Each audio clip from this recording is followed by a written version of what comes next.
All right. All right, Madam Mayor. Good evening, everyone. I'd like to call the meeting to order, and I do apologize that we are running late. We did have a power outage earlier today, and it has affected our technology, and so we had to do a workaround to enable the meeting to happen. So thank you to our staff for responding so quickly.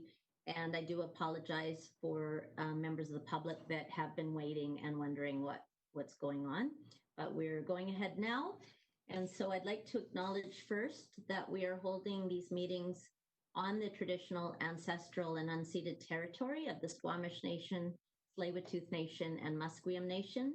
We recognize and respect them as nations in this territory, as well as their historic connection to the lands and waters around us since time immemorial. Over to you, Mr. Paniton. Thank you, Madam Mayor, and thank you for everyone who's attending this evening. Again, apologies for the inconvenience, but the technical difficulties. As everyone might be aware, the municipal hall is currently under construction, so I'm just going to go over a few quick evacuation procedures in the unlikely event you do need to evacuate. For those of you in the council chamber, you'll find out the open door behind the deputy corporate officer. You can evacuate down the stairs there and out to the parking lot. Alternatively, you can come back through the lobby and out the main front doors onto 17th Street. And for those of you who are downstairs in the atrium, you can head right out to the front doors onto 16th Street by the police station. Thank you, Madam Mayor. Madam Mayor, Mr. Pennington, there's a bit of echo and breakup. Unfortunately, I don't know if there's a whole lot I can do about this at this point, Councillor Sopovich. I appreciate the acknowledgement. Our IT staff are working to get the razor back up and running so that I can chat through there, but hopefully we can get through it at this point in time. Thank you very much. Thank you. So, Mr. Paniton, thank you for the review of the emergency exit procedures. As a lot of staff and council are in the administrative offices, which exit do you suggest that we use in an emergency? Thank you, Madam Mayor. In the event of an emergency, I would recommend that staff proceed either out through the council chamber and down the steps towards the back, or out into the lobby and out onto 17th Street. All right, thank you. Thank you. And so, Madam Mayor, we are gathered here this evening regarding proposed official community planning bylaw number 4985/2018, amendment bylaw number 5064/2020, and zoning bylaw number 4662/2010, amendment bylaw number 5065/2020 for 707 and 723 Main Street regarding the Gateway residences. And with that, Madam Mayor, I will turn it over to staff for their presentation. Thank you. Thank you very much. Good evening, Mayor and Council and members of the public. I'll just share my presentation on the screen here, or attempt to.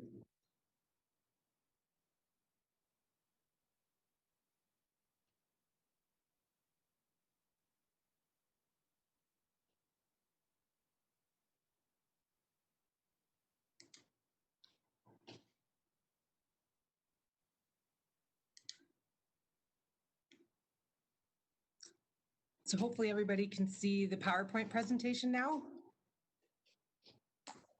Yes. So my name is Michelle McGuire.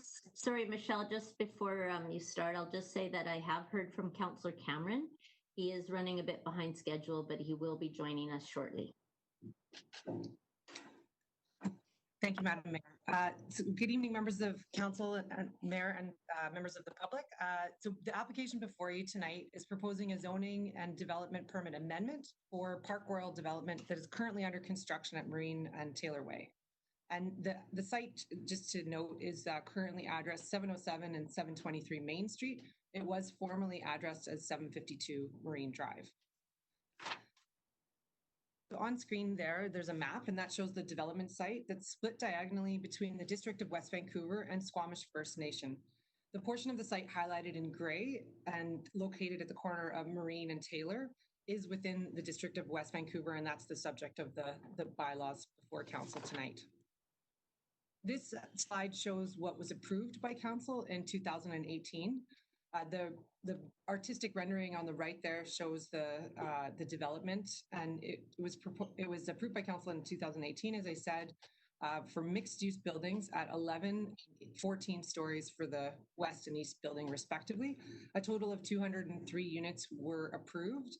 And just going quickly through those, 49 are secured as permanent rental. That's shown in the bubble shown in orange or pink colored there in the west building. And then 51 units are rental secured for 20 years. Those are mixed between the west and the east building shown in the green bubbles. And then there's 11 supportive non-market housing units that are shown in the yellow bubble, and those would be district owned. And then also there's 92 unsecured rental units in the east building shown in the blue bubble. So the approved floor area ratio, or FAR, is 2.25, and the proposal includes 232 parking spaces. So moving on to what's proposed for consideration for council tonight. The artistic rendering shows the proposal for adding 5 stories to each of the buildings, bringing the height up to 16 and 19 stories for the west and east building, respectively. So the total number of proposed units would be 298. And what is proposed in terms of the mix is 138 permanent rentals, shown there in the orange or pinky color in the west building. And then 57 rental units secured for 20 years, shown in the green bubble. The change here being that instead of those being mixed across the 2 buildings, they're now, or proposed to be, all in the east building. And then also the 11 supportive housing units in the yellow bubble, that's unchanged, as well as the 92 unsecured rental units in the east building. So the proposed floor area ratio is 3.07, and there is no change to the number of vehicle parking spaces. However, there is an additional 143 bicycle storage spaces.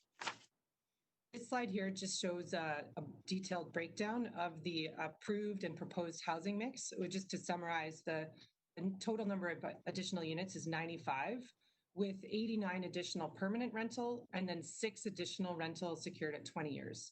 And then for the supportive housing and the unsecured rental, there's no change in terms of the overall number of units. Also proposed as part of the zoning amendment, the applicant has offered 23 of the 95 units to be proposed to be designed to level 2 adaptability standards. And then there's also additional adaptable features that are proposed, including 4 additional accessible parking stalls. In terms of the community amenity contribution, or CAC, the applicant has offered 10 million in a cash CAC. So that would be on top of the approximately 21.3 million that was approved as part of the approved development.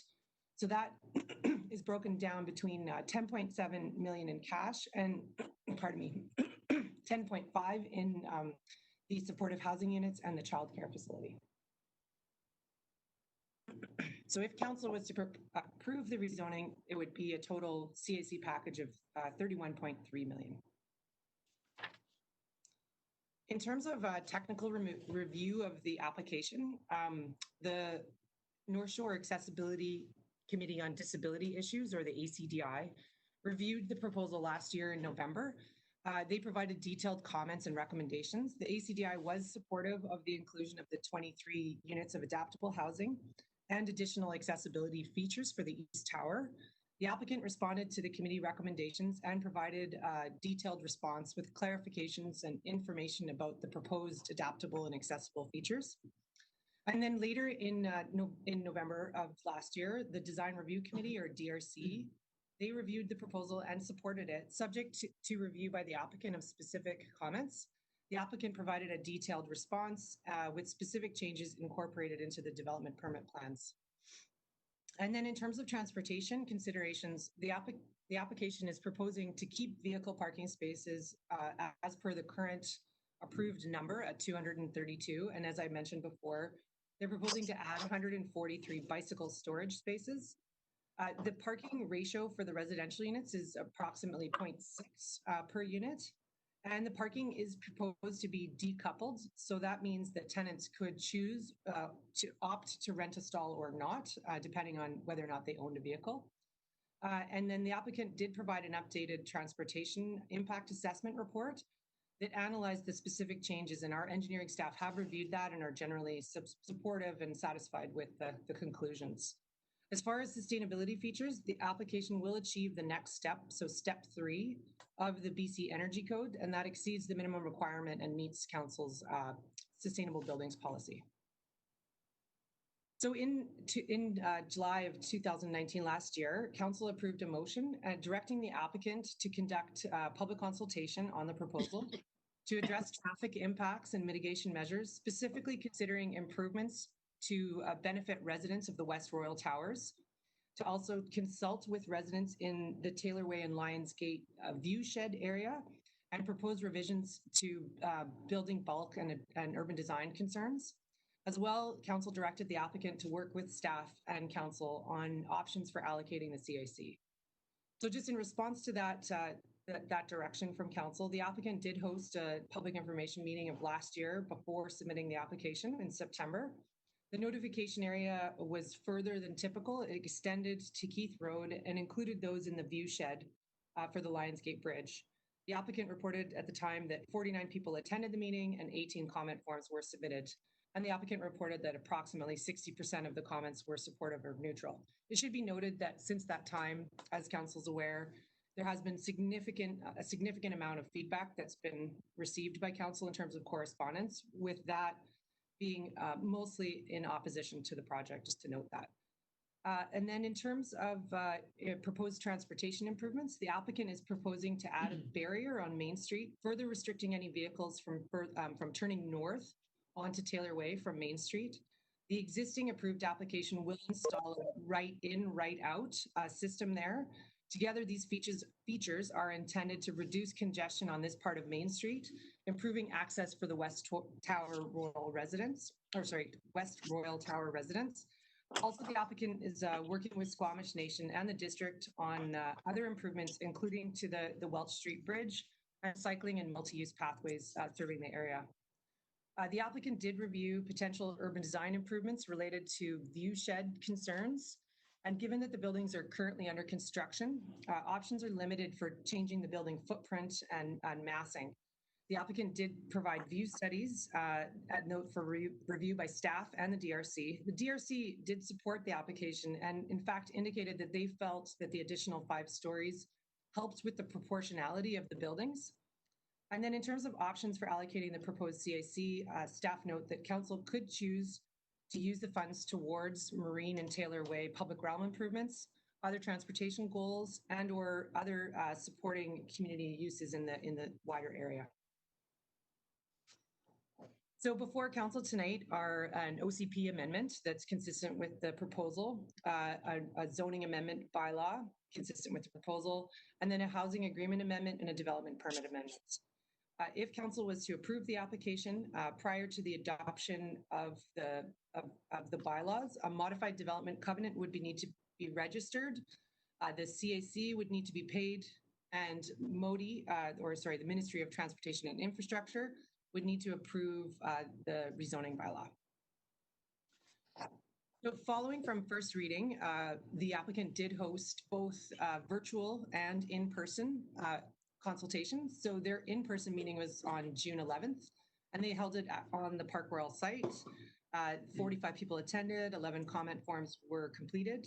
And generally the topics that were discussed and the feedback that was received was centered around traffic management, building height and view impacts, the proposed CACs, and generally the overall rezoning process. As well, the virtual meeting was open between June 10th and 12th, and the applicant reported that 45 people visited the comment form and 40 forms were filled out. And generally similar topics were covered in terms of the feedback that they received. So to conclude our staff presentation, should Council wish to approve the project, it would add 95 purpose-built secured rental units with 89 permanently secured and 6 secured for 20 years. Council's Design Review Committee and the ACDI both supported the proposal. And if approved, the project would deliver a significant CAC that could advance public amenity and public realm improvements.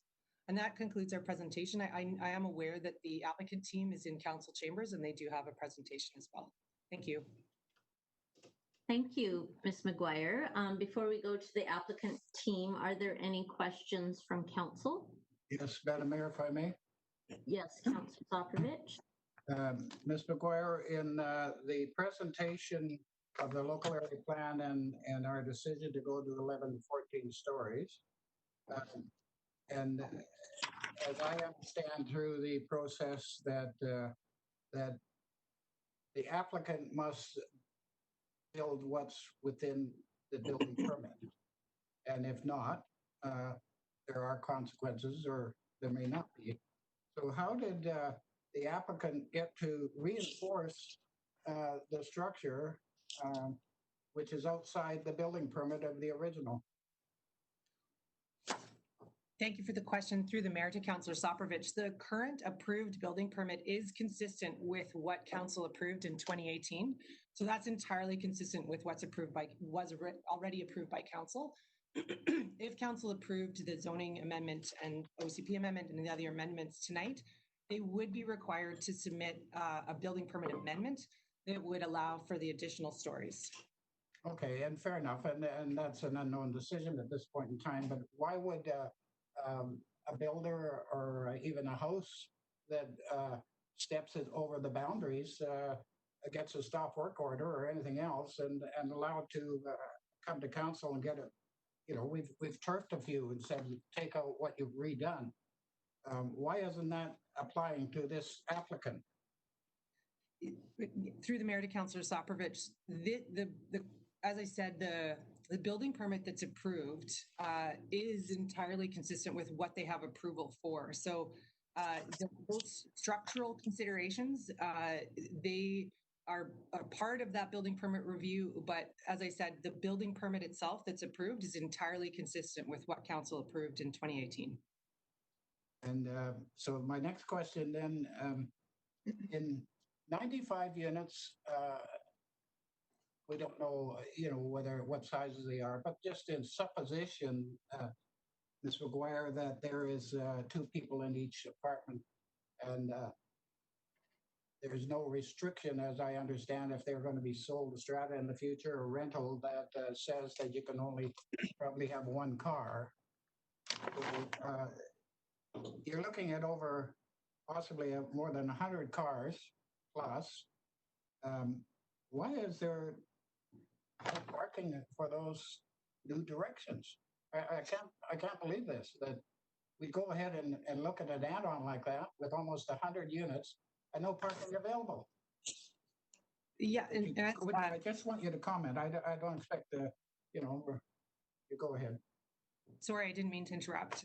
Through the mayor to Councillor Soprovich, from staff's view, actually, the proposal to not add vehicle parking spaces is something that's actually seen as positive because the parking is decoupled and the location is so convenient with respect to transit and access to the B line that in fact the not including additional parking stalls in fact is something that's seen as a benefit because it means that parking is decoupled and therefore there could be lower vehicle ownership. And we do understand that with rental housing, from data that we have typically done by Metro, that rental housing units have a much lower vehicle ownership rate and much lower demand for parking. Okay, and my third final question, Ms. McGuire, is a comment made that some of the monies that the applicant would give should be used to upgrade Taylorway and Marine. I get a little upset by that configuration because it is controlled by the MOT from the bridge to the Taylorway up to the highway. We stop right at Marine Drive there, and why should we take CAC monies and improve an intersection because of the applicant who is creating much of the problem? Why are they not supplying the funds on their own with MOT to go ahead and improve that intersection? So thank you for the question. Through the mayor to Councillor Soprovich. In fact, one of the things that's also proposed as part of the current application is that the applicant would in fact pay for all of the frontage improvements adjacent to the site. So that includes the bike lane and other improvements that are proposed right at that intersection. So when referencing the possibility of spending CAC monies on other public realm improvements, that would be beyond the area or beyond the direct frontage that is in front of the development site. And it could be wider improvements that would benefit the wider area. Thank you, Ms. McGuire. Thank you. Any other questions from council? Okay, I don't. Councillor Thompson? Okay, sorry, and then Councillor Cameron. Yes, Ms. McGuire. Earlier, it's been noted that that staff doesn't support this project, and we've had a few correspondence around that question. Can you speak specifically why you don't support the project at this point? Mr. Bailey's here. He's going to pipe in. I'll just give him my seat.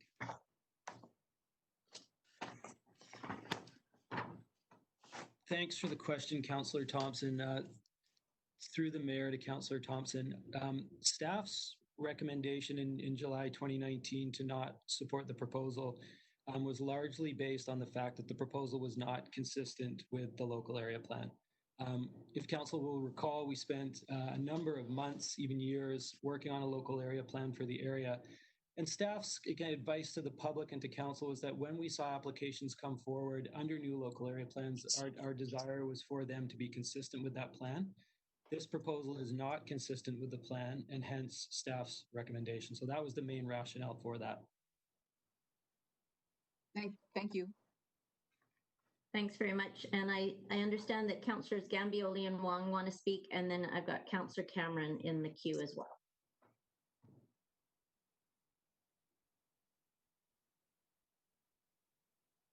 Councillors Gambioli, Councillor Gambioli. Shall I go next? Okay, thank you. So just a quick question for staff, for Ms. McGuire. One of your slides earlier talked about the responses to the July 2019 council motion, and I noticed one of them, one of the bullets. The response was related to what you called the Welch Street Bridge refurbishment. So could you just clarify what that means exactly? What has the response been to the, what does that mean exactly? So the improvements to the Welch Street Bridge, I should clarify that actually is outside of the scope of this current application before council tonight.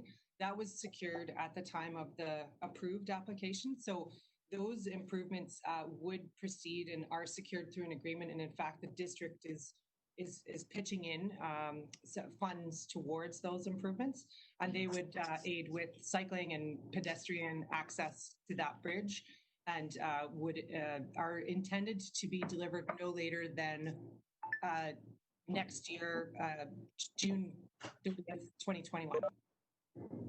Is that agreement in writing? Because I thought they were supposed to be delivered sooner, and I'm pretty disappointed about that. So is that date in writing, and what kind of leverage do we have to ensure that that refurbishment gets done? So that date is agreed to by the applicant and the district, and it is in writing, as you say. The provisions for ensuring that occurs are there are clauses that allow for the district and the applicant to agree. For instance, if the time horizon wasn't met, there's provisions in the agreement that allow us to work towards remedying if it's being delivered. The ultimate resolution, for instance, if the improvements were not delivered, would be through the courts, but we do have a legal document that would allow us to pursue that enforcement. Okay, thank you. Thank you. Any more questions? Okay, Councillor Wong. Thank you, Your Worship. Ms. McGuire, I was wondering if you could speak to the surrounding neighborhood parking context. Are there limitations like the way they are in the West End, for example, or Are there no parking spots? Are there, what's the surrounding area like? Yeah, maybe I'm going to ask Oh, Mr. Bailey. Mr. Bailey will come? Okay, that's fine. Thanks, Councillor Wong. Through the Mayor to Councillor Wong. The parking context in terms of our analysis is that there is an adequate supply of parking. Our transportation analysis has resulted in sort of a staff engineering opinion that the amount of parking that is provided by the development is sufficient. We would expect that, you know, as additional developments come on in the area, particularly on West Vancouver jurisdiction, that we would continue to look at and require transportation impact assessment parking studies as part of those applications. But staff are generally satisfied with the amount of parking that this proposal is providing on this site. I'm sorry, Mr. Bailey, let me rephrase my question. I was speaking to the parking around the neighborhood, around the development. So like, is there street parking available? Like if I wanted to go to, I don't know, visit somebody at Evelyn, or, you know, or is there no street parking at all? Is it 1 hour zone? Is it 2 hour zone? Sure, thanks. Okay, sorry, good. Sorry about that. I'll clarify. There is actually limited street parking in the area. You know, the frontage of conditions obviously along Marine Drive are limited in terms of street parking on Taylor Way as well. There is some limited street parking on Clyde Avenue, which is, you know, it's a fairly significant walk, 100, 200 meters. Parking, of course, folks may choose to park at Park Royal, you know, subject to whatever enforcement the mall puts on in terms of their parking, and walk in that area and shop in the area. But the general parking situation, there's not an abundance of on-street parking available for the site. So the closest on-street parking would be Clyde, and even then, there's not a lot of spots there, is what you're saying. Yeah, I would imagine Clyde and the lower road that heads down south of Park Royal. Sure. And can you remind me if there's any like time limits for parking there? Is it like an 1 hour zone, or is it no limits? There's generally no limits in that area as far as I'm aware. Sure. And then I was wondering if you could speak towards, you know, in terms of our local area planning and our OCP, you know, do we have provisions for view corridors the way they do in the city of Vancouver, downtown especially? You know, can you speak to what, you know, what is one able to build, and what are the sort of the restrictions in sort of the broader plan? Through the Mayor to Council, consideration of view corridors was something that we certainly looked very carefully at in the development of this local area plan. In fact, the heights were based largely on consideration of view and view analysis. So the answer is yes, for local area plans, we do consider view, and the conclusions that we arrived at were part of a view study and an urban design contextual analysis that took part as part of that. So it's very much a part of that in terms of the reasons that we ended up at the heights that we did. And you know, also why, you know, when staff originally recommended a taller building for that site, why we recommended potentially a different form of height on that building, but view was very much a part of that. And then so view corridors, and I know this is perhaps a bit of a bunny trail, so are there sort of provisions for other neighborhoods in West Vancouver, Ambleside, Dundrave, all the way up to even Horseshoe Bay or Gleneagle, sort of along that water? Or is it not quite there yet in terms of having those provisions? Through the Mayor to Councillor, this is the first local area plan that we've done. So we haven't adopted view corridors for those other planning areas. Certainly when we do adopt plans, view will be part of that, and we would look at, you know, the preservation of particularly public views as part of that analysis, and those sorts of things would be integrated into plans moving forward. Sure. Thank you so much. All right, thank you. And Councillor Cameron. I guess I want to touch on two of the questions on two of the subjects, parking and process, and then a quick question on traffic. Mr. Bailey, on the process issue, when we were doing the LAP, staff recommended higher heights for these buildings. What were those heights? So originally, when staff brought forward a context study and then a subsequent plan that wasn't adopted, we were recommending for the corner site, the southwest corner, a tall, slender tower. We weren't entirely precise on the number of stories, but it was anywhere in the sort of the range of 28 to 30 stories. And it was a significant, when you read it, the context statement is available on our webpage, and it talks about a slender signature tower at the corner, generally in the range of 28 to 30 stories. Can you remind me roughly how tall the West Royal Towers are? They are approximately 19 stories. So the idea that so what you're seeing now, what the urban design rationale in terms of coming down was that there's essentially a kind of a step down of about 5 to 3 stories in between each of the towers as it now is provided for in the urban design analysis. So you're at 19, 14, and then down to 11 as it kind of cascades to the west. So the buildings now, the taller approved building is roughly the same height as the West Rail Towers? They're smaller.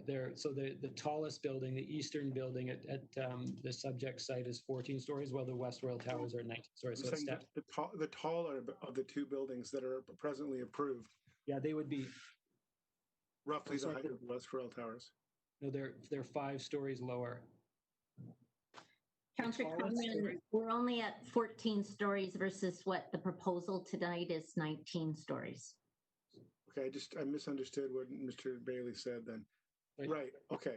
So if we approved it, we'd be roughly the same height as the. That's the correct way of saying. Okay. So so staff originally recommended a higher tower, and then it was council that basically told you to go lower. Is that not correct? That's correct. Yeah. So it was through the process. Just to be clear, through the process, concern was raised about the height of the towers, and council through that process then directed to look at coming down as we. From a planning perspective, has anything changed other than we've approved the LAP? And I understand your process point there and not wanting to go against it, but from a planning perspective, has anything changed from when you were recommending a taller tower there? Through the mayor to Councillor Cameron, external factors haven't changed. I think the one thing that has changed, and it's really relevant to what I said a little while ago, is that when we talked about a taller tower, we did talk about a taller, a more slender tower. So there was a proportionality issue. And it was sort of the idea that if you were going to go taller, recognizing, to Councillor Wong's point about views, that taller is okay, but as long as taller is also shaped and sculpted so that it's maybe a smaller floor plate to provide for more views through not only from the north towards the south, but also for the folks who are living in the West Royal Tower. Now that we've gone to more of a flat iron type of configuration on the proposed building to the east, that's one thing that's changed. So the form of the building has changed, and so hence, staff raised that concern in our July 2019 report that sort of the proportionality of the building was challenged by the floor plate if you decided to go higher. Okay, so I guess I'll ask you then, apart from the process issue of passing the LAP, from a planning perspective, do you have a perspective whether 5 stories on each of these is too much? Through the mayor to Councillor Cameron, again, as we noted in our previous report, we are concerned with the design form, and staff raised that as an issue, that if the buildings were more slender, we would be more comfortable in allowing for more height. But given that the floor plates are narrower, if you will, squatter, just simply adding 5 stories to that does cause, I think, an urban design issue in terms of proportionality and kind of view blockage and that sort of thing. Okay. In terms of parking, is there any location in West Vancouver, or traffic, sorry, is there any location in West Vancouver you're aware of that would generate less traffic from adding 95 units? Sorry, can you repeat the question? I'm not sure I quite follow that. Is there any other location? So let's say we had to find a place for 95 units of rental housing. Is there any location other than this that would generate less traffic? Through the mayor to Councillor Cameron, I think this area in general, and so I'll kind of loop in the whole of the Marine Drive area, basically from this site to for example, the former Earl site. I think if you are going to add units without parking, this is the optimal place to do it because you are well served by transit. You're right at the terminus of the B line. So I think this is, again, if you were going to add units without increasing parking or without a concern to traffic, this is, I think, the optimal place to do it. I cannot think of anywhere in West Vancouver that is a better place to do it. And then the final question on parking, Councillor Soprovich raised it, and it was raised subsequently. It is one of the issues. It's interesting because we've got a lot of feedback that people are outraged that they don't want more traffic in, but they're outraged that there isn't more parking. Can you speak a little bit to the modern planning thinking about requiring less parking, providing less parking, and how that is a demand management strategy to actually reduce traffic, and whether that works in your estimation? Sure. So through the mayor to Councillor Cameron, I think where you're seeing progressive planning in areas that are well served by transit, and I think that's a key point, that the area needs to be well served by transit, and this area is well served by transit as evidenced by the B-line. I think that jurisdictions across the world are seeing real success in providing less parking. People that are going to live in this tower are going to have options where they don't need to rely on an automobile. The parking is decoupled, so folks will have the option to they don't, even if they had access to a car, they could choose not to. So that, I think, is an exciting, more progressive opportunity. The transit is available. The services and amenities are available. One of the key things about this area is it is truly an area where you can, to kind of use planning jargon, to live, shop, play, and work in one area. There are office spaces available. There's retail. There's food stores. The proposal includes a daycare. So there are a number of amenities available where you could choose to live car-free or car-light in an area and still go about your day-to-day. Car share is also a phenomenon that we're seeing in the region, and this is an area where that type of thing can happen. There's enough body heat to make that happen. So I think that it's a positive area, move where you're moving towards less automobiles and more choice around transit options. Okay, and then so is it?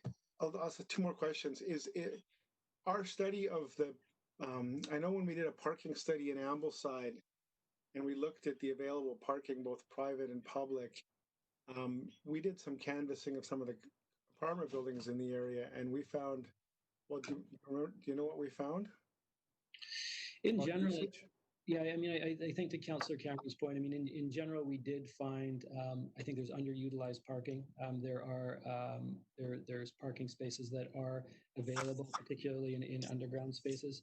One of the things that has occurred regionally, and it's a phenomenon that's occurred, is we actually see in the region, particularly in areas that are well served by transit, that parking is built and then it's not used. You can go, for example, to if 5 levels of parking are built, you can oftentimes, if you're in the city of Vancouver in an area well served by transit, drive down to the 5th level or even the 4th level on a 5-story parking thing, and they may be empty or very sparsely used. So I think that that's what we're seeing, is people will choose to use transit or walk or bike to get to their services. Okay. And then the final question is, would you describe, we were talking about 15-minute neighborhoods and Mayor Hidalgo's sort of Paris approach on Tuesday. And I'm just wondering, would you describe this location near 752 as having the potential to be a 15-minute neighborhood? Through the mayor to Councillor Cameron, I think very much it has that potential. I think, the growth framework in the official community plan that council recently adopted is about providing essentially 4 15-minute neighborhoods in the city of Vancouver, in the city of West Vancouver, and this is definitely one of them. I think it has the potential. I think it has the DNA and already a lot of the existing fabric and transportation network to make that happen. Thanks. Thank you very much. Any other questions before I ask a couple? Everybody? Okay. Councillor Lambert, did you have any questions? Nope, I do not. Alrighty.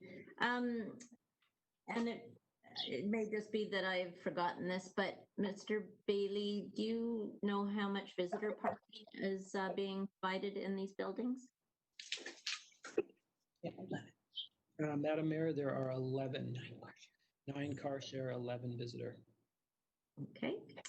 And and maybe this is Miss McGuire who can answer this, but she did talk about this proportionality of the buildings, and that the DRC regarding this proposal thought that it added to proportionality. Can someone who is maybe there or? Sure, we can speak to that. So, and I'll maybe lean on Ms. McGuire to augment if I don't get everything right here. But the DRC did comment that they were supportive of the proposal. They did comment on the proportionality of it as it related to the stepping from the other building. That was something that the DRC did not have a concern with. And the West Royal, I seem to recall, even though it may be, there's two buildings that are prominent that are. Mayor, may I actually correct what I said? I think I said before that it was 19 stories. So one is 19, but the other one is 25 stories. And I just to be clear on that. Yeah, that's okay. All right. So I don't know if I said that or not before, but I just want to be corrected if I didn't. Okay. Thank you. Because now is that to the top of the building? Because I know they've got quite a prominent cap looking thing on each building. 19 and 25 is the actual floors, or is that the adjusted floors to take into account those caps? Madam Mayor, the cap does provide a little bit extra of height on that, the little family triangles on top. Yeah. Okay. And can you speak a little bit, again, in sort of lay person's language around the accessibility units and features that are coming with this new proposal? Madam Mayor, I think I'll turn over the details of the accessibility features to Ms. McGuire, so I'll get her to speak to that. Mr. Bailey, yeah. Just one question before you go. Sure. I have raised this, and I'm sorry, I should have probably reminded you if you don't have an answer off the top of your head, but do we have an estimate of how much tax revenue these developments will bring? I know that's a really tough question. Madam Mayor, we don't have a specific estimate of the amount of tax.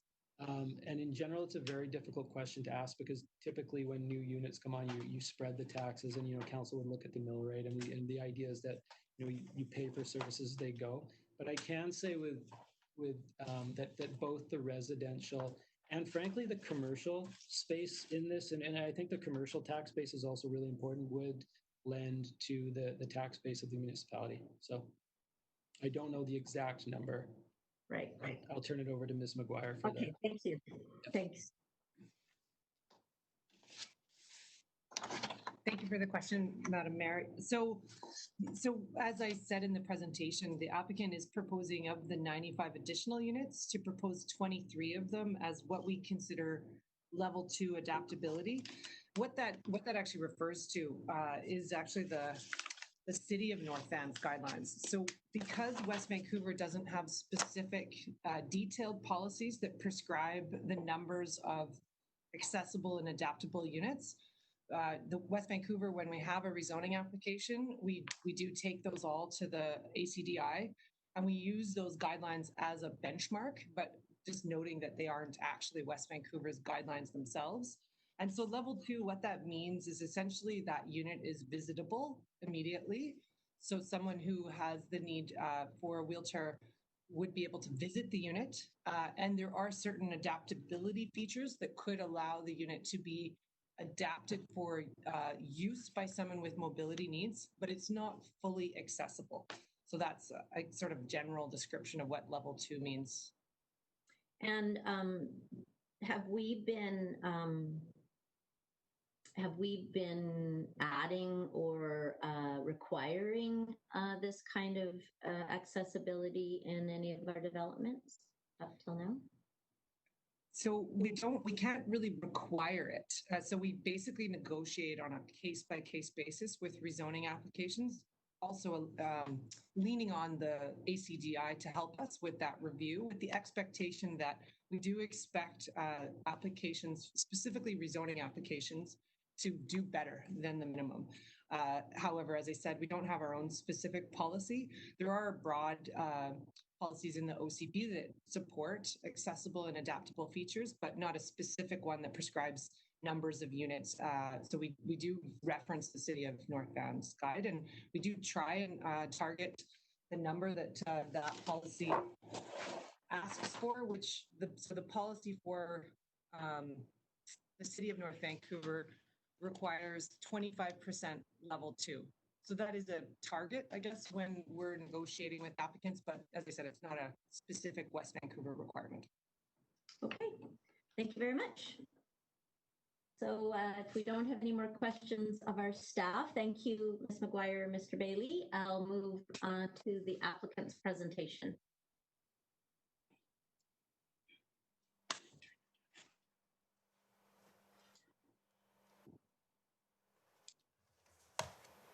Good evening, Madam Mayor, members of council. My name is Mark Eamon. I'm a partner at DA Architects and Planners.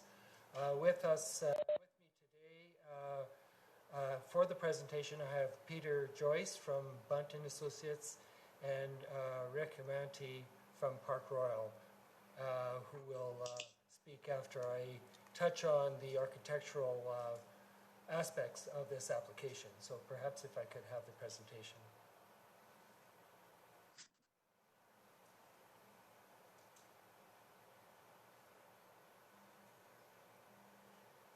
Okay. So the purpose of this application, as Ms. McGuire has mentioned, is the application to add an additional 95 residential rental units to the building, and this is by adding 5 floors onto each of the 2 buildings. This would increase the unit count from 203 units to 298 units. If you we do not talk about the supportive housing unit, the 11 supportive housing units, that 170 of the 287 units are 2- and 3-bedroom units, which are considered family housing units. And again, with, as Ms. McGuire was mentioning, no additional parking is being proposed. So this development is a 2-tower development, a west building and an east building, above a 3-level underground parking garage. And with the additional 5 stories, the east tower or west tower would be changed from an 11-story building to a 16-story building, and the east building would change from a 19-story building to a 19-story building. And that increase would be about 48 foot, kind of move these, a little bit over 48 feet in increase in building height.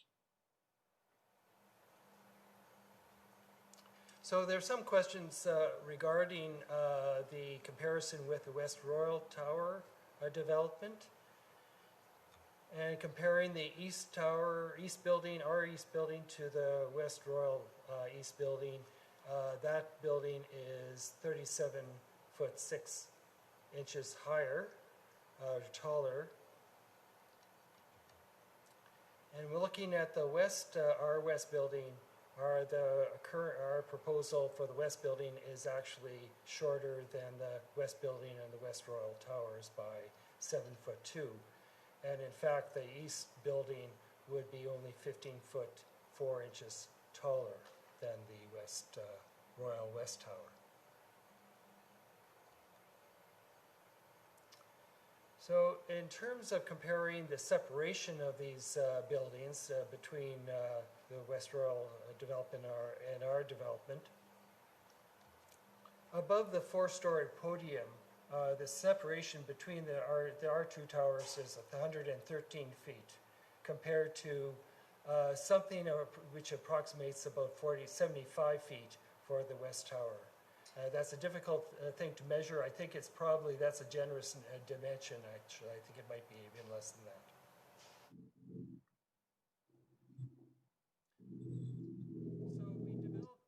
a series of view studies to compare the proposal against the approved building heights of the current development. And although there is the increase could potentially affect some of the residents' views to the south, the impact is rather minor given the distance between our development and those residences.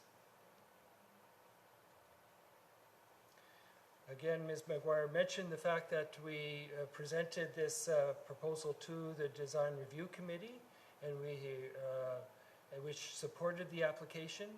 And some of the comments that were made were the fact that they welcomed the net gain in rental units, that the buildings were less squat and a thinner profile makes them look airier. The additional height improves the building proportion and scale. These are all quotes from the DRC. There were 6 minor items that of concern, which were addressed with District West Vancouver staff.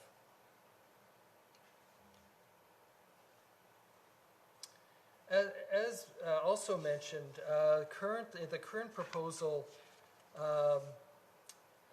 accommodates some barrier-free measures, and that is really to support the 11 supportive housing units that are provided in the west building on level 2. And these are to be designed to be adaptable for residents with special needs. And I think it's probably adaptable is a key word here, because some of the provisions in the City of North Vancouver level 3 standards is to really design the units so that they can be accessible, but there are several provisions that are actually roughed in so that when a person actually moves in with these special needs, they can be accommodated, but with some further upgrade. And of course, these units would be owned by the District of West Vancouver. However, in our proposal, we are actually increasing the barrier-free provisions in this development, likely to be the most barrier-free residential development in West Vancouver.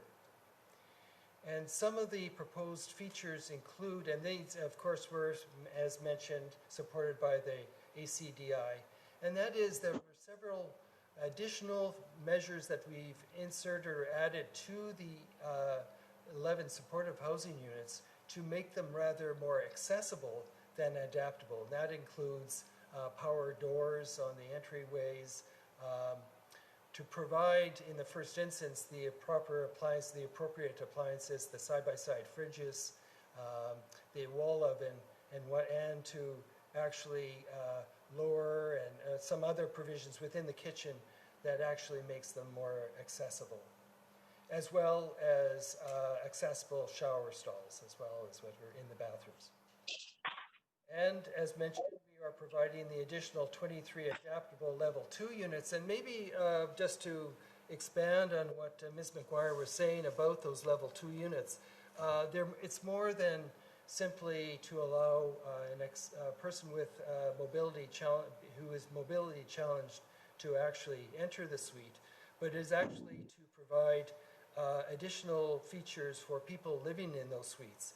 And that is really in terms of appropriate clearances around entry doors.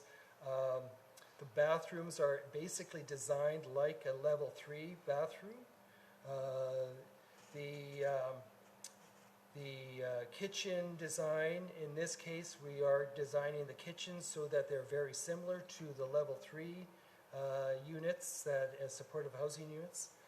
The electrical outlets are 18 inches off the floor instead of 12 inches off the floor, and that's to aid in using those outlets, as well as level access out to the balconies. So those are features really primarily for people who happen to need those provisions in a suite to live in. In addition, we're converting 4 parking stalls in the parkade to be accessible, so there'd be more accessible parking stalls. Power doors and level transitions are provided at all common areas, including amenity areas, the entryway, but entrances from the parkade into the lobby areas. And we're also, as part of the concept, is that there's a concierge service in both lobbies, and that allows for deliveries of home deliveries, and that will be received by the concierge.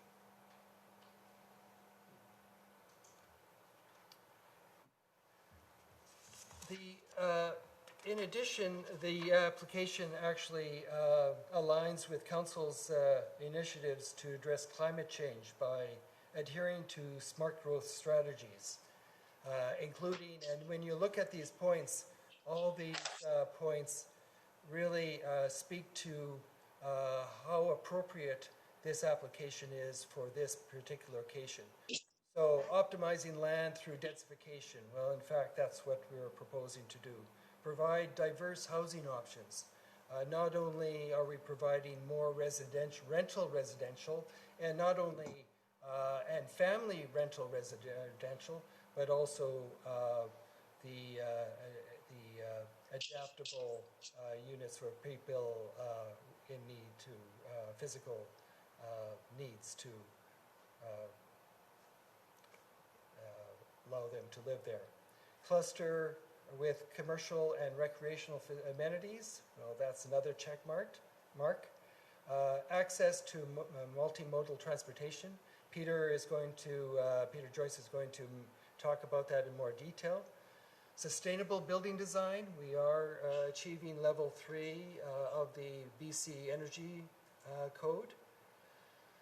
And we did a study, or undertook a study, that compared a comparable development of providing these 95 units somewhere else within the district of West Vancouver. And the conclusion was that by allowing us to accommodate the 95 units in this development reduces the carbon by 1,300 tons of carbon over, the comparable development elsewhere.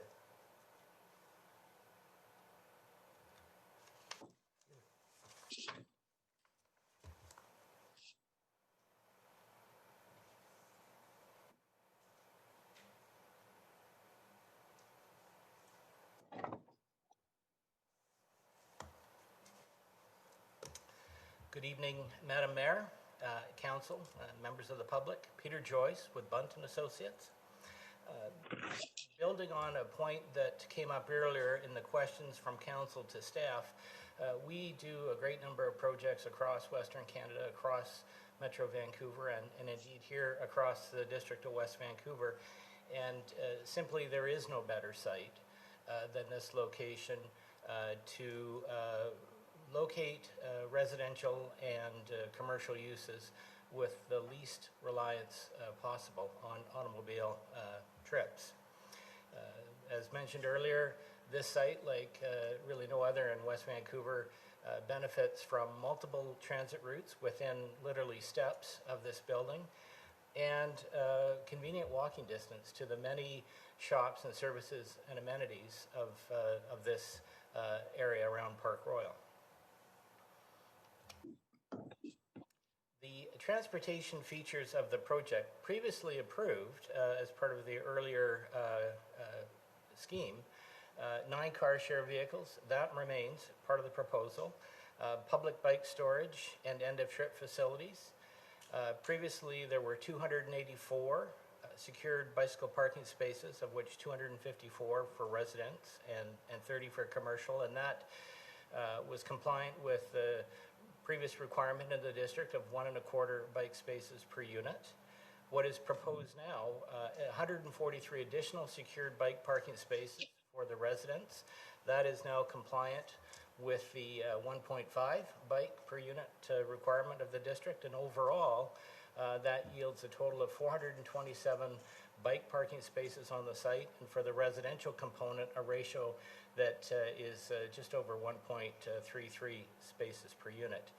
I might also mention there was an earlier comment about visitor parking, and Mr. Bailey addressed that. I think I'd also like to add that for a mixed-use development of this type, where there are commercial uses as part of the project as well, it's important to remember that in the evening period and on weekends, many of those commercial parking spaces are available for visitor use to augment the visitor parking supply and remove any reliance from the neighborhood at all.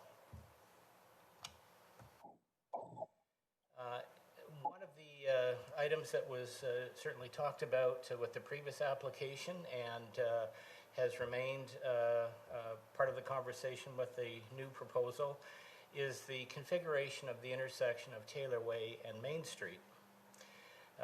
As you can see from this diagram, the proposal is to continue to limit the access to the Park Royal Shopping Center, the west side of the intersection, to right turn in and right turn out movements, taking away the left turn exits from the shopping center onto northbound Taylor Way, and taking away the left turns from Taylor Way into the shopping center. Combined, that takes away well over 200 vehicles an hour on Saturday afternoons away from the left turns at the intersection. And our analysis indicates, and by the way, those left turn vehicles now are largely distributed to other access points around the shopping center site. Our analysis indicates that that will reduce the northbound queues on that approach on Taylor Way to Marine Drive by about 30%, all going towards helping with the congestion that many have experienced at that location, and particularly the residents of West Royal Tower. We'll say that the residents of West Royal Tower will continue to enjoy left turn access both in and out of the development. So this measure only affects the shopping center traffic on the west side. What is proposed now as part of the new proposal is to go a step further and to add even more, I guess, impactful signage and pavement markings that basically hatch out that area in front of the intersection driveway to West Royal to improve the compliance with the do not block the intersection measure that we are seeking here. And this is just an example of what that could look like. So from a traffic standpoint, the additional 95 units, in conjunction with the proposal to keep the parking numbers where they were, amounts to about a 35% reduction in the parking supply rate for the residential component of the project. The commercial parking remains as it was, but the supply rate for the residential actually drops by 35% to about $0.6 per unit, as was mentioned earlier, which is actually very consistent with other developments, mixed-use developments in well-served transit areas that our firm is involved with across the region.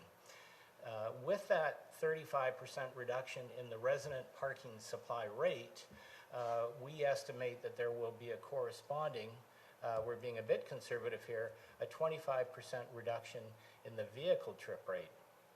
And when you apply that reduced vehicle trip rate to even the greater number of residential units, 298 versus the 203 previously, we're seeing an increase from about 65 vehicle trips per hour was the previous resident component of traffic, up to 75 vehicles with the new proposal. That amounts to a 10 vehicle per hour increase overall for the project, about 1 vehicle every 6 minutes. But the portion that is actually traveling through the Taylor Marine intersection is slightly reduced from that, about 1 additional vehicle every 10 minutes.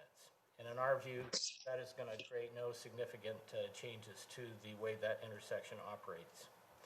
And on that, I will pass the podium over to Rick Amante to close up. Thank you. Could I ask a question, Madam Mayor? Sure. Councillor Sokovich, was it of Mr. Bunt? Yes, please. All right. Mr. Bunt, your sense of logic leaves me a little bit, I guess things are going to change in the future, there's no question. But you're playing the addition of 140 odd bicycle spots and no parking for cars. That's fine. It's a logical thought process. But if I was to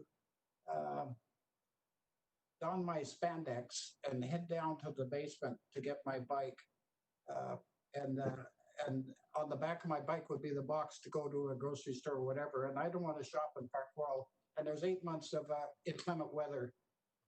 Is it logical to think that that the entire building is going to be people that use bikes? I'm all for biking, but I don't see that as a justification to say that there is no parking for cars. I find that very hard to believe. Through you, Madam Mayor, and just for the record, I'm Peter Joyce. My last name is Joyce. Oh, sorry. Mr. Bunt retired a long time ago.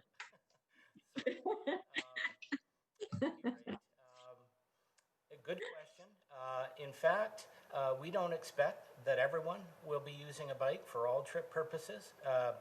We do know that there is increasing levels of bike use for many trip purposes, but certainly some are just not geared for bike trips.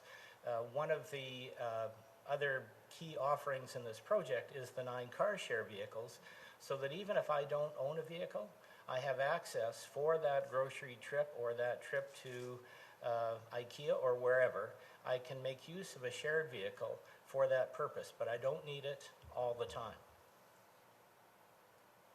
Thank you. Thank you very much. Mr. Joyce, I apologize for that. No worries, thank you. All right, Mr. Amante. Madam Mayor, I also have a question for the former Mr. Bunt. Mr. Joyce, sorry, we let you go. I'm back. I'm still Mr. Joyce. I'm just having fun with the mayor. Mr. Joyce, you said that there's 200 cars less. The intersection, the Main Street intersection changes, and I'm assuming the green thing on your little diagram is an actual physical structure preventing left turns. Correct? Correct. It's a channel. So you're saying that those left turn restrictions will take away 200 cars an hour from that intersection, I believe you said on weekend afternoons. Correct. What's the denominator on that? I'm not sure if I have that number exactly for you, Councillor. What's the range of magnitude? So I'm trying to figure out whether 200 cars is a significant number to have less. I mean, is it 200 cars out of a 10,000 or 200 cars out of 1,000? It would be approximately out of the intersection of Taylor Way and Main Street. It would represent, again, probably about a third of the traffic that would otherwise be traveling through that intersection. And that's made up of about 160 vehicles an hour that are trying to turn left today out of the shopping center onto northbound Taylor Way, and about 50 odd vehicles that are turning north from Taylor Way into the shopping center at that location. So the left turners would be largely displaced to the south, to the signalized intersection on Taylor Way, and the left turners that are displaced at that intersection, in our judgment, would largely be diverted to the west and out the mid-block access onto Marine Drive, where they could either travel north onto Taylor Way or continue east on Marine Drive. Okay. And you think that's general? I mean, you only cited that figure for weekend afternoons, but I'm assuming that's because weekend afternoons are a particularly busy time, and that would be generalizable, sort of more or less in proportion the rest of the week. For the shopping center, the Saturday afternoon condition is the most active time period. Okay. Okay. And then the other question is, you know, we frequently get complaints about traffic at Main Drive and Taylor Way, in particular over the bridge, and how the bridge traffic's difficult. When I've looked at the MOTI data, which is actually on the website hourly for about the last almost 20 years, hourly, by month, by day of the week, it seems to me that traffic over the bridge is significantly less, in fact, now than it was 10 years, 15 years, 20 years ago. Is that consistent with your understanding? Very much so. The information, which is actually available on the ministry's website for their permanent count stations and short count stations in the area, one on Taylor Way, one on Marine Drive, to the west, or to the east rather, of the Taylor Way intersection, indicate that there's between 5 to 10% reduction in daily traffic on those routes over the last 15 to 20 years. And you know, we've seen pictures from the 1960s and 50s of big, huge lineups going over the bridge southbound from this intersection, and yet there's the perception that it's way worse now. You do a lot of these public hearings and a lot of these reports, and I'm sure you're met with a fair amount of skepticism from the public sometimes when you give your opinion. Why do you think people perceive that a situation's getting worse when it's actually getting better? Can you? I'm just, while I've got you here, I just think this is a fascinating public policy question.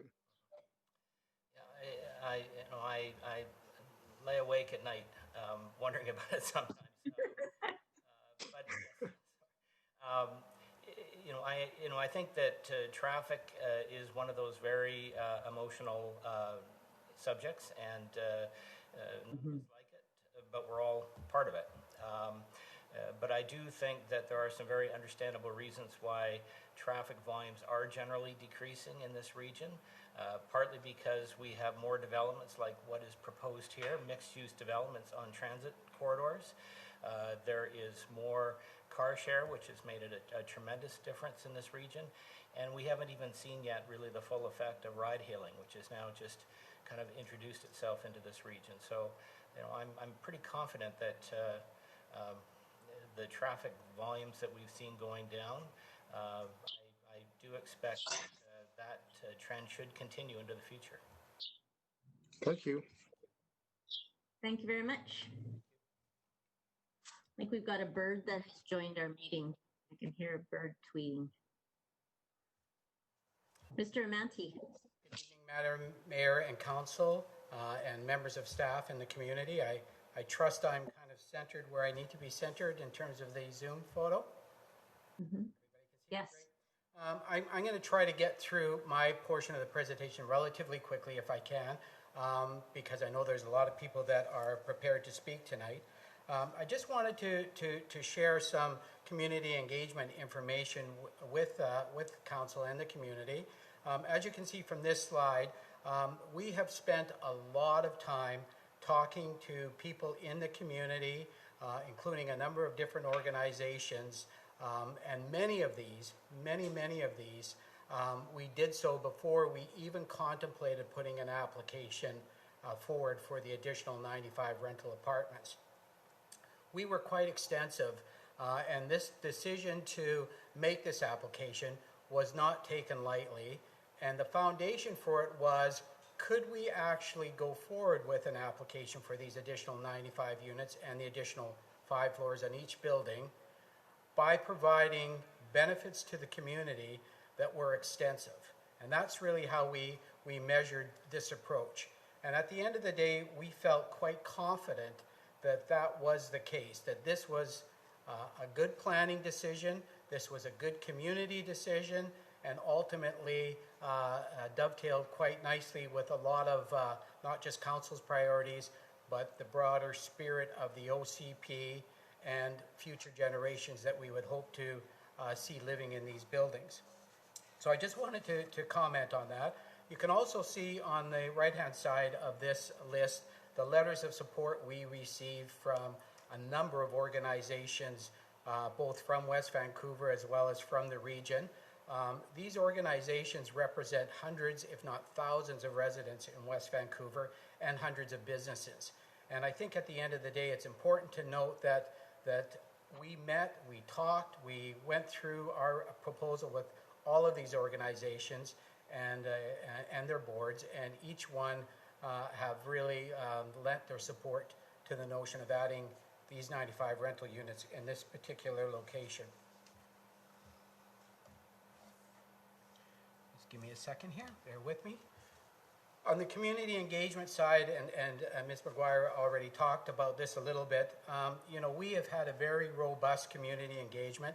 We have not cut any corners. We have followed the process set by the district religiously throughout this piece.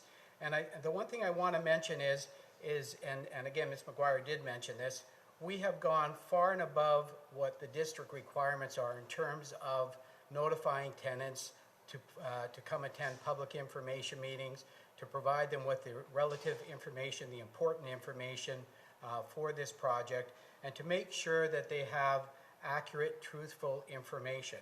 And I just want to stop there for a second because I know there's been a lot of information floating around in the community.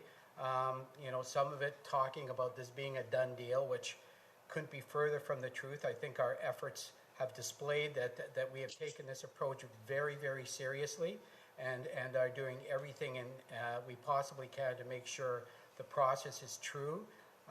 There have been comments out in the community regarding the fact that the foundation, this was always our intent to add these additional units. That was not the case. In fact, the foundations were not beefed up until after the pre-development application meeting, where council allowed us to move forward with the application on the additional 95 units.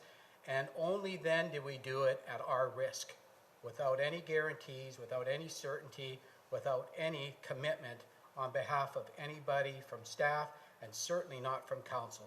The only commitment we got from the majority of council was that they would keep an open mind, which was fair game, and we understood that.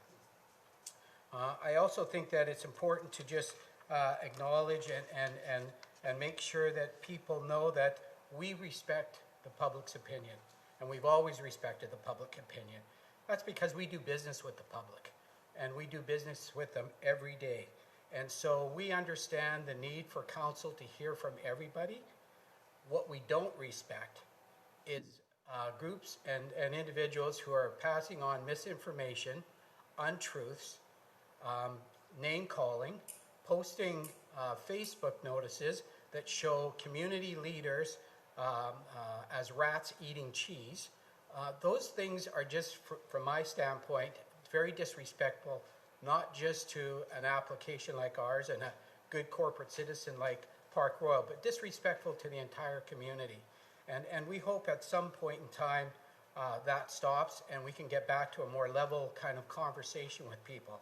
And in fact, we've reached out to all of the organizations in West Vancouver, including those who are our most vocal opponents, to sit down and talk to them, to try to find means and ways that this project could make sense.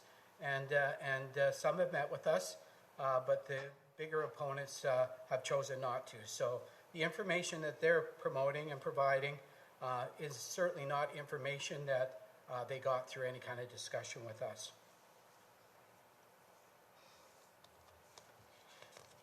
So I want to talk really quickly about the environmental aspects, and our architect, Mark, did advise you on this, but I think what's very important here is that this proposal not only lessens the impact on the environment because of where it's being built and how it's being built, and the fact that it doesn't have any parking stalls associated with it, but it also very much complies with the SEEP proposal and strategy that was adopted by council, and it also reflects the climate declaration that council adopted. If we're going to do these type of projects, whether it's at Park Royal or anywhere else, and we're committed to the environment, which I believe this community is, we need to be doing them in a way and in a place where it has the least impact on the environment. And I stand in front of you today saying that I believe this environmental impact for 95 units being built in West Vancouver will be the least impact that you'll probably see, certainly in the course of the next 10, 20, 30 years.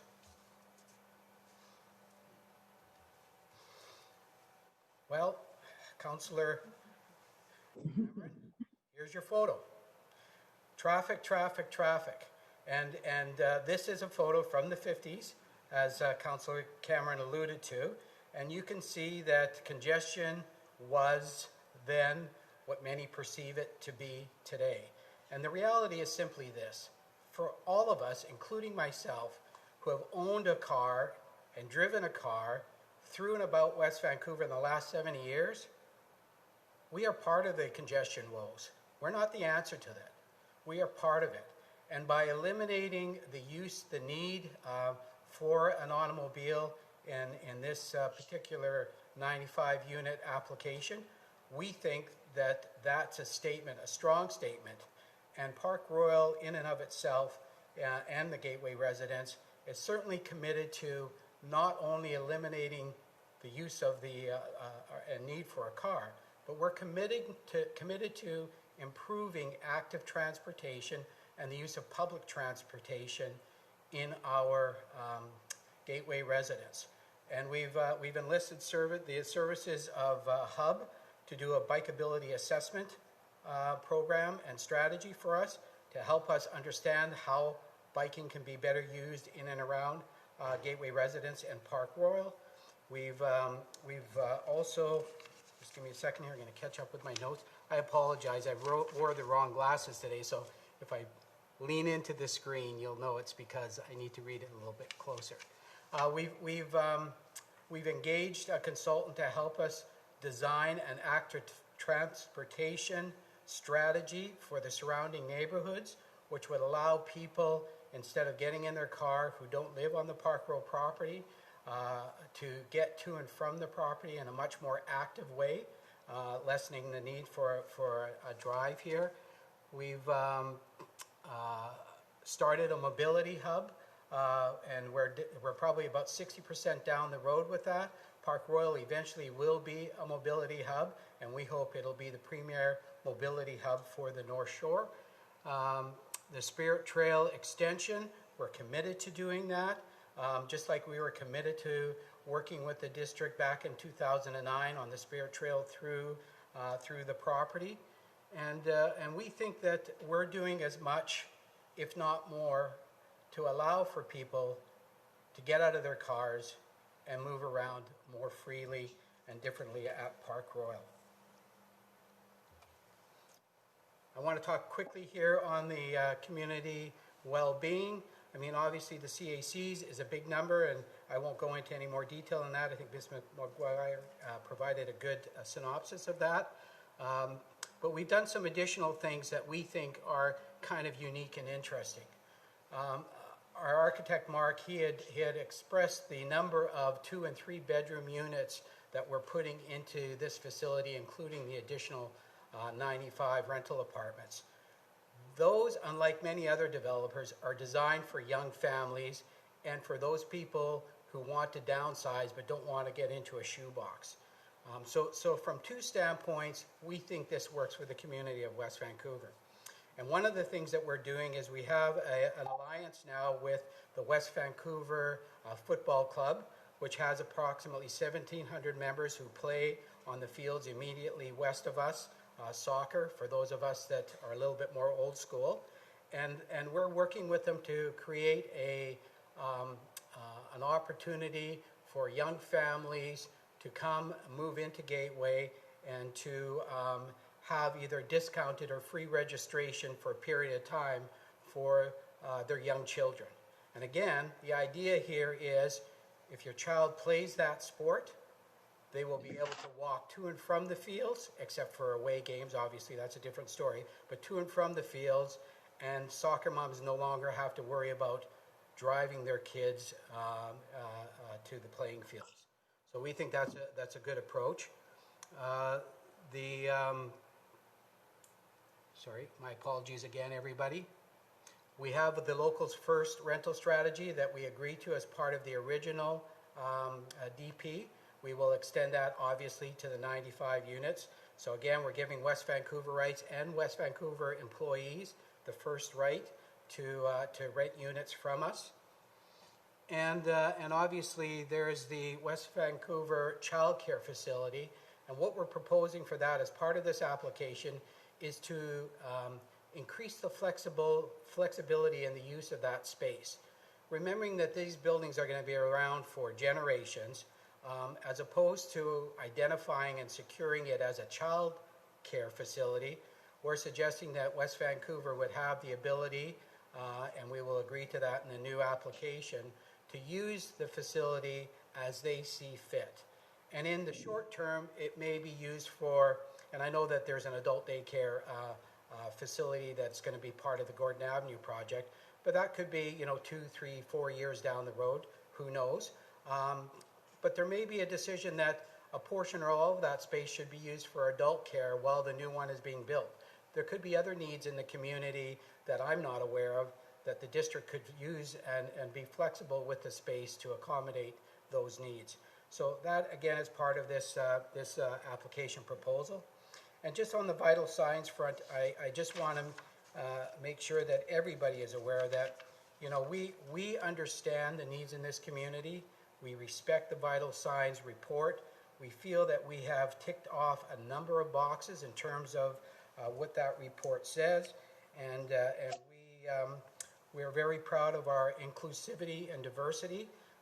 I think Mark was being a little bit shy when we were talking about the 23 adaptable units that will be built to a level 2 standard that are part of this application. The truth of the matter is those units are probably 2.5. We've gone above and beyond what that typical standard is. Arts and culture, we're very keen on.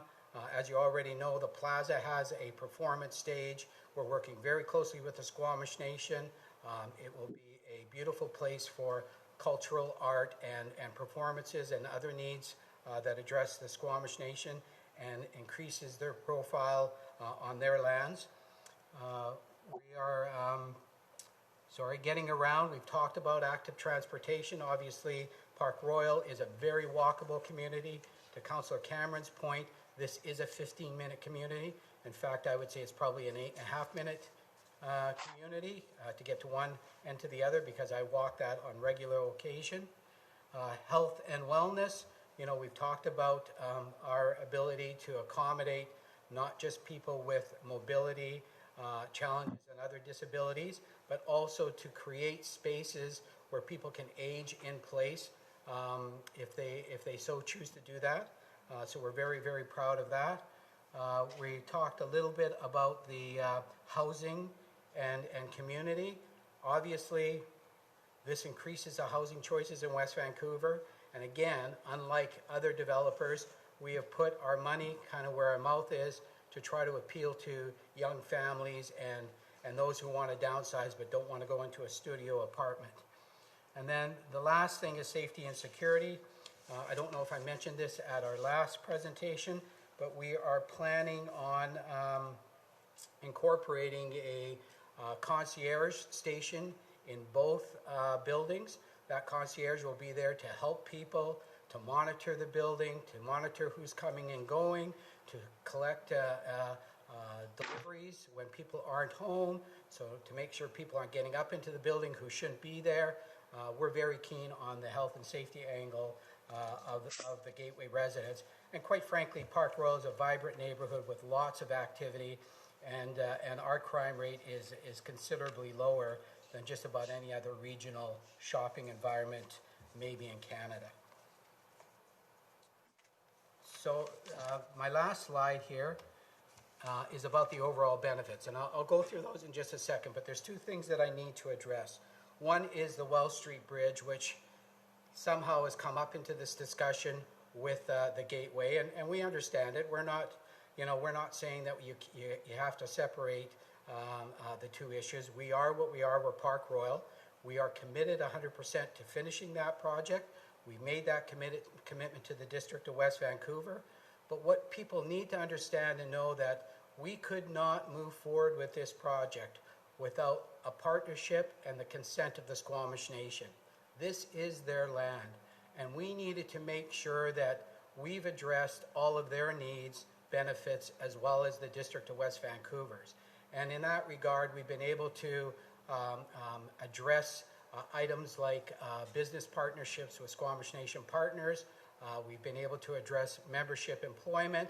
And most importantly, we want to make sure, all of us, that when things are constructed like this bridge on the Squamish Nation territory, that there's a sense of pride that people from the nation actually have their hands on constructing this and not just putting a piece of art on it, but are able to say to their family, their friends, I built that. I was part of that construction. And that will become more and more important as we go forward. And it's something, quite frankly, that is long overdue on the lands that we occupy. The other thing I want to address very quickly is the article that appeared in the Vancouver Sun last Friday. It was unfortunate. We take great pride in how we respond to our tenants' needs, all business sizes, small, medium, and large. We are committed to make sure that Park Royal gets through this COVID-19 kind of issue and comes out of it on the other side as strong or perhaps stronger than we were in the past. We're not going to be able to do that without tenants, including our small businesses. We need to find the right recovery solution with them, and we're working with every one of them on that. Secret is not an entitlement, and it's not something that everybody qualifies for. So we have diligence that we need to go through in order to understand who is best served by that and or other government programs, and we continue to work through that. And really, at the end of the day, we're very proud of how we've been able to keep Park Royal active throughout the last 3 months, ensuring that the essential services that we have provided the goods, needs, and comfort to our customers and the broader community.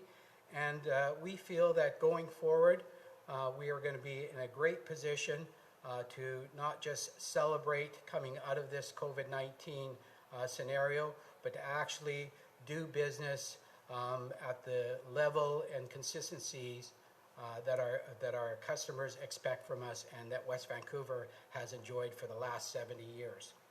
So I'm going to leave that and then just go on to these overall final benefits, and then I'll be happy to answer questions, or any of our consultants will as well, or we can jump right into the public hearing at Council's discretion. So I have a question, Madam Mayor. Councillor Soprovich. Yes, Mr. Mandy, thank you for your thorough presentation. In your benevolence, was there any consideration of all the site, including what would be added, where there would be an affordability of a 30% rent discount? So, Councillor Soprovich, you may recall in very early discussions going back way before we even got to this point, in fact, it was part of our original DP application, we had suggested that a number of the units in the original Gateway Residence application could be considered as below market housing for employees in the district.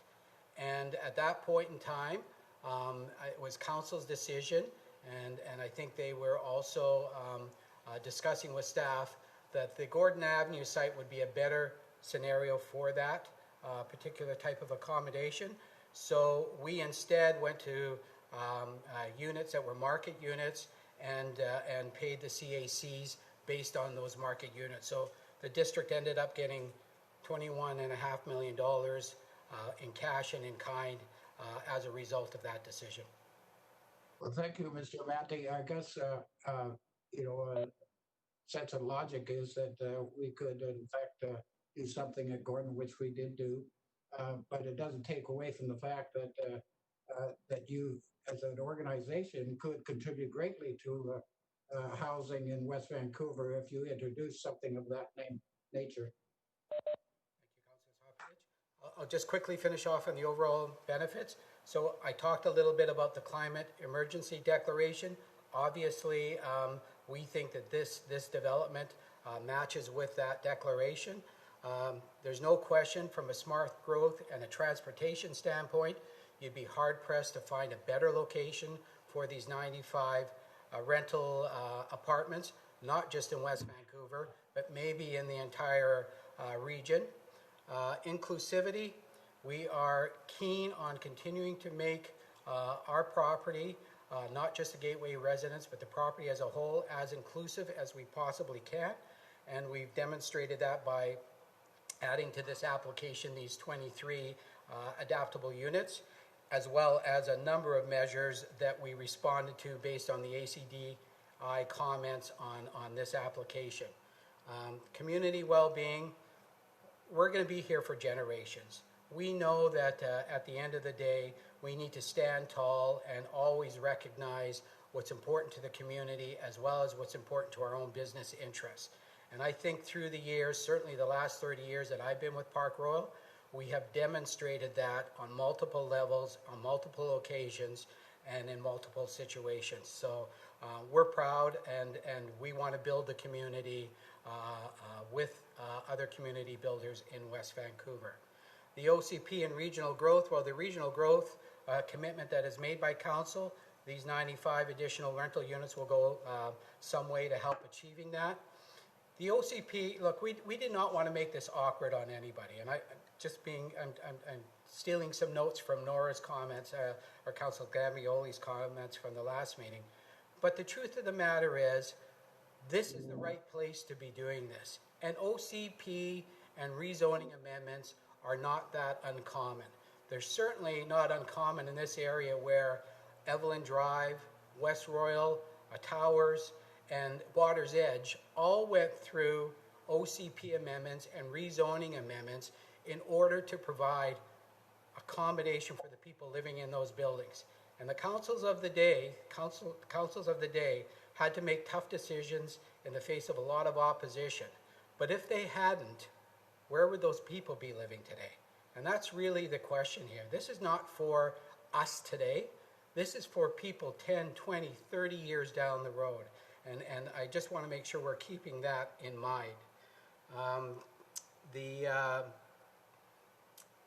The certainty, sorry, the $10 million CAC, I won't dwell on that.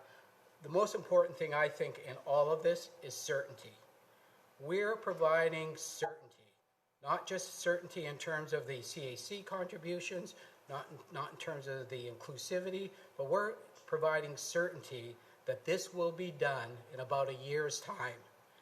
The community will benefit from the 95 rental units. The community will benefit from the cash. The environment will benefit from the build-out. There will be no more neighborhood congestion because we're basically building the same way we're building today. And at the end of the day, it's a check that won't bounce. There's no pre-sales. There's no avoidance due to financial matters or other considerations. This will be built. These units will be occupiable, and they'll be ready for families and downsizers within a year to 16 months' time. So I'm going to leave it at that and happy to answer any questions. Thank you. Madam Mayor, just one quick question, if I may. Well, I think, sorry, Councillor Soprovich, I'm going to see if there's any other councillors to do this one. That's fine. I'll wait till my turn comes. Thank you. Can I see anybody's hand? Councillor Cameron, I see. Anybody else? All right, Councillor Cameron.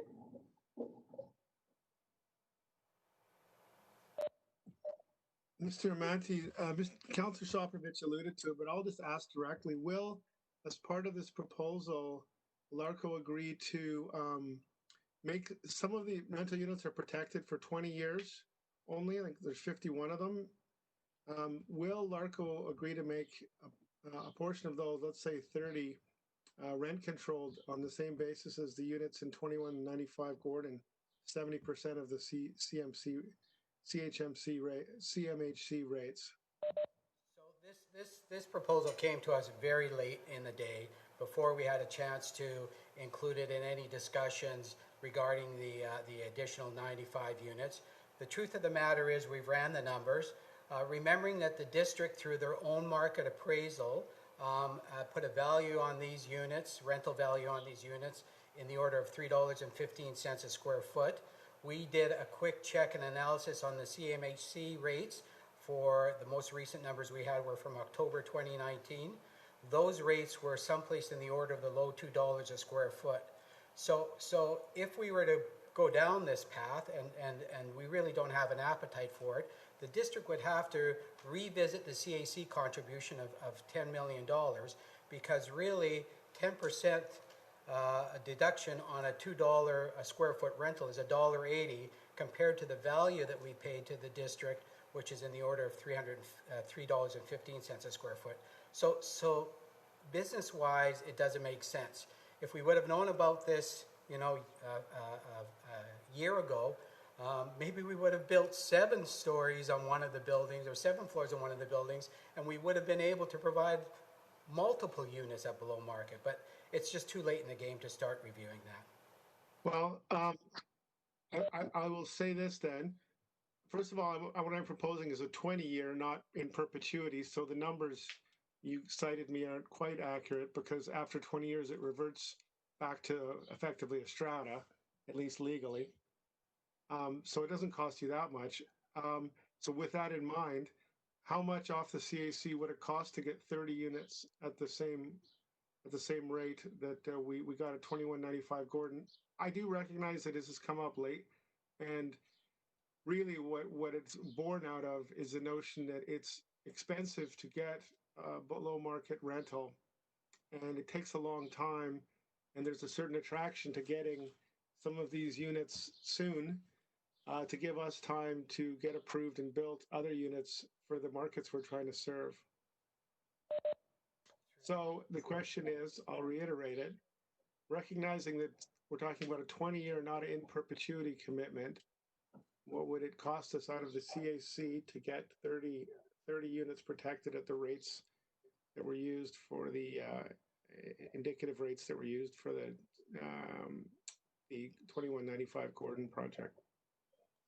Through the Mayor to Councillor Cameron, I wish I could give you that number off the cuff. I just can't.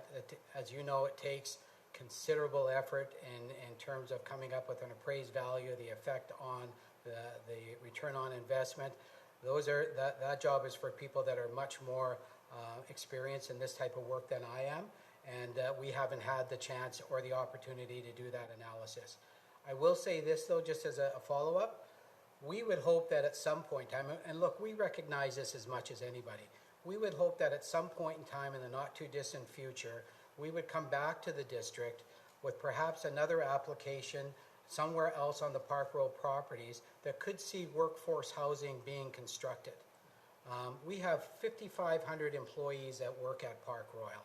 We know that there is a need for housing that is more affordable, maybe micro housing, I don't know, but we would need to sit down with staff and with council and determine to what extent we can do that, where we can do that, and how we can do that. We're not opposed to that. Okay, I guess it is a bit late to get into that. I feel like I want to ask Mr. Bailey whether we could get approval subject to some negotiation on creating affordable units out of the CAC, but that may be overcomplicating things late in the day. Is Mr. Manty, is LARCO willing to put anything else on the table with respect to benefits from the community from this project? So through the Mayor to Councillor Cameron, we've actually been thinking about that, and we know that, as you noted, that one of the issues I wanted to get up on the table was the Wells Street Bridge. And I may have been a little bit glib at the last meeting saying that I was disappointed too, but the truth of the matter is we were disappointed. We had done a lot of work, not just with the district, but with the Squamish Nation to see that project go forward. What we think we would be prepared to do as part of this, and I can commit this to you tonight as part of this application, is we would be prepared to sit down with the district, reduce the contribution to the bridge by up to $200,000.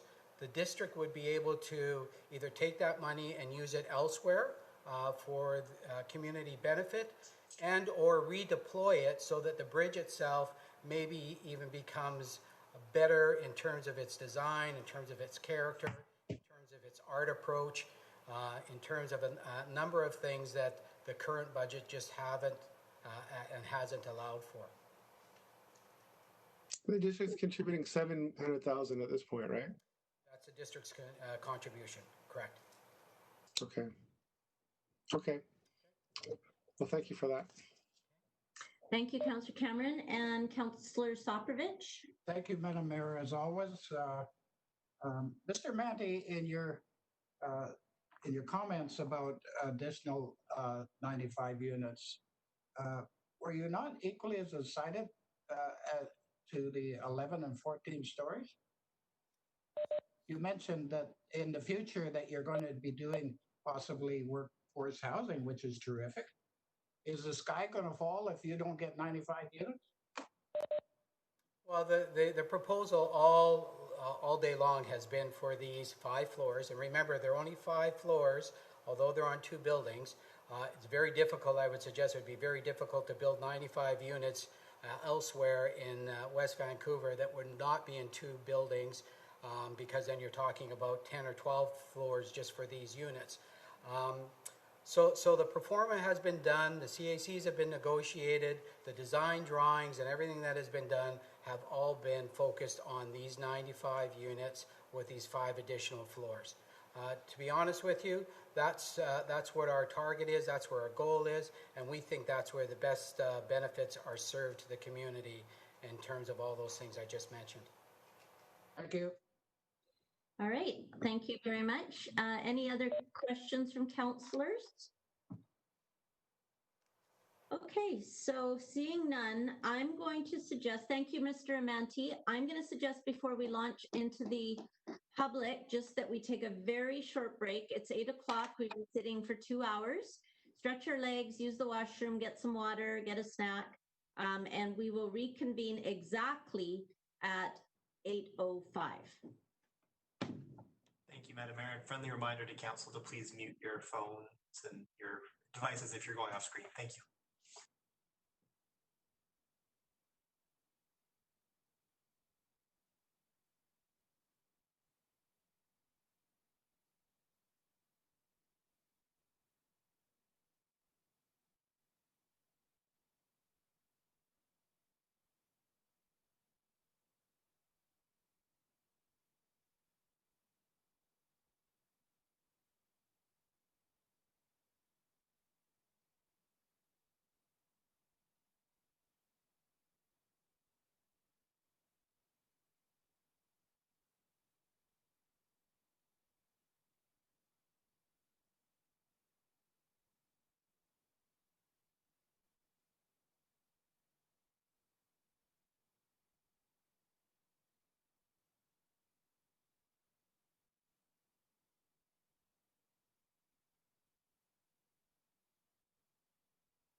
Okay, Mark, I'm just gonna, we're almost at 8:05, so I think everyone is almost here. I don't know if we have Councillor Sofrovich. Just 1 minute, yeah. I'll be ready to go. Sounds good. Thank you.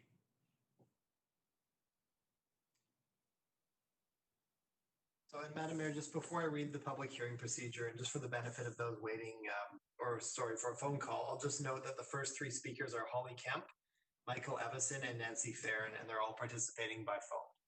So they should expect a phone call within the next 5 to 15 minutes. Alrighty. And while I'm waiting for Councillor Sofrovich, I'm also just going to go on mute and try and get Ms. Kemp on the line so that we're ready once we reconvene. That's great. Thank you, Mark. Thank you.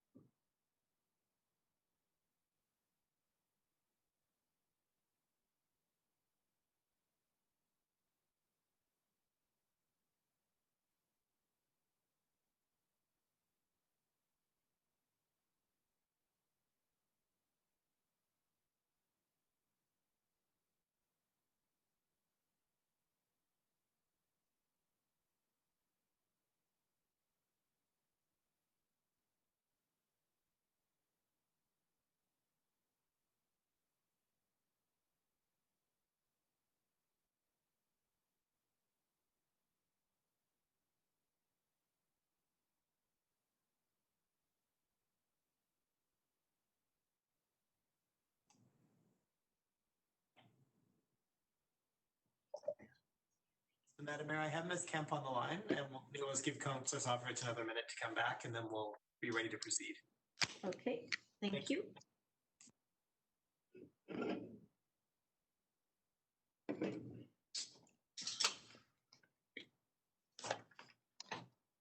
Given that we've got a lot of speakers along and we have quorum, can we proceed?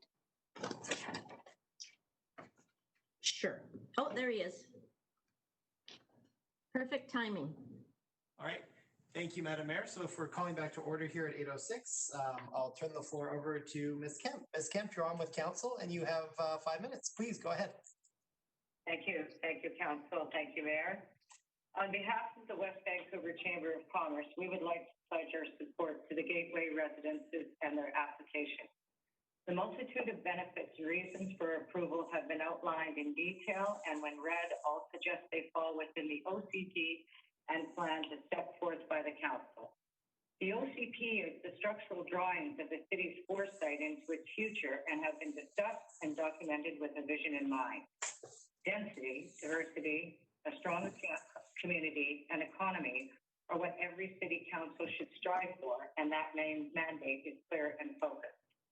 Within such a statement, controversy will come, and it is also clear that when proposals for development are presented, advocates of controversy appear. The role and actions of the West Vancouver Community Stakeholders Group appears to be just that, controversial for the sake of being controversial. Is that really representing the community and the truth? Gateway residences were forced to respond to a mass email to, quote, set the record straight, unquote, outlining line by line the statements made by this stakeholder group that were actually controversial to the actual truth as presented by the developers. The subject of traffic concerns were addressed, yet this community stakeholder group was vocal, violent, and adamant against the B-line transit route. It asked, is this deal already done? If that was the case, why are the public and the businesses asked to provide input to the councillors? The CAC was stated at being between $4 and $6 million, when in fact it is $10 million, and with additional contribution amounts to over $31 million. That amount is significant, and most municipalities would welcome an input of that size to assist in the development of their community. Our world today is being challenged.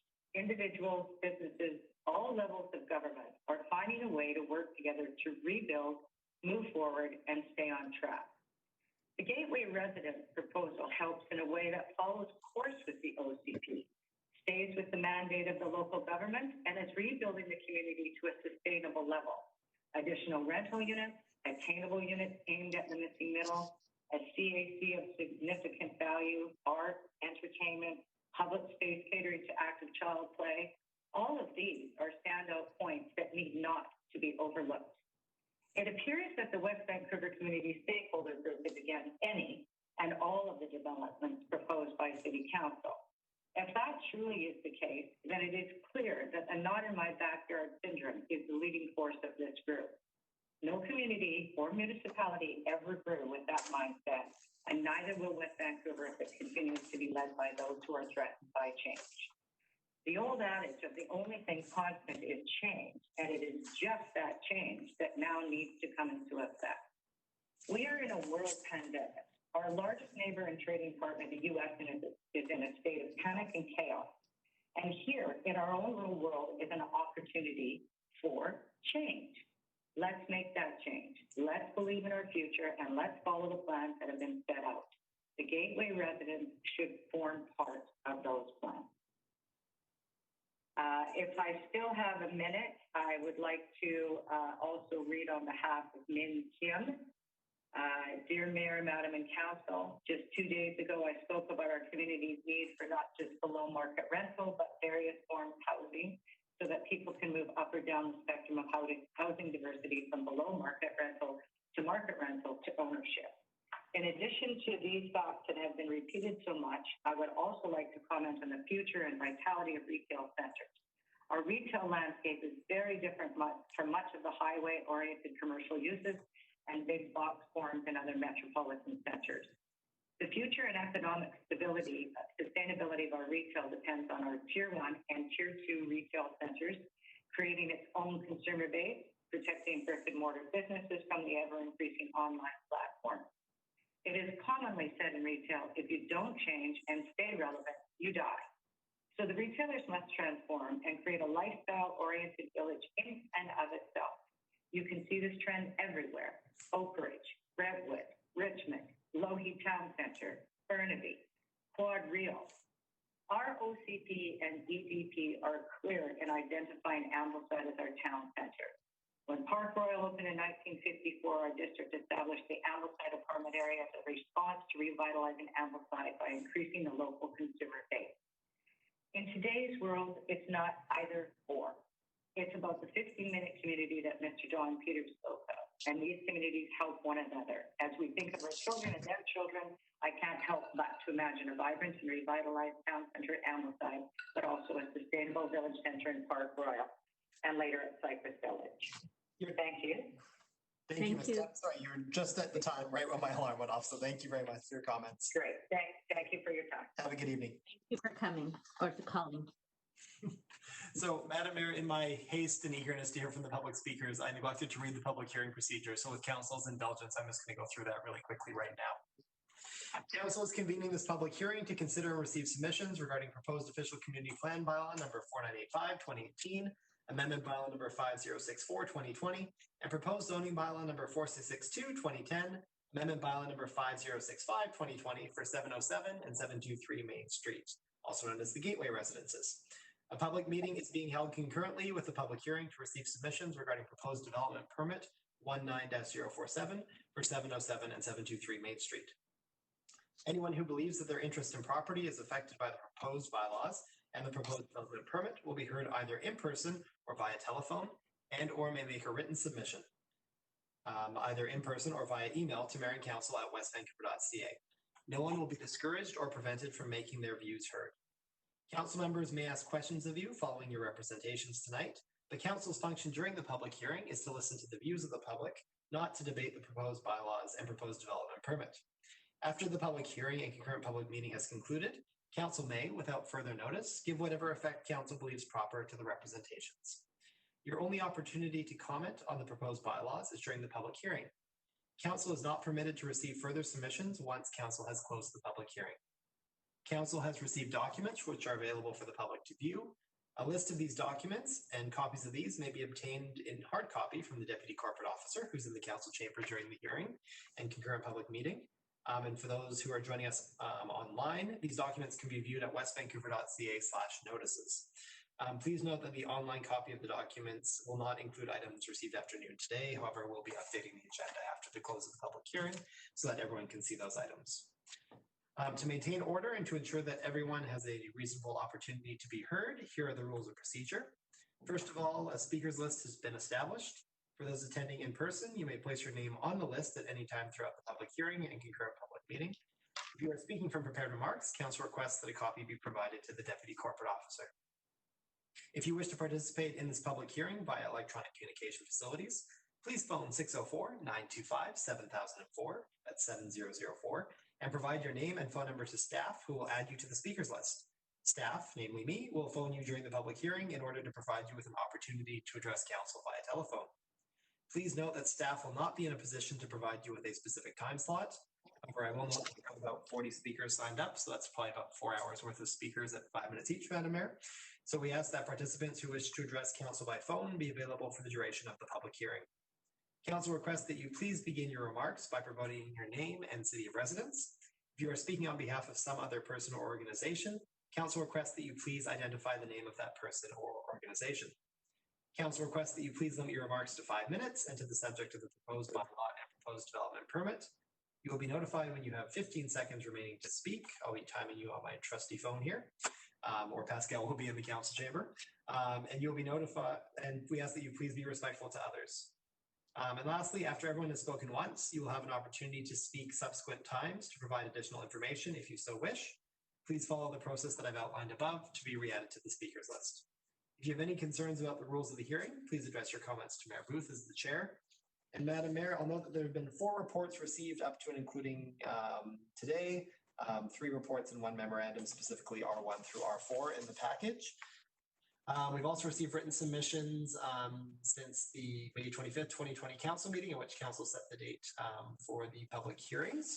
And those submissions number, as of right now, I think we're up to A481. So that's 481 submissions.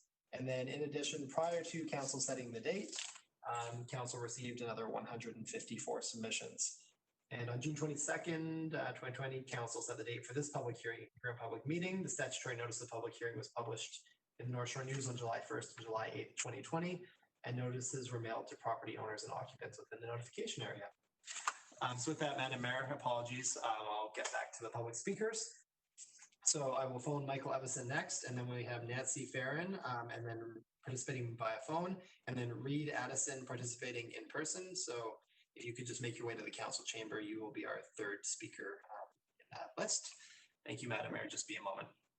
Mr. Panatin, can I just ask you how many people are attending in person? Do you know? Yes, Madam Mayor. Based on the speakers list, we have 1, 2, 3, 4, 5, 6, 7, 8, 9, 10, 11, 12, 13. 13 have signed up to speak in person, Madam Mayor. I can't tell you exactly how many are attending in person, but 13 have signed up to speak in person. All right. Before we go to the first speaker, then I just want to read out a few reminders about Council meetings are intended to provide a respectful and safe environment for members of the public to listen to and speak about issues in our community. I understand that there are differing perspectives on this matter and things on which not everyone will agree. I'm looking for everyone's cooperation in following some rules. There will be no clapping, booing, jeering, cheering, or heckling during the meeting. For speakers, I recognize that it might feel good if there's clapping, but it feels really bad to get booed. So I'm asking everyone for their help.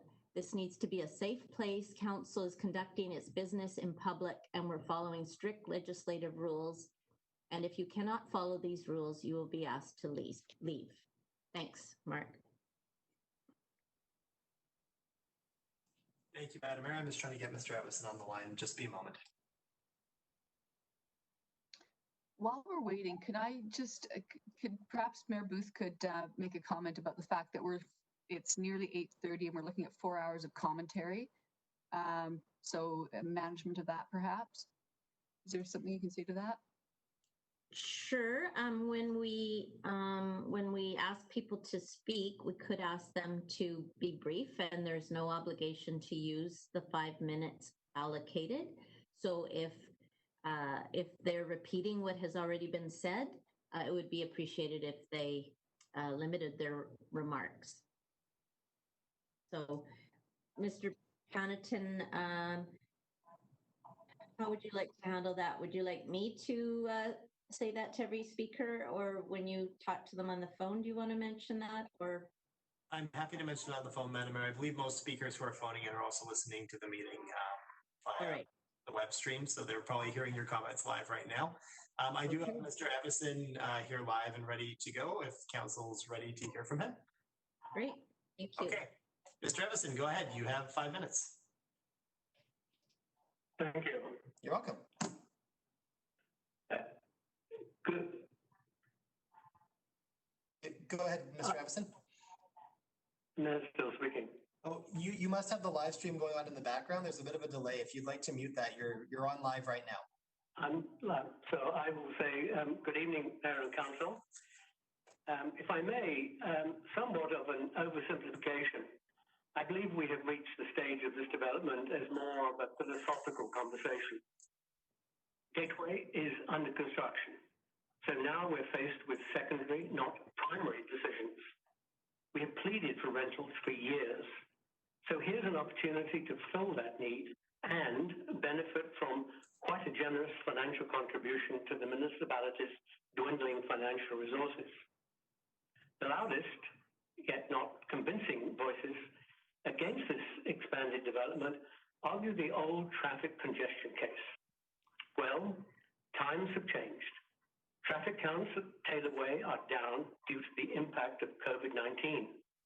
And since businesses will increasingly rely less on the traditional office model, commuting by car will reduce, not increase, the congestion factor. Conclusion, don't squander this opportunity. Thank you. All right. Thank you very much, Mr. Evison. Have a good evening. Thank you. And Mr. Connaughton, when you are setting up these calls, maybe you should ask people at the outset to turn their computer to mute so that we don't have that, because it seems to be an ongoing issue. Certainly. Thank you, Madam Mayor. Thank you, Mr. Evison. Have a good evening. Thank you, Mr. Evison. All right, Madam Mayor. The next speaker is Nancy Farron, followed by Reed Addison and Judith Crook. Just be a moment.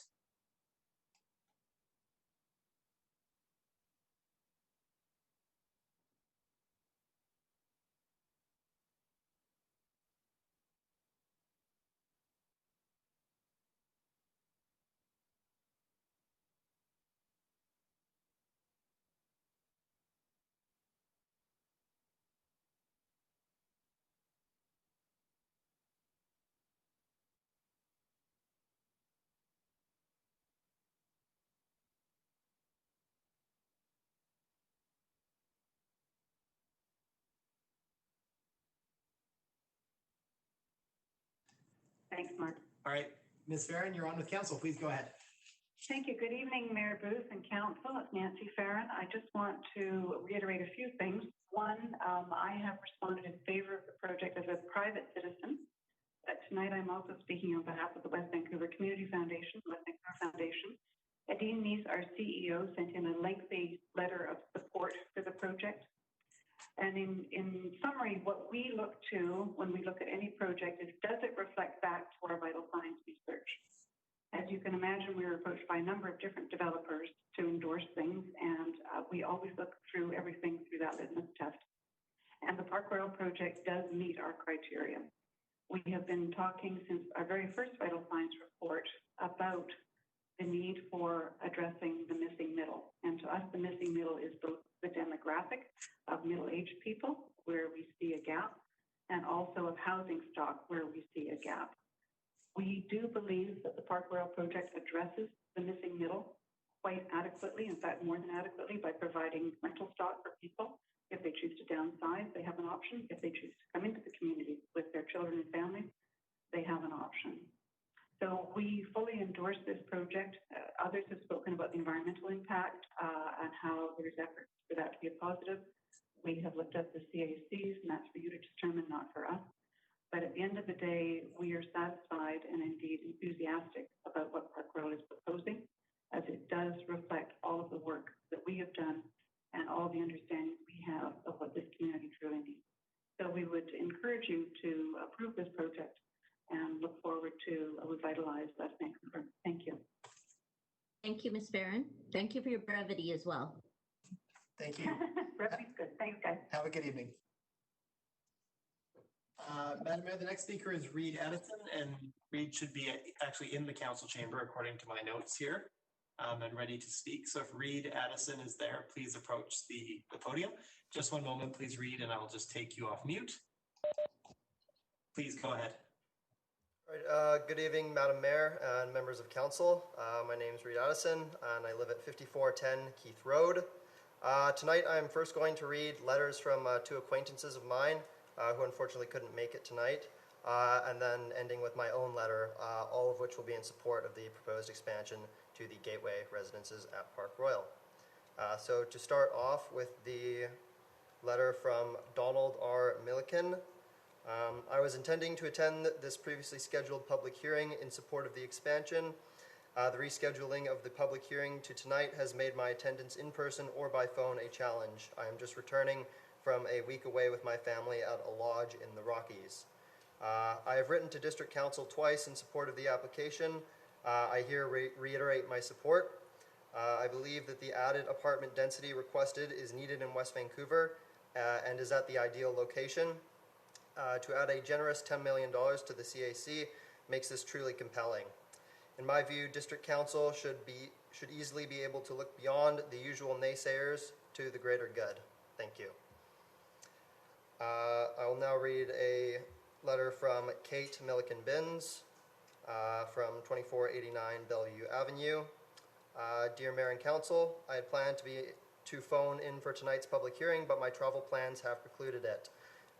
Please let this letter, read by the proponent, indicate my support for LARCO's proposal for an additional 95 units at the southwest corner of Marine Drive and Taylor Way.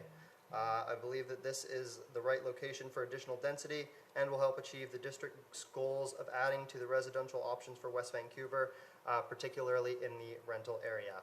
Thank you. Now to finally read my letter in support.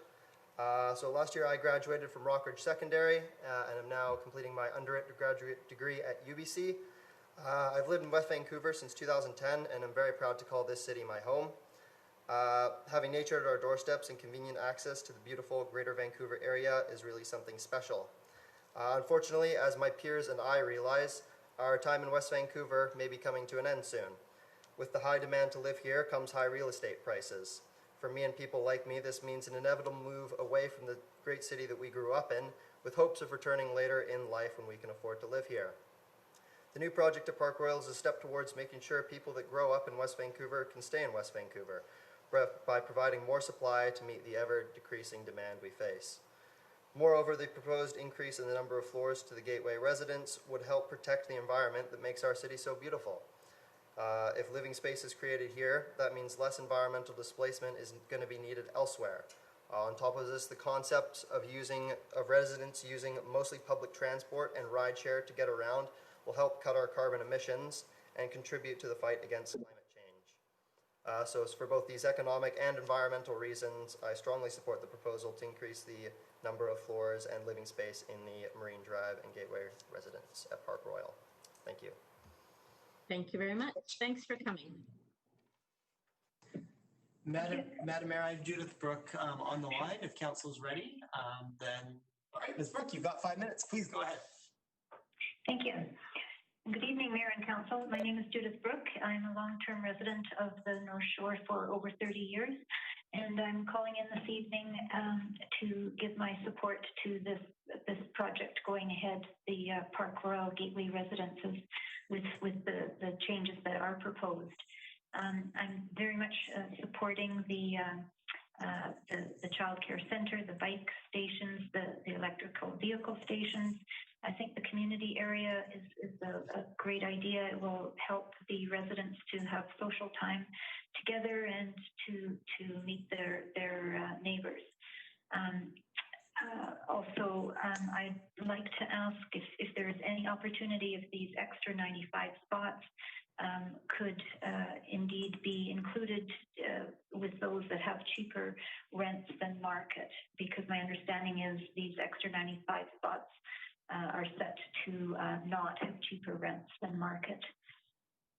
I'd like to echo and support Mr. Bailey, your staff person's comments. He was saying this evening this is an optimal place for more density with less parking because it is at a transit hub. He mentioned progressive planning and well serviced by transit and the B line. I'd like to put in a plug here for those folks who perhaps did not support the B line going further in West Van. It is part of a well-used transit system, and residents will use the system that is there. I'd also like to voice my support for implementing any greenhouse gas intensity limits that could be in place on this building. I'd like to remind Council again, as I did the other night, that Council has recognized the IPCC climate targets and that we must get to net zero by the year 2050. So any buildings that are constructed today will be with us for a long time. It's more efficient to build with the climate crisis in mind than to attempt retrofits later. So I please urge you to consider what you could do in that regard. So this is notwithstanding the step code that is going to be in place in this new structure. I'm talking about to please limit the greenhouse gas intensity limits in the overall building. So those are my thoughts. I want to really support Council in voting to move this project ahead. The rentals are very, very much needed, as we know. It's wonderful that there are going to be apartments here that are below market values, and I support you very much with pushing this ahead. Thank you for your time. Bye-bye. Thank you for your comments, Ms. Brooke. Have a good evening. Thank you. Bye. Madam Mayor, let's get the next speaker on the phone. Thank you. And actually, before I do that, I'm just going to note the next three speakers are Andy Krawczyk, Charlotte McLaughlin, and Stephen Knight, all via phone. Thank you.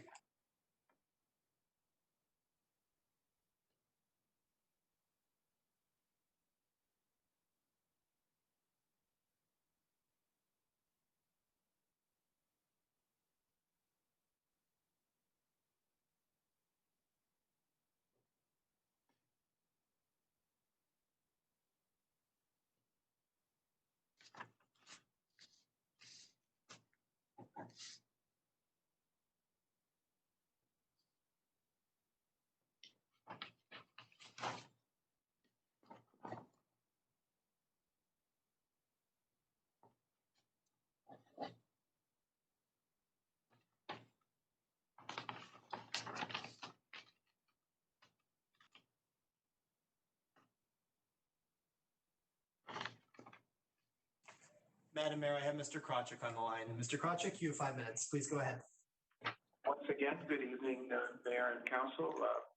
here to speak in favor of the Gateway proposal. To begin with, I want to acknowledge that this is a change in the revision of what was adopted by the previous council following extensive public input and consultation.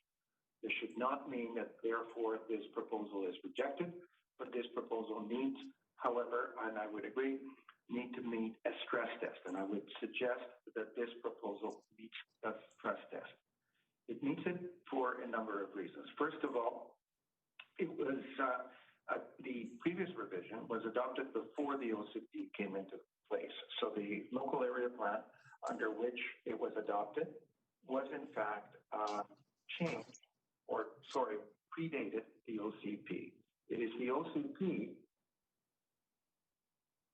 It is the OCP that I'm sorry, I have to mute my yes. My apologies. So back to the OCP. The LAP was adopted prior to the OCP being approved, and I think it is the OCP that becomes the primary mandate by which you need to consider the adoption of these suggested revisions. Bringing the vision of the OCP is a reality which is now a standing challenge to this council. Somehow, maneuvering through competing priorities and an ever-changing societal and economic landscape because of the pandemic has created decision-making challenges hard to imagine. Yet decisions need to be made, not stalled. The dramatic need for affordable and diverse housing is as much a reality now as it was when the OCP was adopted. In fact, it may become even more urgent as hard-changing economic realities harden for many in our community over the coming months. Yes, this proposal would not reduce traffic in our Taylorway Marine Drive corridor. However, according to the very best information from the traffic engineers, it will not increase it either. In addition, it is also located in a major transit hub, which will encourage transit rather than vehicles. The project will give our community real options moving forward, options that were limited with 5 stories less, options that are needed before, now more than ever. The previous council supported the previous proposal because it was the right fit for our community at that time. Several years later, this enhanced proposal, I believe, makes the right proposal for these unsettling times. The priorities of the OCP have not changed. An increase in diverse housing opportunities so that we can build a future for individuals and families in West Vancouver continues to be an essential part of not only the OCP, but the strategic plan you have now adopted. By providing over 90 more purpose rental units built on these additional 5 floors, the proposal does provide a greater diversity of much needed opportunity. I would also point out that it does also have 11 units of adapted housing, and that in itself is a priority, which I believe the OCP also had pointed out. Supporting this proposal will send a positive signal that our community regarding to our community regarding the importance you place on continuing to move forward on finding more housing opportunities, regardless of the political experience we found in suggesting that previous decisions cannot be altered. I would urge leadership, I would urge your support for this revised proposal. Thank you very much. Thank you, Mr. Krawczyk. Have a good evening. All right, Madam Mayor, the next 3 speakers are Charlotte McLaughlin, Stephen Knight, and Ruth Burr, all via telephone. I will try and get Charlotte McLaughlin on the phone right now. Thank you.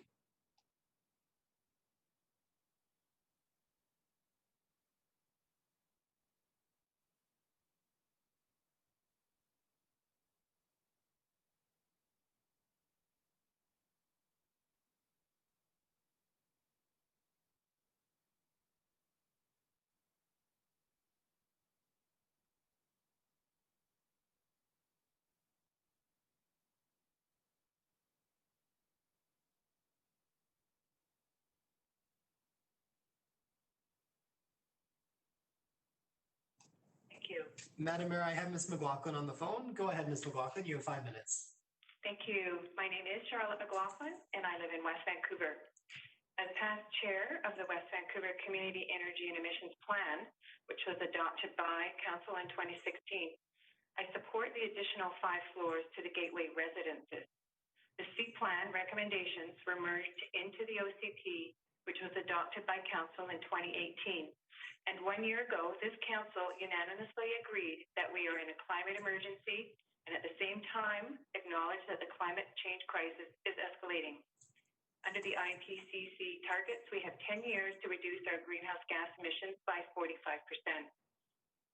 From this perspective, I can offer 3 critical reasons why this extra rental housing would help West Vancouver move towards a more thriving, balanced, and energy-efficient community.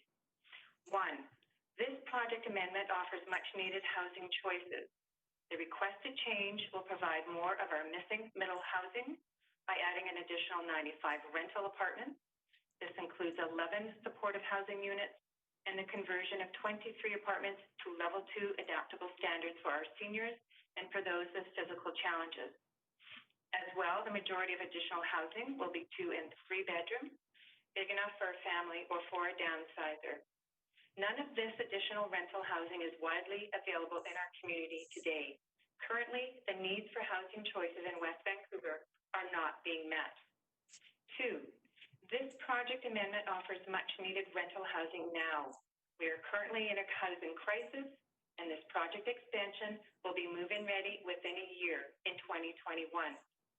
As you know, West Vancouver rental housing needs have been sadly lacking for the past 40 years. The only market rental housing approved in that time frame is nearing completion in Ambleside. From its public hearing in 2016, it has taken over 3.5 years to get to this point. With the planning process, the approval process, the development permit process, and the construction process, I believe that after the Gateway residences are completed, we may see the next multifamily rental housing build in about 3 to 6 years. Our housing needs are at a point that we need solutions now, not 3 or 6 years from now. And 3, this project amendment follows the guidelines for an energy efficient village. This housing is located in a central site, which is walkable to shops and services, close to active transportation, including transit, biking and walking, and close to car share. As well, their energy efficient design meets the high standards of the BC Energy Step Code and the Canada Green Building Council's LEED standards. And finally, the construction impact of this expansion on our community and on the environment will be less than a new build, as this project construction is already underway. While it is important to evaluate a project from a greenhouse gas emission perspective, it is also important to find value from a community outlook. Imagine young couples moving into Gateway residences. They bike to work over the Lionsgate Bridge and spend their weekends mountain biking in the summer and skiing in the winter in the Sea to Sky region. Imagine our elder neighbors downsizing to a 2 or 3 bedroom rental apartment, being able to live in the community that they have lived in for decades. Imagine families of school-aged children living in West Vancouver and not having a long commute to their school. Imagine your friend who is ill, confined to a wheelchair, and in need of a 1-level rental because their 3-level single-family home doesn't work for them anymore. How do you measure these benefits to our friends and neighbors who need help now? So what was the vision that we created for West Vancouver during the 2-year OCP process? We determined that we should build upon our extraordinary assets to become a more complete, connected, and inclusive community with diverse housing, a vibrant economy, and outstanding amenities so that we can ensure our social, economic, and environmental sustainability. It is now time for Council to approve housing projects that meet this vision and that fulfill the recommendations of the C Plan, the OCP, and our declaration of the climate emergency. Thank you for the opportunity to confirm that I support the additional 5 floors to the Gateway residences. This is the right housing in the right place at the right time. Thank you. Thank you for your comments. Have a good evening. Thank you. Lachlan. And Madam Mayor, the next 3 speakers are Stephen Knight via telephone, Ruth Burr via telephone, and Farouk Ferji here in person. So I'll just get Mr. Knight on the phone. Thank you.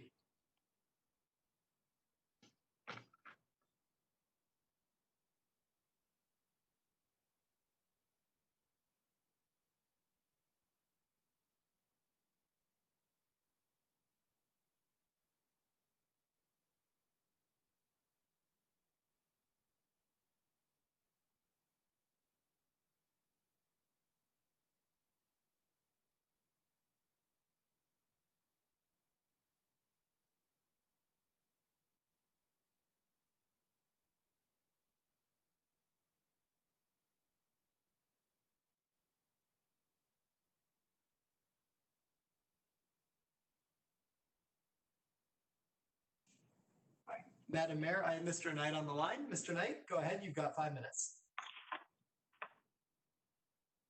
Mr. Knight, you have 5 minutes. Thank you. You're welcome. Go ahead. Oh, Mayor and Council, I would like to speak in favor of this development. Two aspects. Firstly, the development, I mean, West Vancouver is an aging community.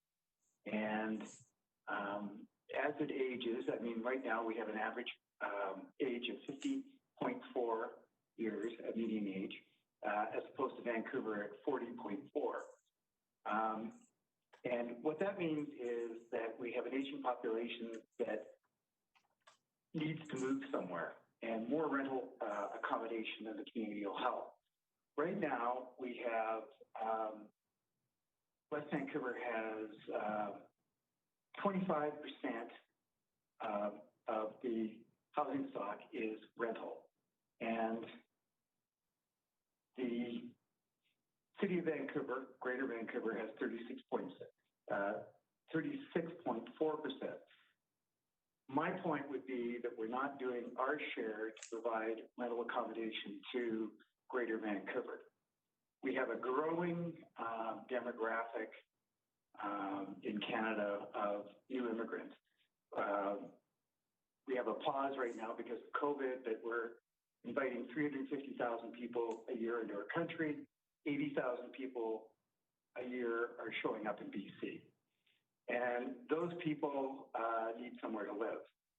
And in West Vancouver, we need to toe our line on rental accommodation. Second major point is green. We need to, we need housing that is walkable. And here we have rental accommodation, and it is absolutely walkable. You can walk to the food store, walk to the theater, you can walk to numerous restaurants. And as people, you know, are aging, they want to be in a vibrant location, and Park Royal will offer that opportunity. So I would like to speak in favor of this development. I'd like to, I find that it would be green. I find that you'd be able to take the bus downtown to work. You'd be able to take the bus downtown to for entertainment, and very few developments have all those attributes. So anyway, I would like to speak in favor of it. I'd like to see the additional 95 units added to the towers. And thank you very much, Mayor and Council. Thank you very much for your comments, sir. Have a good evening. Thank you. Madam Mayor, next up is Ruth Burr via telephone. I'll get her on the line in just a moment, and then followed by Farouk Verji in person and Peter Miller via telephone. Thank you.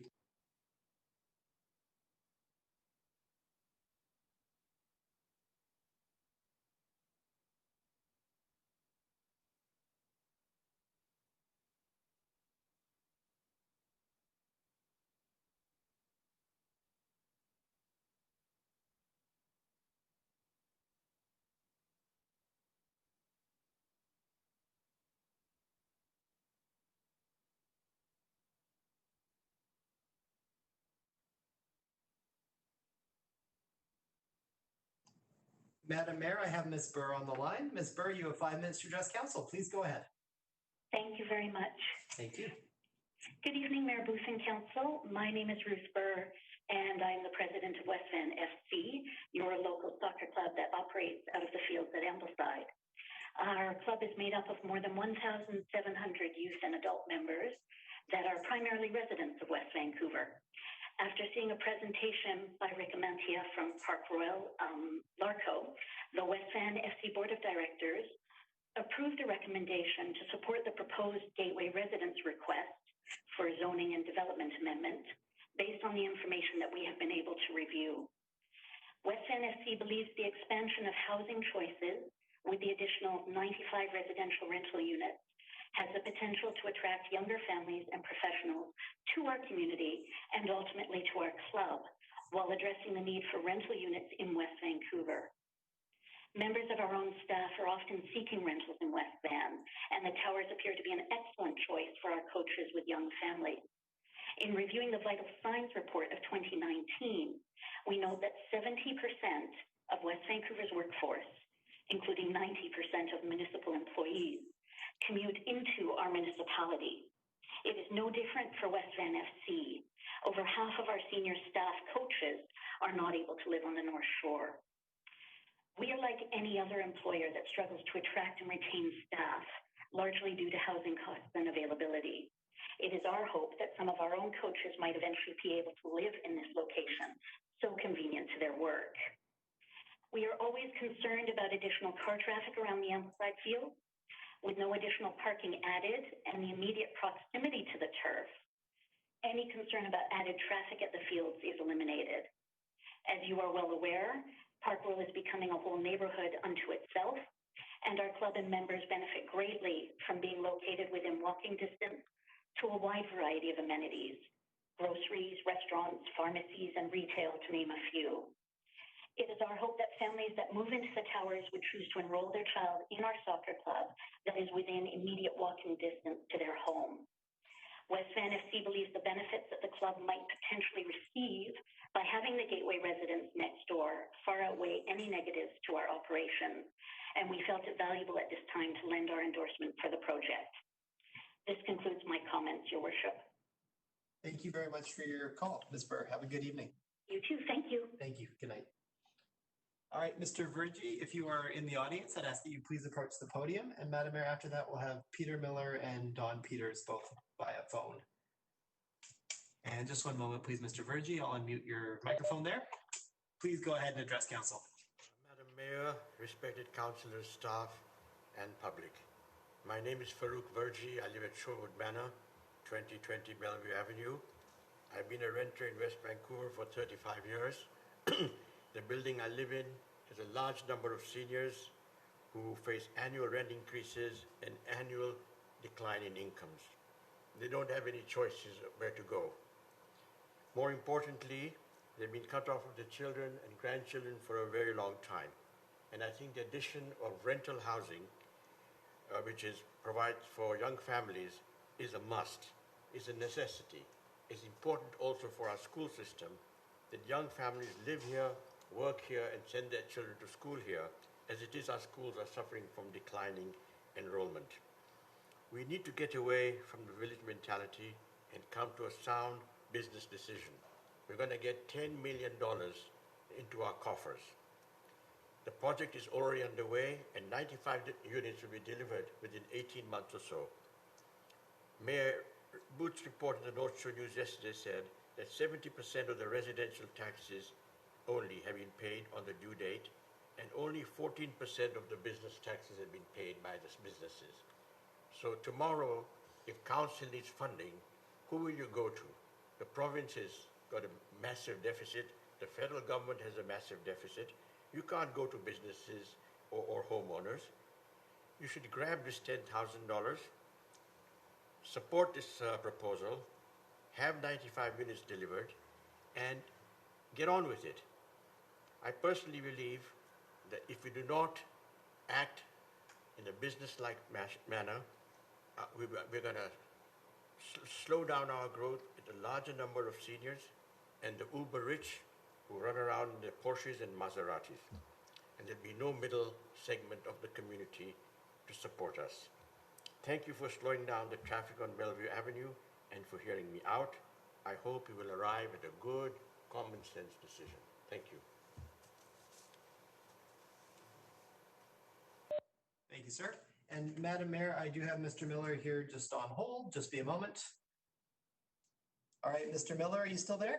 Yep. All right, you're on with council. You have 5 minutes. Please go ahead. Thank you very much. Thank you. Good evening, Mayor and Council. I'm Peter Miller at 2695 Nelson Avenue in West Vancouver. I've agreed with almost everything I've heard this evening, so I won't repeat those phrases, but I will just say I wanted to make a few brief remarks concerning rationale for approving this proposal. The District of West Vancouver is woefully lacking in affordable rental and also accessible housing. And if the proposed number of units were to be built in any other location, it would likely involve the sacrifice of trees, the need to construct additional utility service lines, with all the disruption that entails, and the requirement to excavate and construct an entirely new basement and foundations. All of this increases a project's carbon footprint, and all of this can be avoided by simply adding the units to an existing project, such as the Royal Gateway residence. And it's for this reason that I would urge Council to approve this proposal. Thank you very much. Thank you for your comments, sir. Have a good evening. Thank you, Mark. Bye. Madam Mayor, next up is Don Peters via telephone, and then we have John Lasso and Christine Banham, both in person. Just be a moment while I get Mr. Peters on the line. Thank you.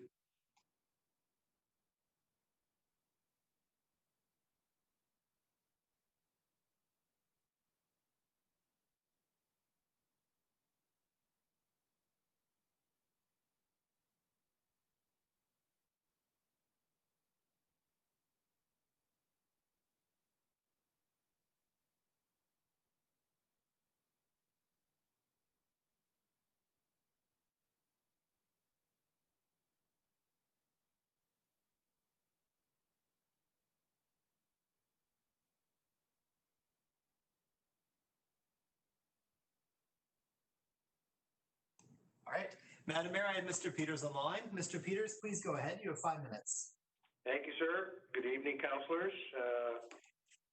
My name is Don Peters. I live at 678 West Queens Road, and I chair the Community Housing Action Committee, a group of North Shore volunteers who advocate for affordable, accessible, and secure, appropriate rental housing here on the North Shore. CHAC is a program of North Shore Community Resources, and our offices are at Cap Mall, and we do appreciate the opportunity tonight to speak to you.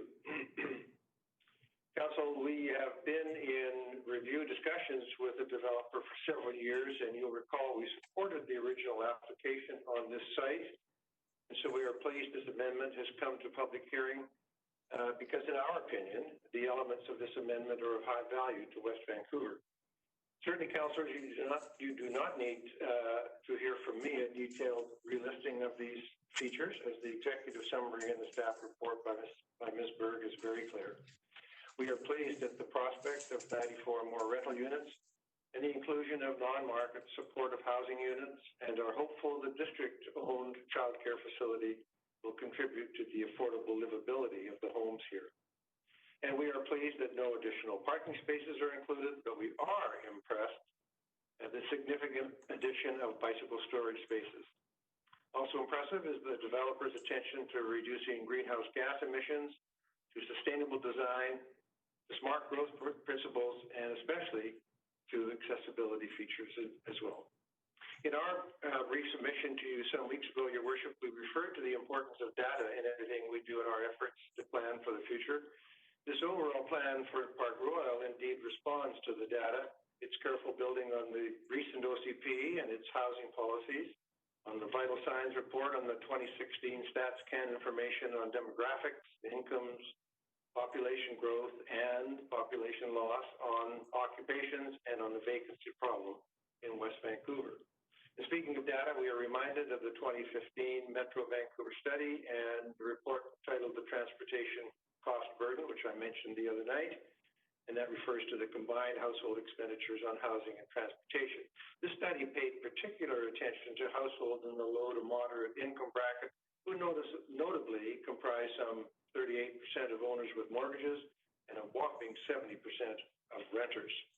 So it was no surprise the study concluded that this burden is severely weighing down many households, especially renters, but also that living near transit can significantly reduce this burden, while at the same time can improve the overall affordability of living near transit.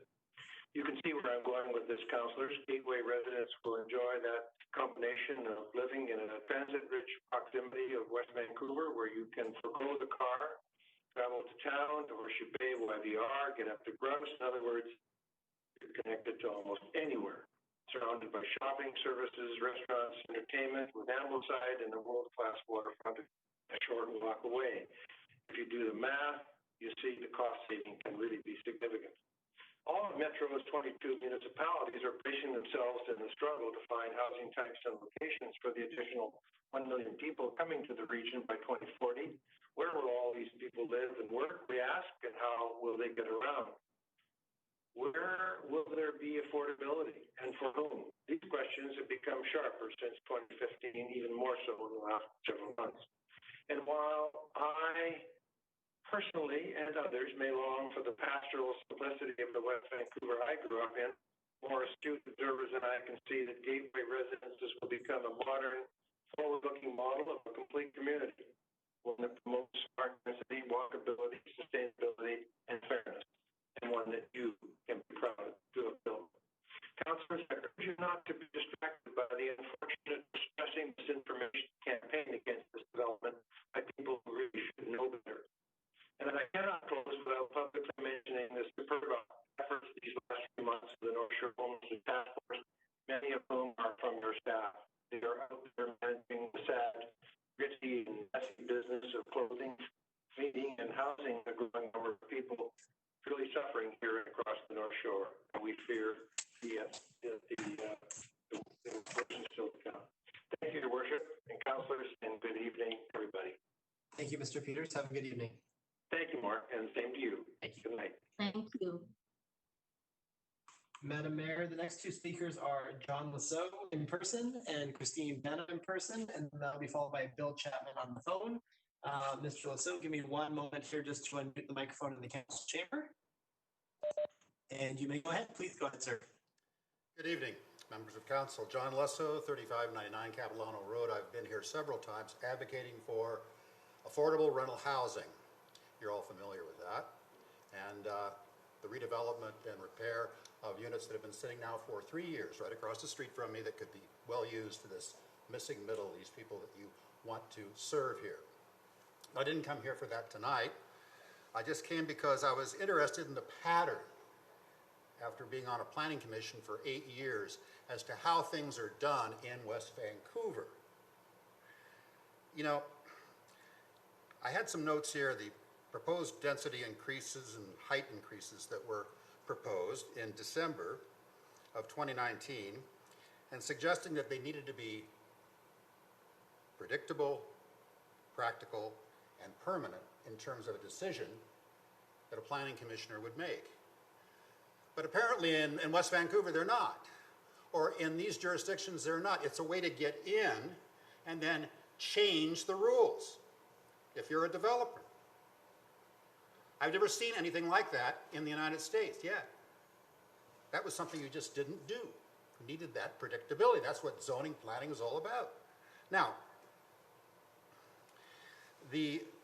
those tests failed on Rogers Creek, a completely different development, but it's the same process.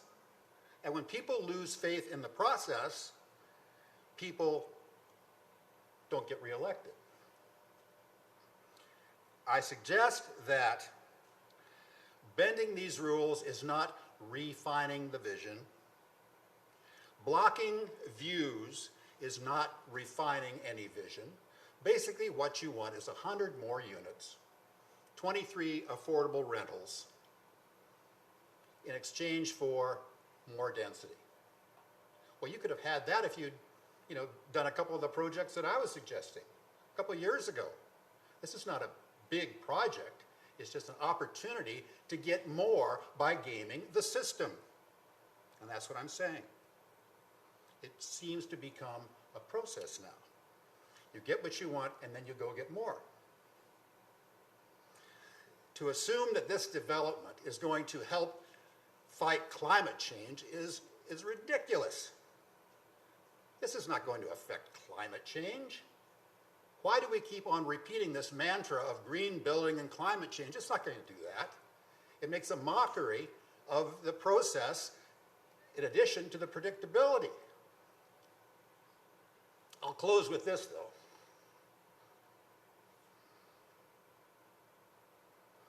To assume that people are not going to drive cars and move into a place where they rely on buses and bicycles for transportation is absurd. You all know that. People are not riding buses now.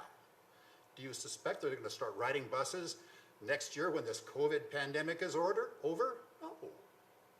No. What is wrong? And I have no dog in this fight. What is wrong with approving what you approved a couple of years ago after careful consideration and planning through your staff and public process? What is wrong with doing that? Absolutely nothing. But it would send a message to these gentlemen and other people who are listening that you can't really continue gaming the system, which is what you are doing.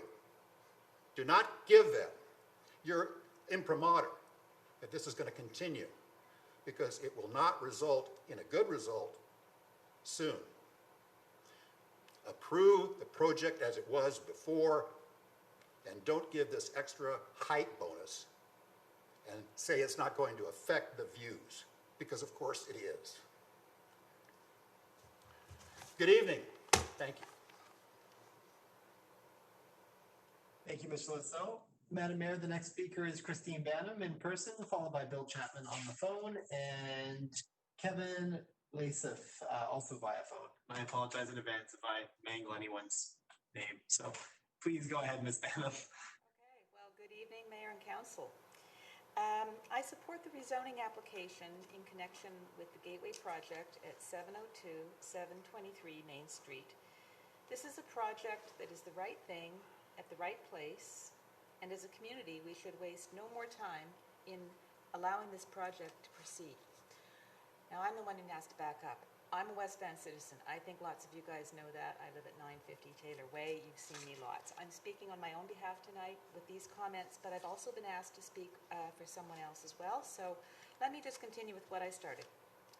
Rental housing is an important and significant part of the housing continuum in the Lower Mainland, and yet much of the rental housing stock is old, deteriorating, and not being replaced fast enough. Renting for life is fast becoming the reality for our growing population in the Lower Mainland. 2016 census results indicated over 36% of Vancouverites were renters across a wide range of demographics and income levels. This figure is expected to continue to grow, and as a community, we need to facilitate the development of housing for this significant sector and to attract families and working people who make the smart economic choice to rent for life. The Gateway project proposal is to add 95 rental units.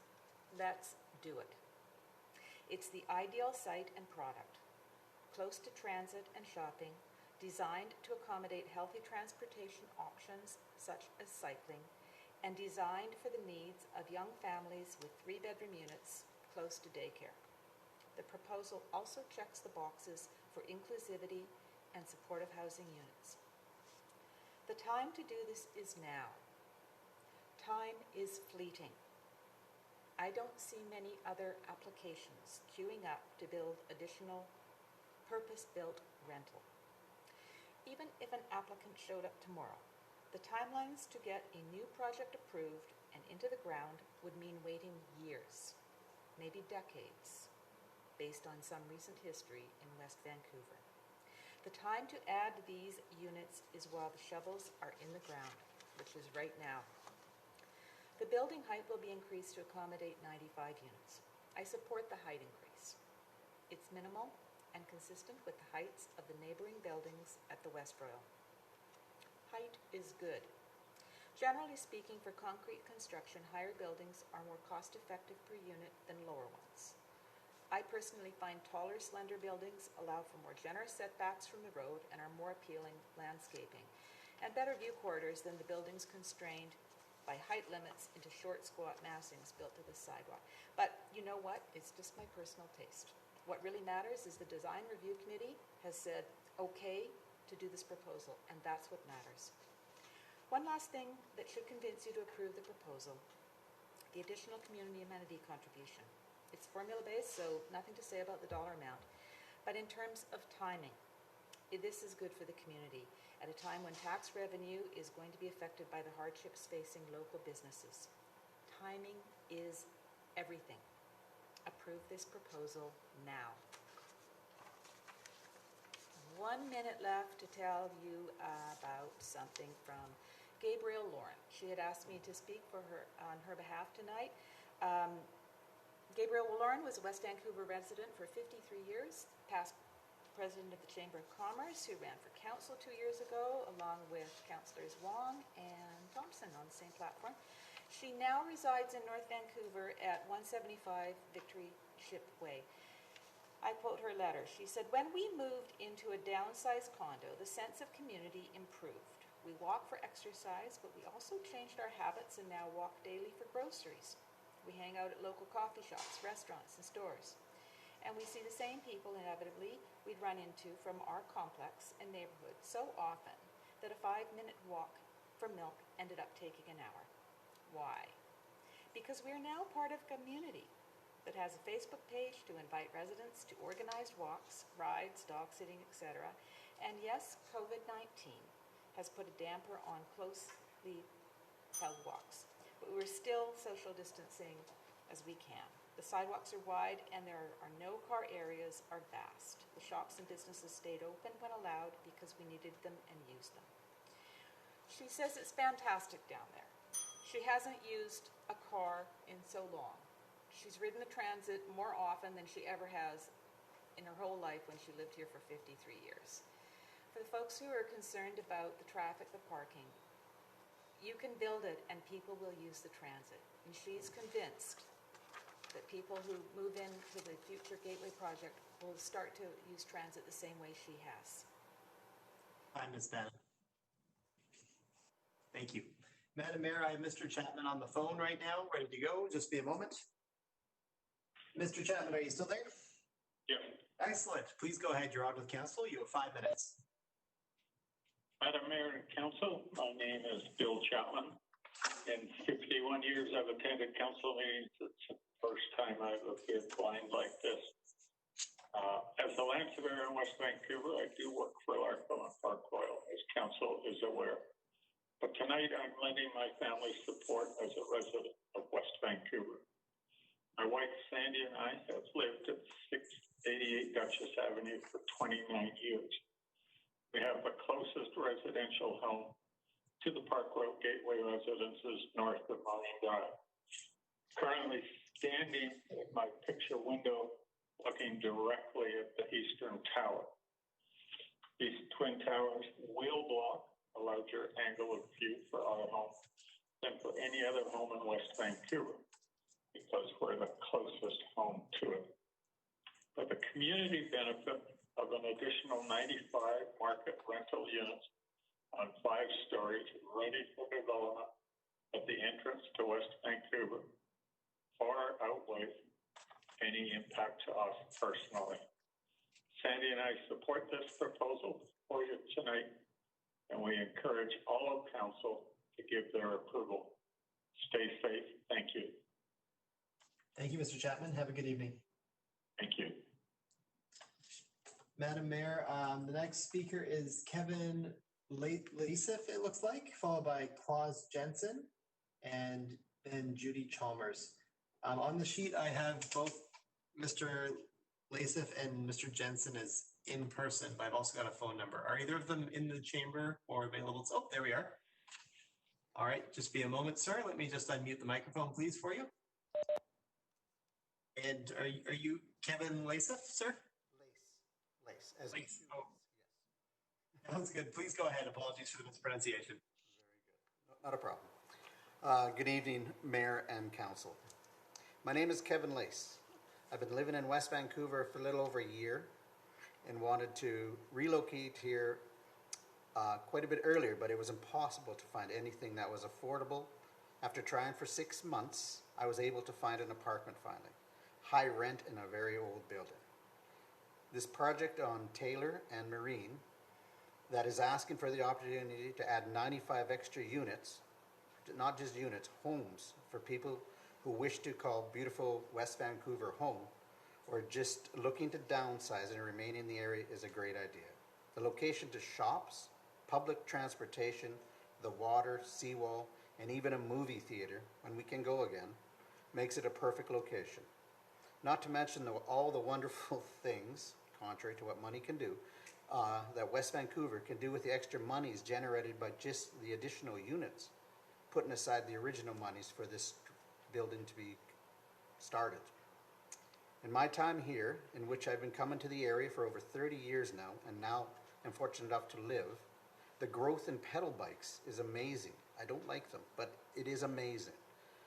Making the building more bike-friendly versus car-friendly is a great plan for the future, the environment, and not adding traffic congestion. In the additional units, the airspace, for the additional units, the airspace, which is air, versus more ground, is forward-thinking and affordable.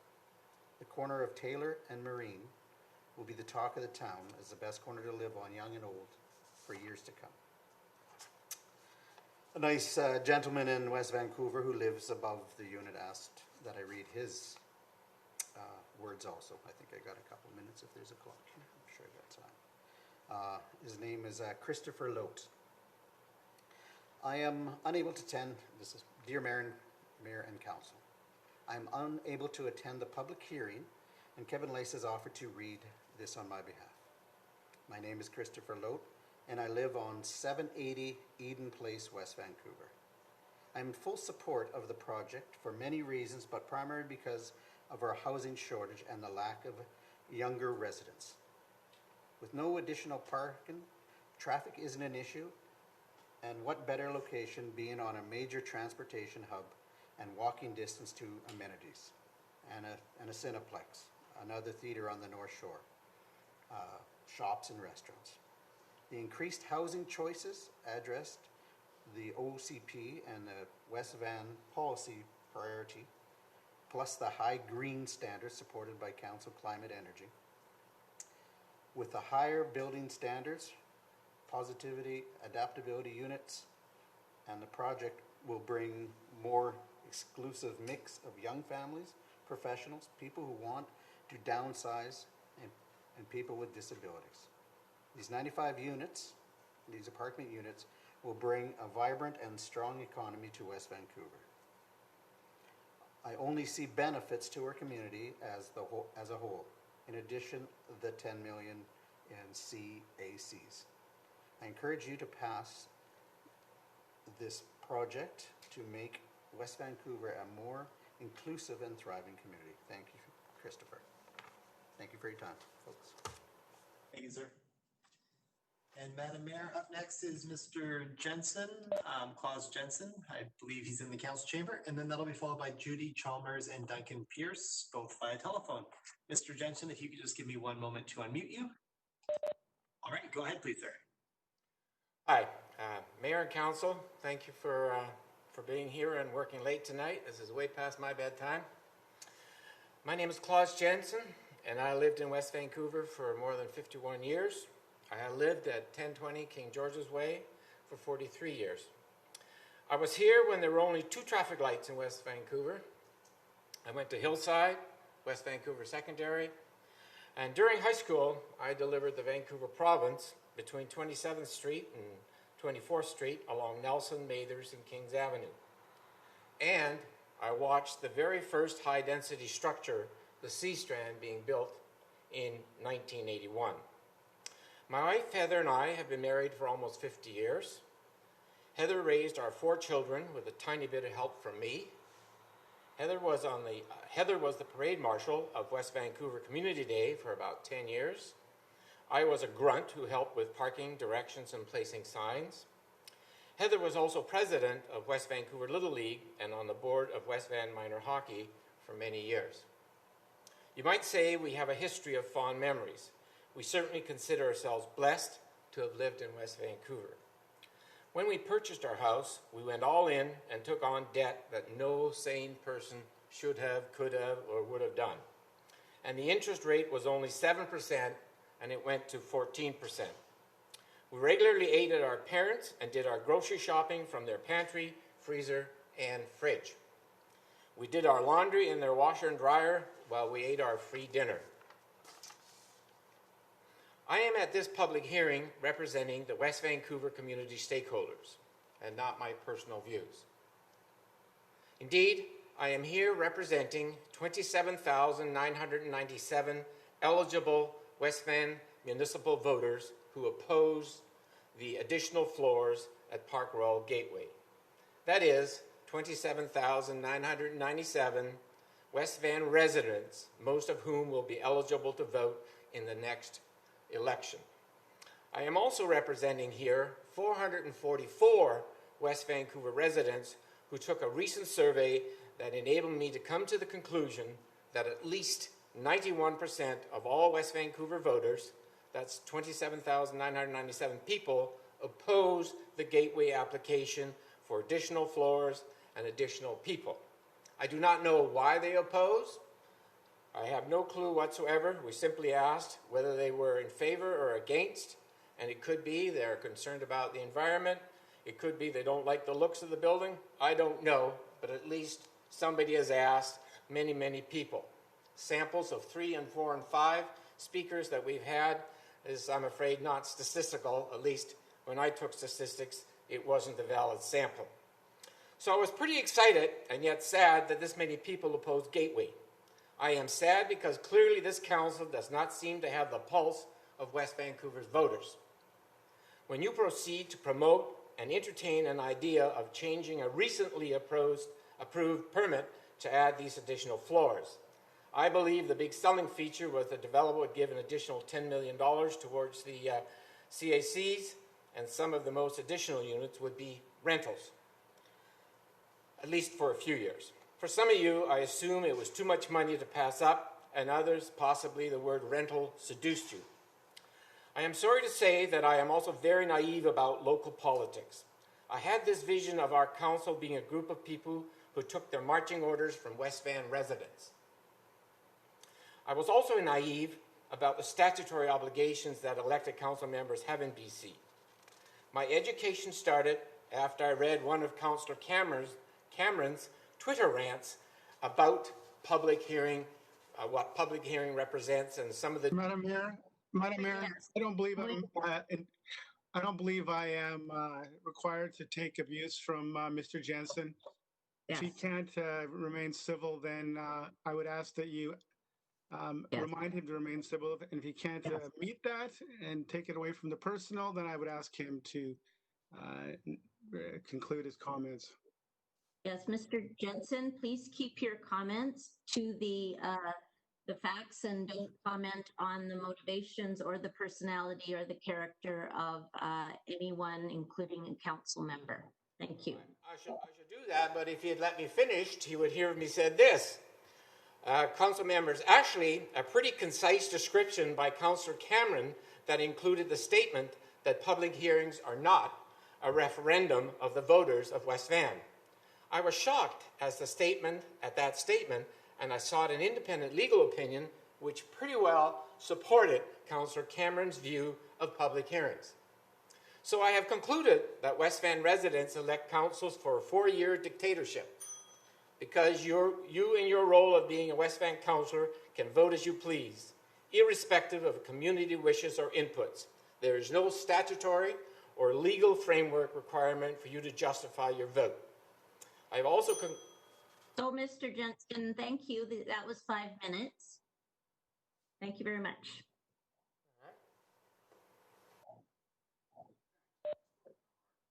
And Madam Mayor, I'll just note that if Mr. Jensen wishes to provide a written copy of his remarks to the Deputy Corporate Officer, then we can add those for the record of the hearing, just since he didn't appear to finish his remarks in the allotted time period. Thank you. Thank you. So, Madam Mayor, may I ask you a question? You have been very straightforward in your display that we respect. Councillors, we respect the public.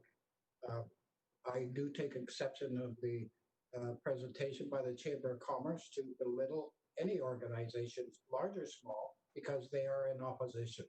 If we are in democracy, Madam Mayor, like you have stated, we should be fair and respectful to everybody, including Councillor Cameron.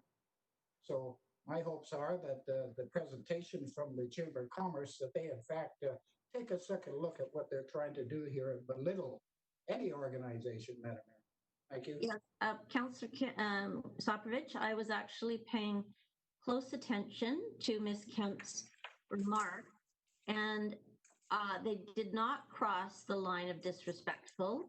She was saying there had been misstatements and misrepresentations by that group, and that she was going to correct those and highlight those. So I was paying very close attention as well to to Ms. Kemp's remarks. Thank you, Madam Mayor. Thank you. And Madam Mayor, I have Ms. Chalmers on the line for her opportunity to speak to council. Just be a moment.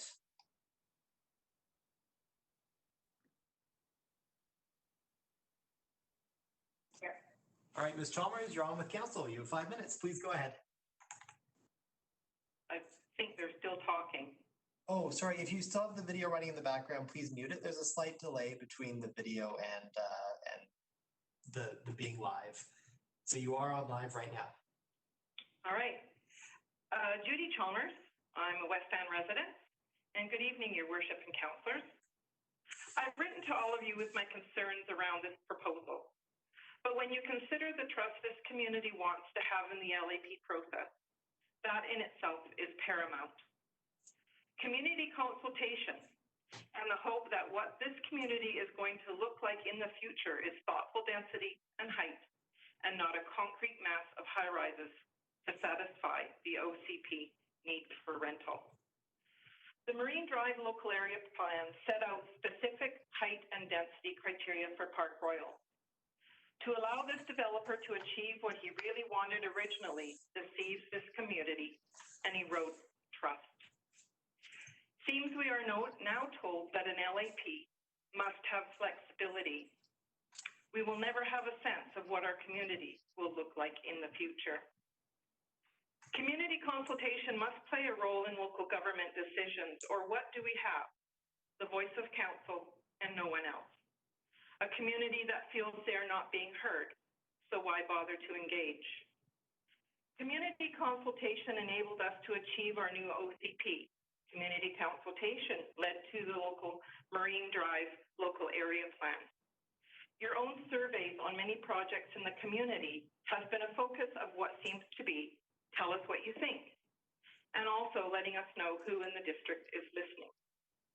Your decisions on how to go forward on many community projects are based on community feedback. So why is this different now? There were 567 letters sent to Mayor and Council up to yesterday. I know because I went through them. As I said in my letter to you yesterday, 25.6% were in support, 3.2% were non-committal, and 71.2% were opposed. Did the district do their own tally of the support based on letters received? Letters to Mayor and Council are all this community sees that gauges support or non-support of this proposal. We don't get to see emails sent directly to you or know if you log any phone calls regarding proposals. A poll by the Angus Reid Group was commissioned by a community resident group, but because it could not be verified, was dismissed by the district. What is interesting, though, is that those results were 72% opposed, and my results were 71.2% opposed. It is pretty clear that this community feels that this proposal is unacceptable. I would also like to note that even though there were many form letters, they were sent in by members of this community, as were form letters sent in by merchants of Park Royal. None should ever be dismissed. I will end up by saying two words that I feel are so important: confidence and trust. If we have confidence in this council, then we will have trust.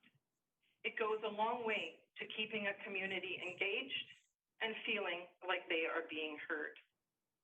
My one additional comment is with regards to the very first speaker who made derogatory remarks and accusations of violence about the West Vancouver Community Stakeholders Group. It was very disrespectful, and I'm very disappointed that this council allowed it to continue. I feel strongly that she owes an apology to this resident group. Thank you for listening, and thank you for your time. Thank you very much, Ms. Chalmers. Have a good evening. Thank you.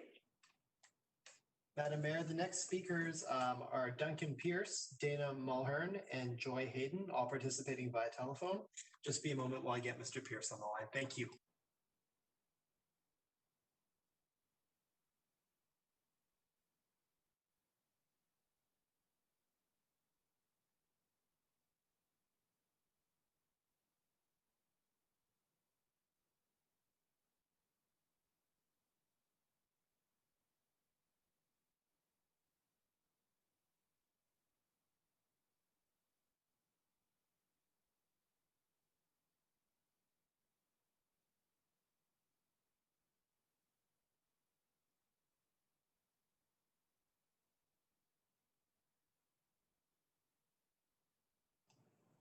Madam Mayor, Councillors, I have Mr. Pierce on the line. Mr. Pierce, go ahead, please. You have 5 minutes. Thank you. My name is Duncan Pierce. I've been a resident of West Vancouver since 1970. I'm a merchant and a resident in the Ambleside area. And I first of all want to thank Council for all of their efforts towards the district's affairs. A long evening for you guys this week, and I appreciate your time and energy. Thank you. I want to speak in favor of the proposal before Council with regard to the Park Royal Towers. I think that, as was discussed earlier in the week and is pretty commonly accepted, there's an extreme shortage of rental housing stock in the district and a lack of options for a variety of different people to be able to live in the community. And this seems to me to be a great opportunity to add to that rental supply in a way that is virtually costless to the district and in fact can result in some additional CACs. It seems to me that this project is located on a major transit fare right on top of a mall that can provide virtually every service that a resident would need. The negatives that are often brought up about it are a conception that the additional units that are being applied for will result in a whole lot more traffic. And I would like to urge Council, as I'm sure they have, to read the studies with regard to the traffic, wherein the estimated effect on the traffic from these additional units that are being proposed is very insignificant according to the report. Obviously, everybody knows that there's no additional parking spaces that are called for within this proposal, which necessitates that people will be required to use car sharing and transit. So it just seems to make a lot of sense. There's also some other really strong features about this situation, and that is that these units are already under construction, and if approved, we would see this rental supply come to the market, within the next couple of years, if not a year. The rents that are being thought about there are very affordable for a group of people that would not be able to afford to buy a home in the district. And I think there's also been a great deal of consideration paid to providing housing for a mix of different groups in the community, including handicapped people and those that need assistance in living. So for all those reasons, I would be strongly in favor of Council approving the project. Often people will comment, well, we just had an OCP approved. And I think that it would be important for the district not to fall on the sort of principle here. The Council has applied different spot rezonings to various properties many times in the district that is contrary or slightly different to the OCP or requires an amendment of the OCP when it makes sense and is a benefit to the members of the community. And I think that this is a clear case here where the district is in sore need of additional rental stock, and this is an excellent project that is already underway and can commit to providing it. And for all those reasons, I would urge you to proceed with the matter, and that's all I have to say. Thank you. Thank you for your comments. Have a good evening, Mr. Pierce. Appreciate it. Bye-bye. Bye-bye. Madam Mayor, the next three speakers are Dana Mulhern, Joy Hayden, and Jeffrey Kincaid Smith, all participating via telephone. Just one moment, and I'll get Ms. Mulhern on the phone. Thank you.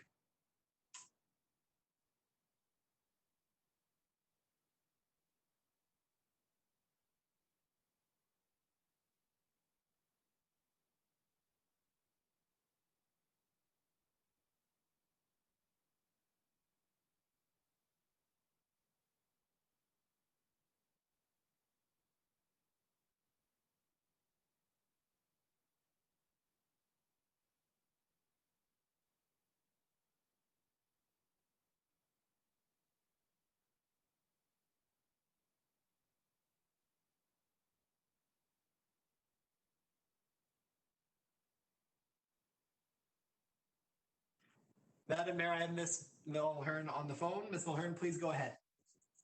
I'm Dana Mulhern. I live at 2345 Bellevue. And first, I'd like to say thank you very much for the Slow Street initiative. It's wonderful. We need a few more signs, but it is just wonderful, and I encourage it totally. Second, I'd like to confirm my support for the 95 additional units in Park Royal Gateway Residences. I want to commend you, Council, for having to make a fast decision. I know everybody likes to follow the rules and follow the precedent, but times are changing these days very quickly, and we need to be able to move with those times. I think it's an exciting idea. This is the first step in establishing a 15-minute community living hub. Pass this. I really want you to pass this and help West Vancouver meet the vision of a diverse, resilient, and healthy community. Thank you so much. Thank you for your comments. Have a good evening. Okay. Bye. Madam Mayor, next up is Joy Hayden, Jeffrey Kincaid Smith, and Nerez Kassam. We'll get Joy Hayden on the line right now. Thank you.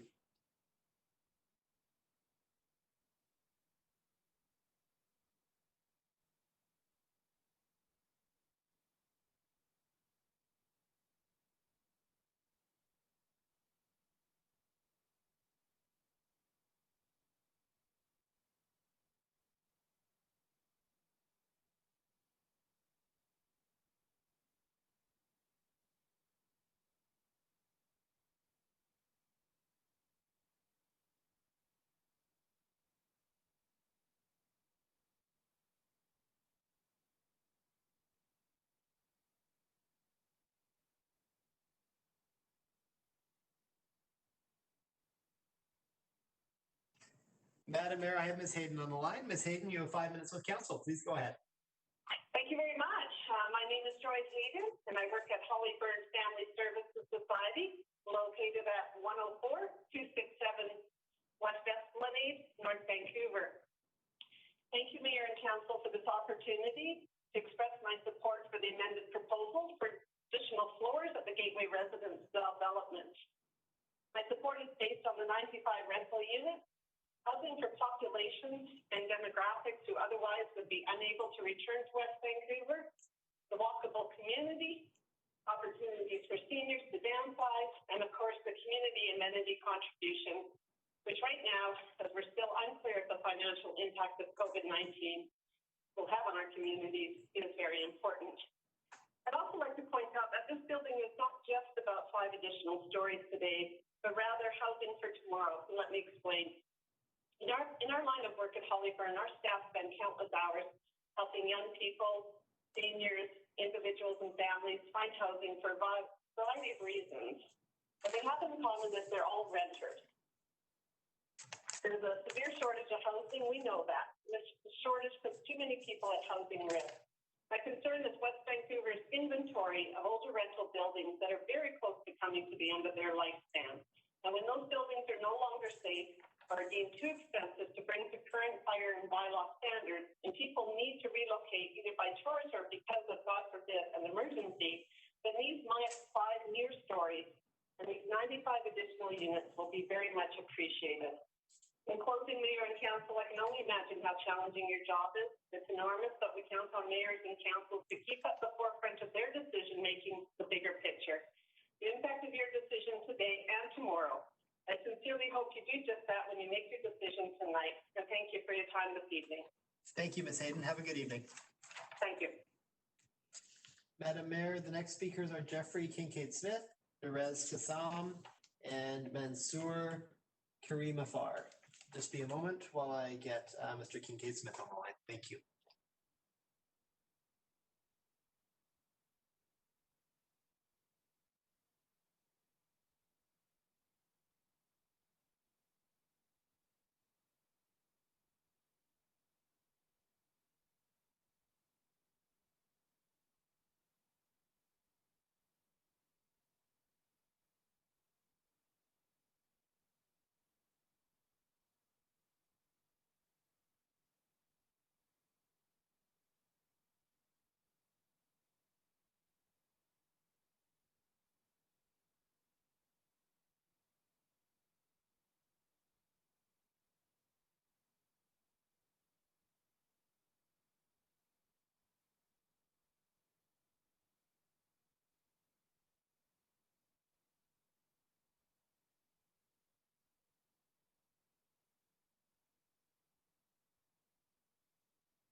Sorry for the wait there, Madam Mayor. I have Mr. Kincaid-Smith on the line. Go ahead, please, sir. You have 5 minutes with council. Good evening. I just wanted to address the council with some ideas that I've had regarding this application, excuse me, for the proposed increase in the number of units of this development that you're considering tonight. The 95 units over and above what's already been approved seem to me to be completely wrong. The previous zoning went through all the normal procedures and had extensive public review. So I think that this application is very wrong. However, I do know that some members of the council have considered inducements that are being offered by the developer to sweeten the deal or to tempt the West Van Council and community to accept this increase in density. My thoughts are that if the council were to consider this, it should be on the basis of I understand that an amount of $10 million was offered by the developer. And in addition to that, I suggest that of the 95 proposed extra units, 70 of them be dedicated to affordable accommodation for people working in West Vancouver, either in the form of healthcare, the elderly, the handicapped, and I believe that should be determined by a formula. There are many examples of that could be used and locked in for the lifetime of the development. So in other words, it'd be a permanent amount of 70 of the 95 units dedicated to affordable rental housing, which is in very, very short supply in West Vancouver. That would assist the care homes, the elderly, the handicapped. It would also assist the businesses where they can't find employees living within a reasonable distance at an affordable rate in West Vancouver. I think that these entrenched benefits to West Vancouver would also, besides benefiting the community, I think it would set a precedent that future developers who want to approach a similar sort of increase in zoning would have to contribute a substantial amount of any increased density to the benefit of the community in West Vancouver. So those are the basic ideas that I wanted to convey to you. And I think that if you chose that route of incentive, I think it has to be very much in favor of West Vancouver community and residents, businesses, and the people in West Vancouver. So those are my thoughts. Thank you very much for listening to this, and I wish you well in your decision. Thank you. Good night. Thank you for your comments, sir. Have a good evening. Thank you. Madam Mayor, the next speakers are Narez Kassam, Mansour Karimafar, and Diamond Karim. If you'll bear with me for a minute, I will get Mr. Kassam on the line. Thank you.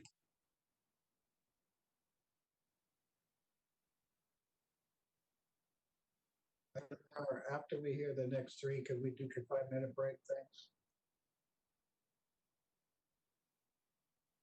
Yes, thanks, Councillor Soprovich. I think we'll take a break right around 10. Thanks so much.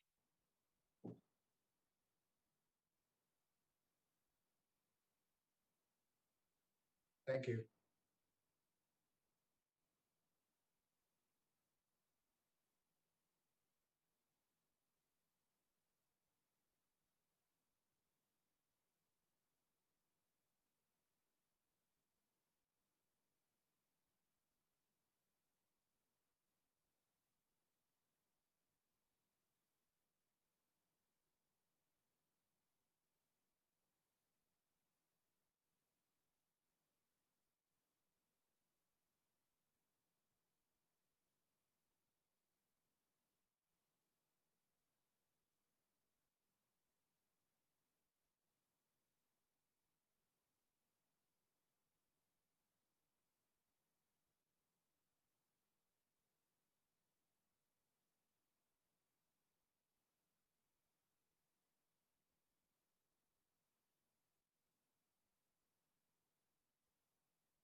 Madam Mayor, I have Mr. Kassam on the line. Mr. Kassam, please go ahead. You have 5 minutes with council.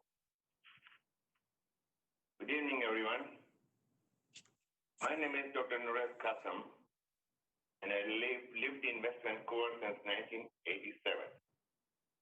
My present address is 5530 Parsonal Place, phone 604-926-5458. I strongly support the proposal for additional 95 rental units at Gateway Residences.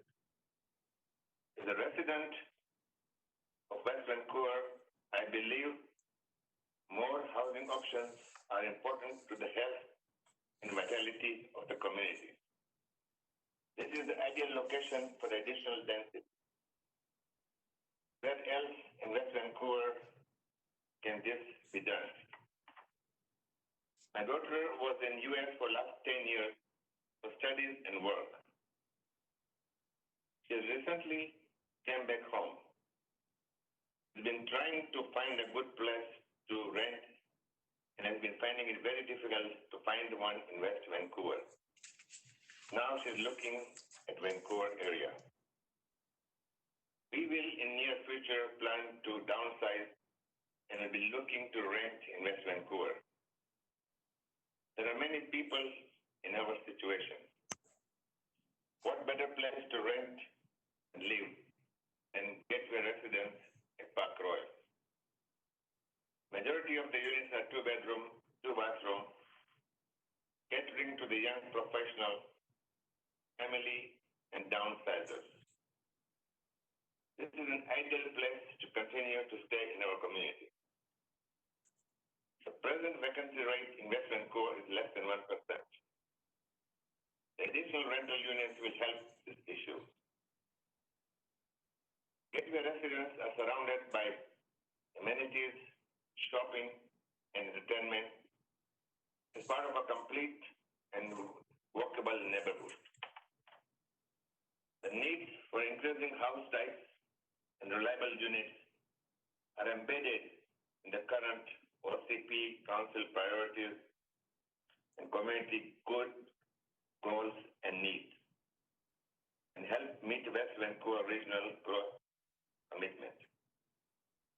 The project is also very close to West Vancouver major public transportation hub, including the new rapid bus.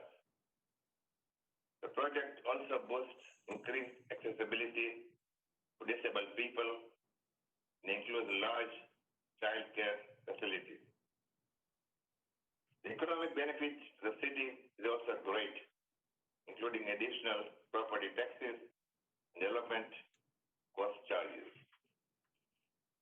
The application responds to the need for greater socio-economic and the community and will provide much needed housing options for the young and all families, contributing to a more inclusive, livable, and welcoming community. I request that the council approve the project, which will be a great gathering place for all people of West Vancouver. Thank you. Thank you, sir. Have a good evening. Okay, bye-bye. Bye-bye. Madam Mayor, the next two speakers before the recess are Mansour Karimafar and Diamond Kareem. If you'll bear with me one moment, I'll get Mr. Karimafar on the line. Thank you.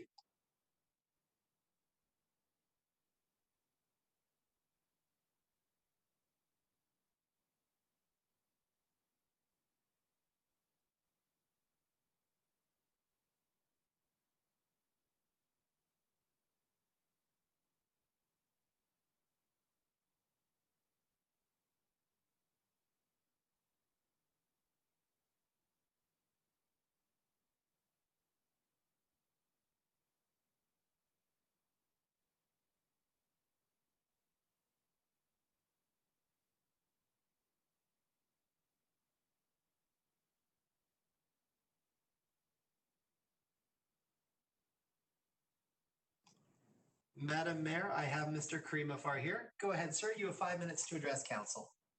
Thank you. I'm Mansour. I've done my PhD in UK and I've had some traffic control engineering courses. So just let you know. I'd like to tell you that I'm very disappointed of such hearings. I hope the city is not making decisions upon these hearings. How the city can trust that some people who talked in favor of this project have not been hired to do so, saying the community will benefit or the traffic will be improved by this project is a joke. Madam Mayor, respect, please. Respect. West Royal Building residents believe that the developer is the only one who benefits from this additional unit. Sorry, Mr. Karimafar, could you please keep your remarks to the project facts and not comment on motivations of others or? Okay. Thank you. Okay. We were also very aware that although the developers have initially asked for higher buildings for very good reason, this was not approved by the West Vancouver Council. I'd like to tell the people who is thinking of renting the additional units that it is said that after about a year, Mr. Gateway is planning to rent the public parking of the Park Royal South to the residents of the new 95 units not having parking. Also, Mr. Gateway is planning to change the applications from renting to selling the units in near future. It means less parking and less renting units will be available to the residents of West Vancouver. Thank you so much. I was going to say many other things, but this hearing, as I said, I'm very disappointed. Thank you. Bye. Thank you for your comments, sir. Have a good evening. Bye. Bye. Madam Mayor, the last speaker before the break is Mr. Diamond Kareem, and I'll just note that after we come back, we'll have Elaine McCarg, Laurie Parkinson, and Peter Schofield all participating via phone. So thank you for bearing with me, Council. I'll get Diamond Kareem on the phone.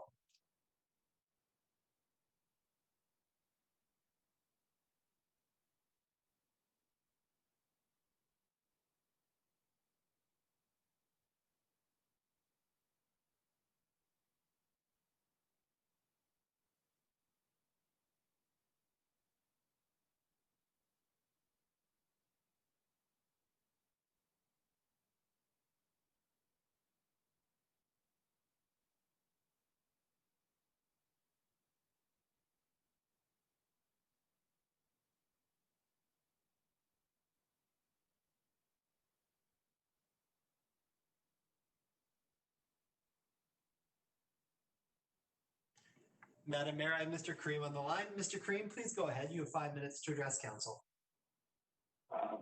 Council, can you hear me? The mayor and the council, thank you for the opportunity of giving me the to share my ideas.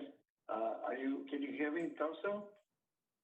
Yes, Mr. Kareem. Yes, sorry. Yes, we can. Mr. Kareem. Yes, they can. You can? Okay. Well, I support the proposed gateway residences, and I have lived in West Vancouver for the last 30 years, and I've seen a considerable improvement in the Park Royal Mall. They have given us a lot of amenities, and I'm glad that they have improved our quality of life here.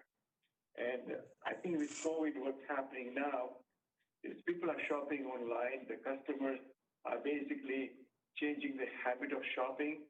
And I think it's going to be devastating impact on the malls going forward. And I believe that the increased units will provide more customers and support for sustainability and jobs for the mall. And really, most important thing is that this mall of this size, the mega mall, are owned by international companies, whereas this mall is locally owned by Canadian family, and they deserve your support. Thank you for your comments, Mr. Kareem. Thank you for calling me back. I appreciate that. You're welcome. Have a good evening, sir. Okay, you too. Bye. Thank you. And Madam Mayor, just before you call the recess, again, it'll be Elaine McCarg, Lori Parkinson, and Peter Schofield when we come back. Thank you. And how are we making out on our list, Mr. Panatin? Madam Mayor, we have 1, 2, 3, 4, 5, 6. Sorry, give me one moment. 13 speakers remaining as of right now by my count, Madam Mayor. Thank you very much. Okay, so we'll take 5 minutes, council, till 10 o'clock. Thank you, Madam Mayor. Thank you.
Okay, there was a lineup at the washroom. I'm back. 10 o'clock. Thank you, Madam Mayor. I have Elaine McHarg on the line and on hold once council returns.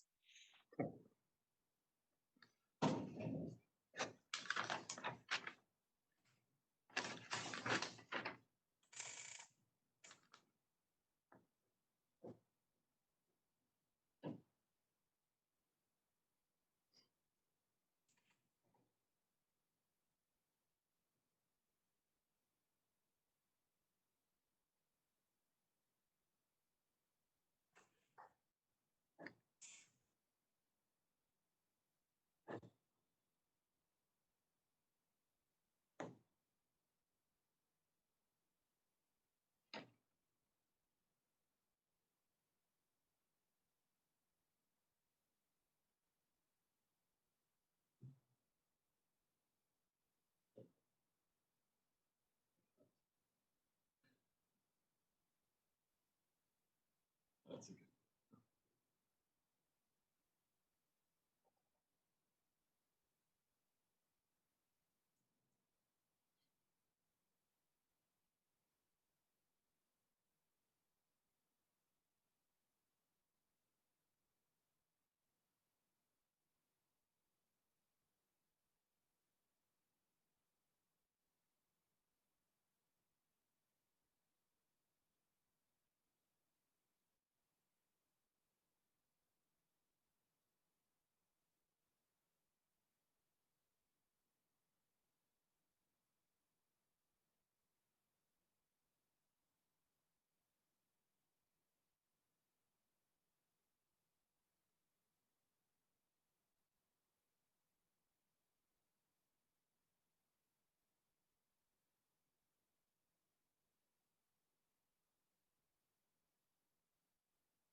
All right, Madam Mayor, we have a quorum of council if you'd like to proceed, or we can wait for Councillors Cameron and Sopovich and Wong.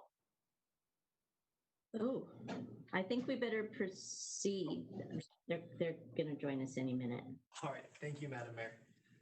So I have Ms. McHarg on the line. Just be one moment. Sorry about the wait, Ms. McHarg. Are you still there?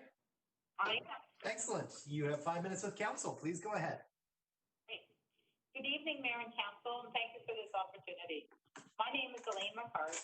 I've lived in West Vancouver for 25 years, raised our children here, now university students, and we all reside together in the Ambleside neighborhood at 1140 Duchess Avenue. I'm speaking on behalf of Dan Rose, Matthew Rose, and Samantha Rose, in addition to myself.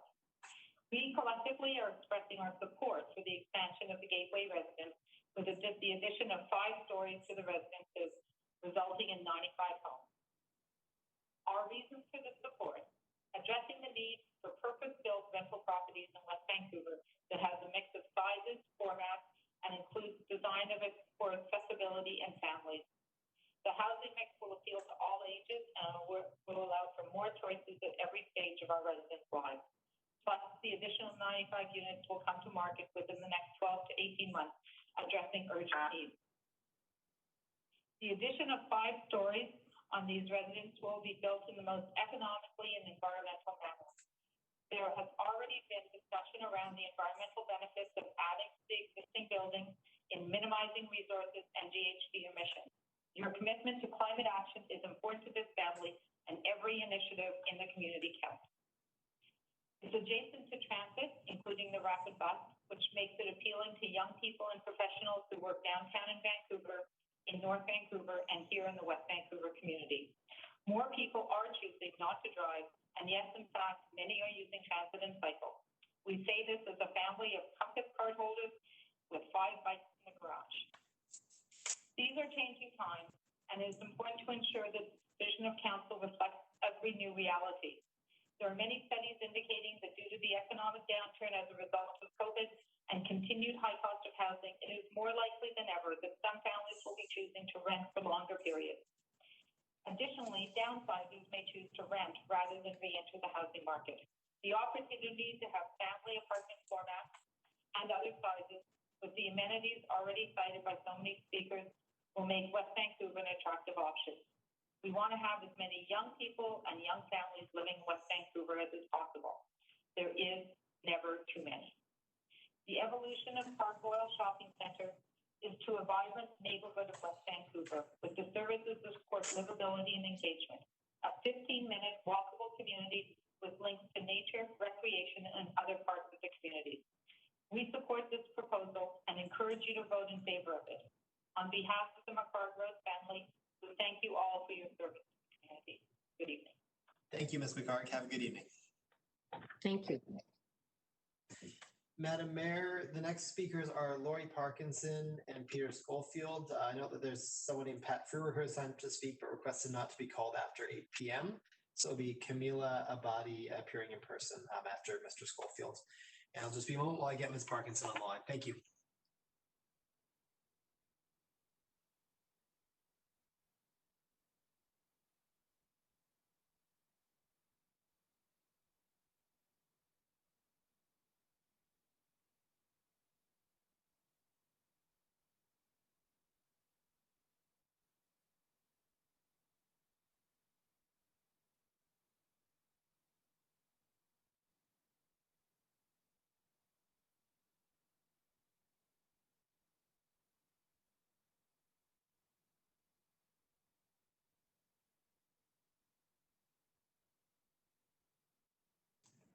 Madam Mayor, I have Ms. Parkinson on the line. Ms. Parkinson, please go ahead. You have 5 minutes. Okay. West Vancouver is desperately short of secure rental accommodations. The district has about 1,900 purpose-built rental units. With these apartments, West Vancouver has a very low vacancy rate and needs more dedicated rental space. Most of these 1,900 rental units are old. They were built in the 60s and 70s.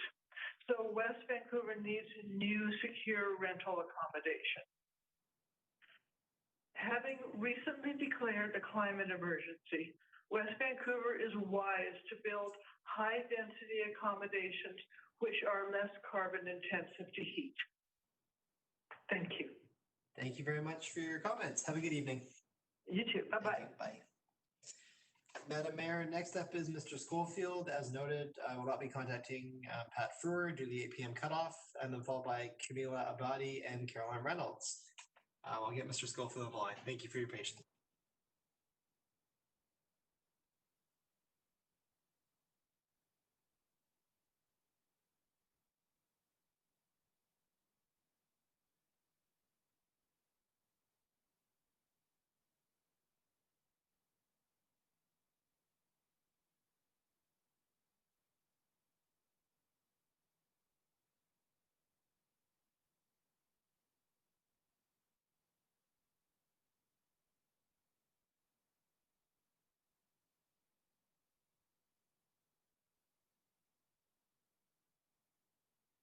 Okay.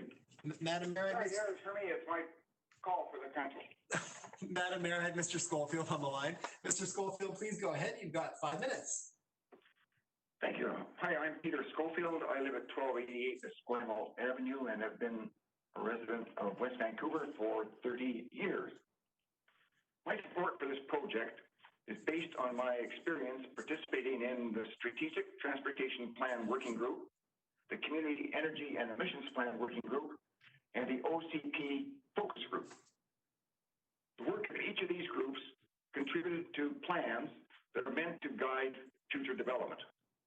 So let's look at each of these plans and see how each contributes to the objectives of each of these plans.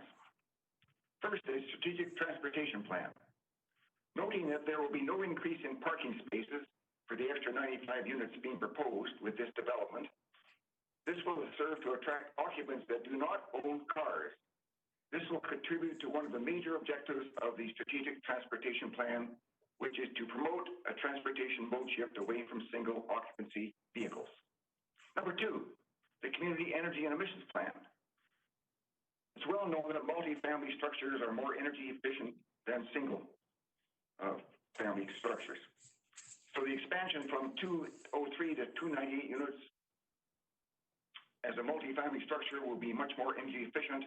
Additionally, there will be no requirement for removing trees or extra concrete for a foundation, which will also minimize the amount of greenhouse gas emissions that are associated with the construction of these buildings.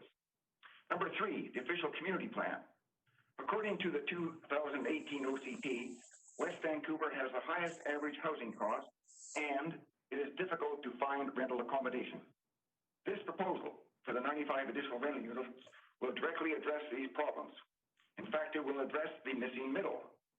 Furthermore, I understand that your strategic goal is to have 50 plus rental units each year. Well, here you have 95, and this will be done within 2 years. Finally, I recall that you supported and voted for a beeline terminus at Park Royal. So here's a plan that will take advantage of this terminus and contribute to its success. So it makes sense to me to vote for this as well. Thank you. Thank you, Mr. Schofield. Have a good evening. Thank you. Madam Mayor, the next speaker, who I believe is here in person, is Camila Abadi. And again, I'm hoping that I'm pronouncing your name right. And I'll just be one moment, ma'am, while I unmute your microphone. All right, you're on with council. Please go ahead. Good evening, Honorable Mayor and Council. My name is Camelia Abadi. I've been a member of the North Shore Advisory Committee on Disability Issue for the last 5 years. The ACDI is a council-appointed committee comprised of the community members from each of the 3 municipalities that live with a disability. I'm here tonight to share with you the ACDI support of Gateway Project Amendment. I live with an invisible disability as a result of a stroke 9 years ago. I can tell you that my life changed significantly after that medical crisis. In my life, I have been no stranger to tragedy. I left Iran after seeing my own mother executed when I was 17 years old. Life in Canada was a gift. But then, when my medical situation changed, I had to give up working income, employment, and my home to look for a new affordable accommodations. I looked at every possible housing situation, from bachelor suites with no windows to dirty basement suites with rodents, and finally was advised by staff at the city to go to the Lookout shelter. I felt defeated, broken, and embarrassed. I had high medication costs which were not covered. I depleted my savings while transitioning to disability pension benefits. I couldn't afford anything. I was lost in a world of red tape bureaucracy. I lived at the Lookout shelter for 9 months while waiting for a spot on a BC housing waiting list. Having a stroke at age 46 was not the plan for me. As I navigate the system to find supports, I was made to feel like a criminal. In my capacity as a volunteer with the North Shore Advisory Committee, I know that the need for rental housing is so great, and people are looking for an inclusive community to call home, as I was not so long ago. ACDI has been working with the developer of the Gateway project and supported initial project which was subsequently approved by the council.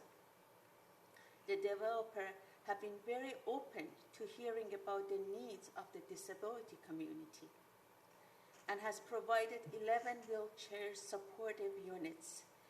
This is a big win for our community.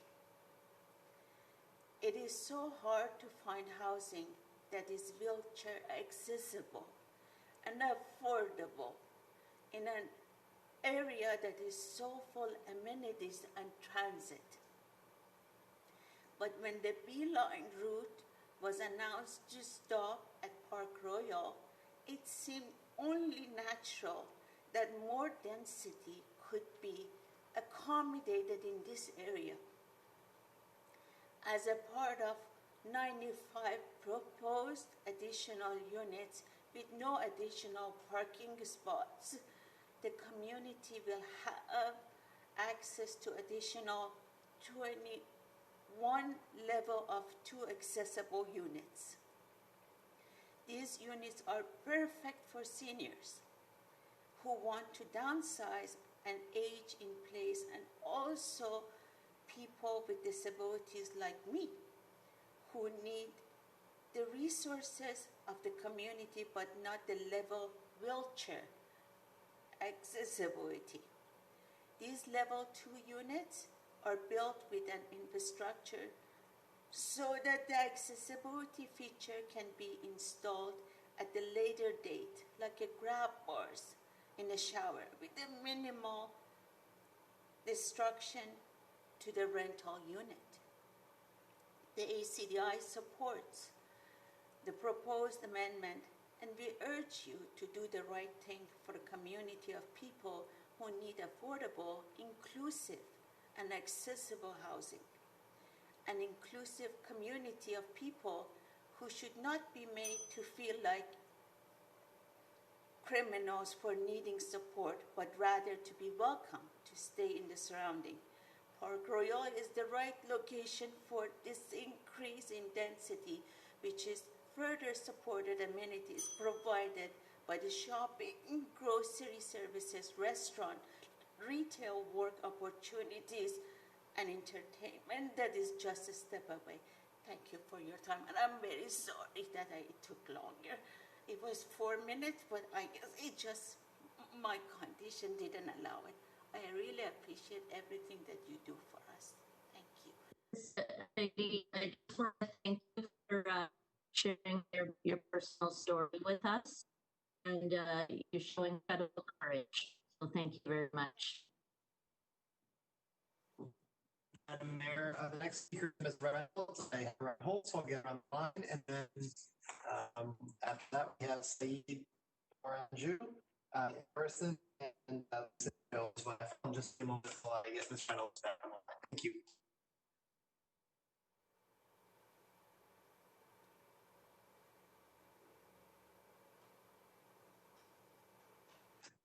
Madam Mayor, I have Ms. Reynolds here. Please go ahead, Ms. Reynolds. You've got 5 minutes. Thank you very much. Good evening. Caroline Reynolds, editor of the West Van Matters newsletter and chair of Heritage West Van. We bought our house in Vancouver in 1985. Here, we have another step on your path to rentals. Laudable aim. Tuesday, I referred to your legalizing secondary suites and coach houses. These are rentals as well, which can avoid sudden increased density plopped in trees and character neighborhoods. As West Vancouver's first councillor for Heritage, not a surprise. I want to avoid that. There are, however, a couple of questions and comments. Although this change or alteration is going through the process, including having a public hearing, I wonder why not complete the local area plan, including this, before approving, so that we see the whole picture. Now, perhaps I missed that explanation. I just would like to know. It was also of some concern that this change request was not part of the original application, so I appreciate the clarification during the presentation. By the way, few have mentioned that the Gateway residences are lower than the Twin Towers. A complaint I've heard that I don't quite understand in opposition to this development because it will increase congestion at Marine Drive and Taylor Way. As said and shown during the discussions earlier, plus definitely from my experience, that traffic in the morning was much, much worse 30 years ago. Cars were stopped, and standing on the sidewalk, we could chat while they waited to go over the bridge. So it's better now. But in any case, Virtually any density in West Vancouver will affect that main intersection going to Vancouver. However, the proportion of those living at the Gateway residences would be much lower of the ones having to go out. They can shop, etc., right where they are. Oodles of stores in Park Royal. The 15-minute community neighborhood we heard of on Tuesday. Not only that, but Park Royal is the major transit hub in West Vancouver. If anyone is going to use a bus to get around, it is probably someone living at Park Royal. Unless we're going to stop all growth, what better place to put density than there? As an aside, being told that since that intersection is part of the highway system, the provincial government is responsible. Do hope negotiations with them will be successful in easing the situation. Better public transport has helped. Reassuring and great to learn of the measures Park Rail is taking to reduce the flow there. Good luck with all the positive aspects planned. Thank you for all the efforts of staff, Park Royal, and now Council. We're all looking to a better future. Over to you. Thank you. Thank you, Caroline. Have a good Thank evening. you, Caroline. You too, thanks. Bye. All right, Madam Mayor, the next speaker is Sahid Boranju. And again, I'm hoping I'm pronouncing that name correctly. And that person should be in the council chamber to address council. Going once, going twice. Oh, hang on, Mr. Chu, you are not unmuted. I cannot hear you. Please go ahead. Is not in the council chamber, and he's not in the atrium either, so I believe he may have left the building. Okay, thank you very much. Madam Mayor, the next three speakers then are Lucinda Jones via telephone, Taylor Curran via telephone, and Graham McIsaac via telephone. So if you'll excuse me for a moment, I have some phone calls to make. Thank you.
Madam Mayor, I have Ms. Jones on the line. Ms. Jones, please go ahead. You have 5 minutes to address council. Oh, 5. Oh, charming. With respect, Mayor Booth and councillors, I appreciate the need to house people. What West Vancouver has to offer anyone who is looking for a place to call home is plenty. We know that. Most of us hold precious the reasons for living here, for similar, albeit not identical reasons. Who we are as a community is a collective process of ongoing definition. We together determine too fast or too slow and voice the reasons for our opinions. Some citizens tend to participate more than others, whether it is because of courage, intensely felt opinion, the availability of time, or perhaps even the necessary lining up of the stars. I trust you all have the utmost respect for the points clearly put forward by the Ambleside and Dunderave Residents Association. I think your work is done for you here. I further endorse and would like to put my name in agreement with the intentions of their letter, which accompany this contribution to the public meeting, which I attach separately. In addition, I would like to understand the issue as raised by ADRA, the Ambleside and Dunderave Residents Association, regarding the Squamish First Nations land and request information from the district concerning that. However, overall, I do support residences to be built creatively and beautifully, close to such a mecca of human material need. Park Royal has achieved a status of sophistication and diversity they have worked on for decades. And what better than to have the mutual support of an immediate walking distance cluster of housing. Not only are material needs met, but I am aware of a growing social intention as well. How great for such a ratio of users of the mall to live within walking distance. That is what we are all trying to achieve, and this definitely could not be a closer community of several hundreds of people to the village of Park Royal Mall. In order for West Vancouver to meet the IPCC standards, and who knows, even exceed, in this case, if examined singularly, I suggest that not every condominium be granted a parking space. By some means, an attractive financial incentive could be applied to 25% of the condominiums there. With downtown Vancouver a quick bus ride away, a quick bus ride away, if not even a healthy walk, and Park Royal virtually at ground level of those residential towers, I believe there is every good reason, especially in that it is essential for West Vancouver District to take a substantial and positive step forward and require this of the developer. It is in the pocket where people are most likely to respond favorably. And we are out of time to mamsy-pamsy around the tulips and the maypole. This is an absolute opportunity for us to reduce the reliance on singularly individually held automobiles when someone is likely to be very comfortable without an automobile in that circumstance of that housing. And so I attached the letter from the Dunderave and Ambleside Residents Association to this, and I endorse what they say. West Vancouver must stand by the IPCC emergency benchmarks and achieve significant GHG emission standards at each and every development.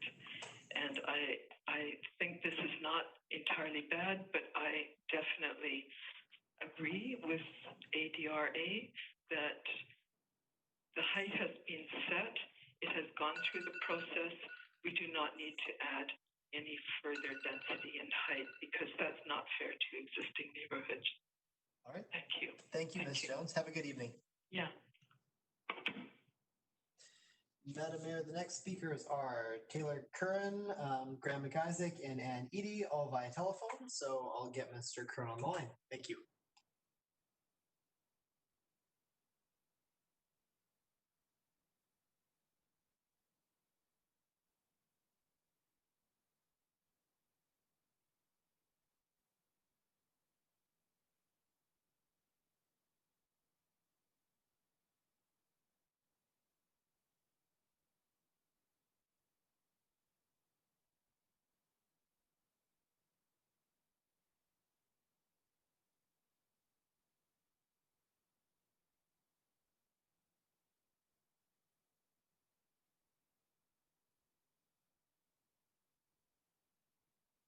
Sure.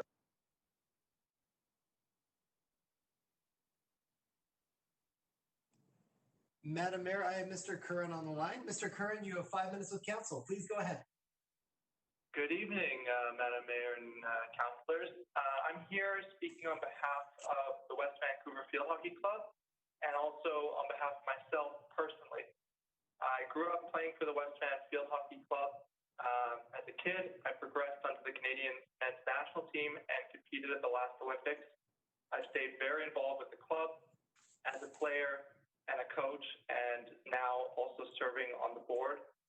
at the club. As you know, the club wrote in support of this project. I'm out there at the field in West Van at your incredible facility at Rutledge with the national team, with West Van, coaching and playing, usually 4, 5, 6 times a week. This project, the club supports this project for a number of reasons. We have a lot of junior coaches, young coaches and staff that can't afford to live in the community.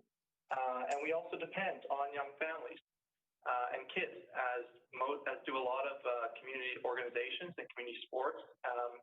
And as many speakers have spoken to today, those are incredibly important to the vibrancy of any community. And a lot of these young families are being priced out in West Van right now.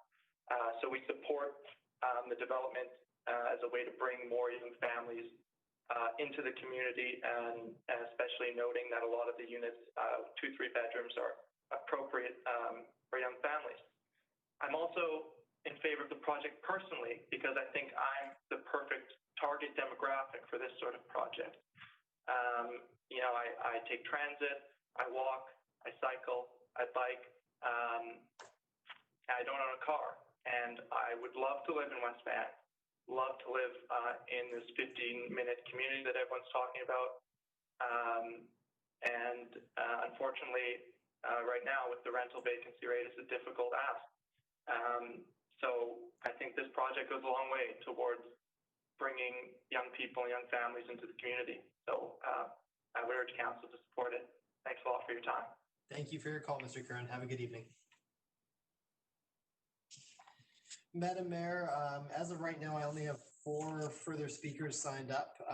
Graham McIsaac and Edie, Tyler Blair, and Nigel Malkin. So if anyone hasn't yet spoken, either sign the speakers list or please phone in at 604-925-7004 to ensure that your name is added before the close of the public hearing.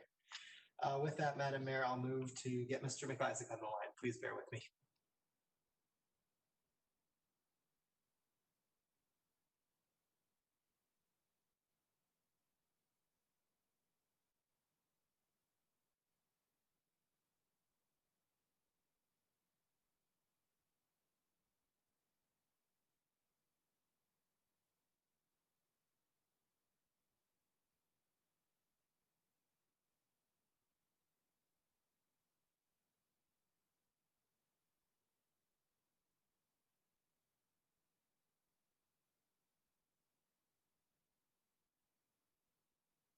Okay, can you hear me?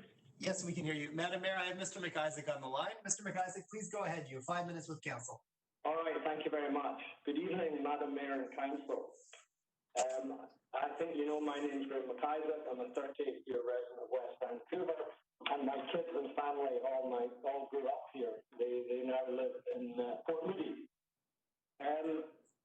The first thing I want to do is a bit different than I had planned to say tonight, because I really firmly object to the opening speaker tonight, who's labeling and framing of specific community groups and unfounded accusations of violence is absolutely inappropriate. And I'm very surprised, Madam Mayor, that you did not cut that person off as you cut others later on who made far less serious accusations.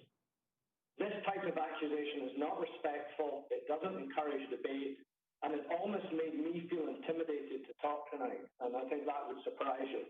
But that's how angry I feel about this. So I do hope that you will speak to the lady who spoke from the West Vancouver Chamber of Commerce, because I think her remarks were inappropriate and offensive. So, Mr. McIsaac, I'll review the tape. I didn't hear the word violence. Unfortunately not been conducted. Sorry, Mr. McIsaac, the mayor was just trying to respond to your comments. Do you mind if I just pause your timer and give her an opportunity to respond to what you said? Well, I won't be able to hear her, but unless you can speak on the phone. She probably can. Let me just see if you can hear her. I'll turn up the volume a bit, Mayor Booth, if you'd like to go ahead, and I'll just see if Mr. McIsaac can hear what you have to say. Mr. McIsaac, thank you for your feedback. I will review the tape. I didn't hear the word violence, and I was monitoring the speaker's comments, but I will review the tape. So thank you very much. Well, thank you very much. I do appreciate that greatly. All right. Thank you. Sorry, Mr. McIsaac. Let me just get your timer going. Madam Mayor. Thank you. Anyway, sorry, I will go on now. Thank you. The public hearing tonight is unfortunately not being conducted in a level playing field. You are mayor and council are sitting in rooms either at Municipal Hall or sitting comfortably at home. You're attending by video conference. Members of the public can attend at council chambers in person, only 12 at a time, or unfortunately by audio from home, which I'm doing. It would be far better if the public were also able to attend by video conference, and there's lots of facilities that permit that. So to the point of tonight's hearing, I've written to you a number of times with regard to the additional 10 floors at Park Royal, brought to us by Larco, the owners of Park Royal Shopping Centre. I think you already know that the vast majority of West Vancouver residents strongly oppose this massive project. Many opposed it when it was originally conceived, and many oppose it now that they're adding 5 more floors to each of the 2 buildings. I think you know this well from surveys that have been done, phone calls and letters you've received from many residents. This is not so-called information, but fact and statistically accurate fact. They oppose a process that makes a mockery of the whole OCP process and local area plan process. How can you approve a local area plan one day and then ignore it the next? Residents do not want any more spot zoning from this council, and we saw another example of that occur, I think, on Tuesday night. They oppose a process where a developer is allowed to pour foundation for 15 and 19-story towers when they only had approval for 11 and 14-story towers. Staff opposed the extra 10 floors for good reason, and that was explained very well by Mr. Bailey tonight. They oppose it as you're further destroying West Vancouver and its village atmosphere. Is your goal to create another concrete jungle like we see in other parts of Vancouver? I certainly hope not. They oppose it due to the additional traffic that this project will bring to Taylor Way Marine Drive intersection. The arguments that there will be no additional cars and traffic are unconvincing. And as anyone who looks at traffic studies would know, it doesn't take much to provide a tipping point where you create gridlock. And there's more developments all around that area going on. Many oppose it as the extra floors will further destroy views they enjoy and believe they would enjoy for years to come. They did not or could not know that you would ignore the local area plan and spot zone this site. They oppose it as they know there are actually many rental units under construction in West Vancouver already and nearby in North Vancouver. And there are many vacancies in West Vancouver already in rental apartment buildings and in private homes for rent. The rents in the new tower's extra floors, I guarantee you, will not be affordable from what I've seen. It is a fact that new rentals expensive for people to rent. Unfortunately, old rentals tend to be cheaper, and that's a fact of life. So if you want stuff that's more affordable, the older tends to be more affordable. It's not nicer, but it's more affordable. The opposite is they think giving this developer more than was originally approved will only lead to other developers asking for more and creating unneeded work for staff and stress and residents. And we've seen some of this already. My request tonight is that each of you think very carefully about this development request and how you're going to vote. Is the price now to add height and density to West Vancouver at $1 million a floor? Is that the price for the soul of West Vancouver? How does this project really benefit existing residents? How can you justify supporting a project that residents clearly do not want?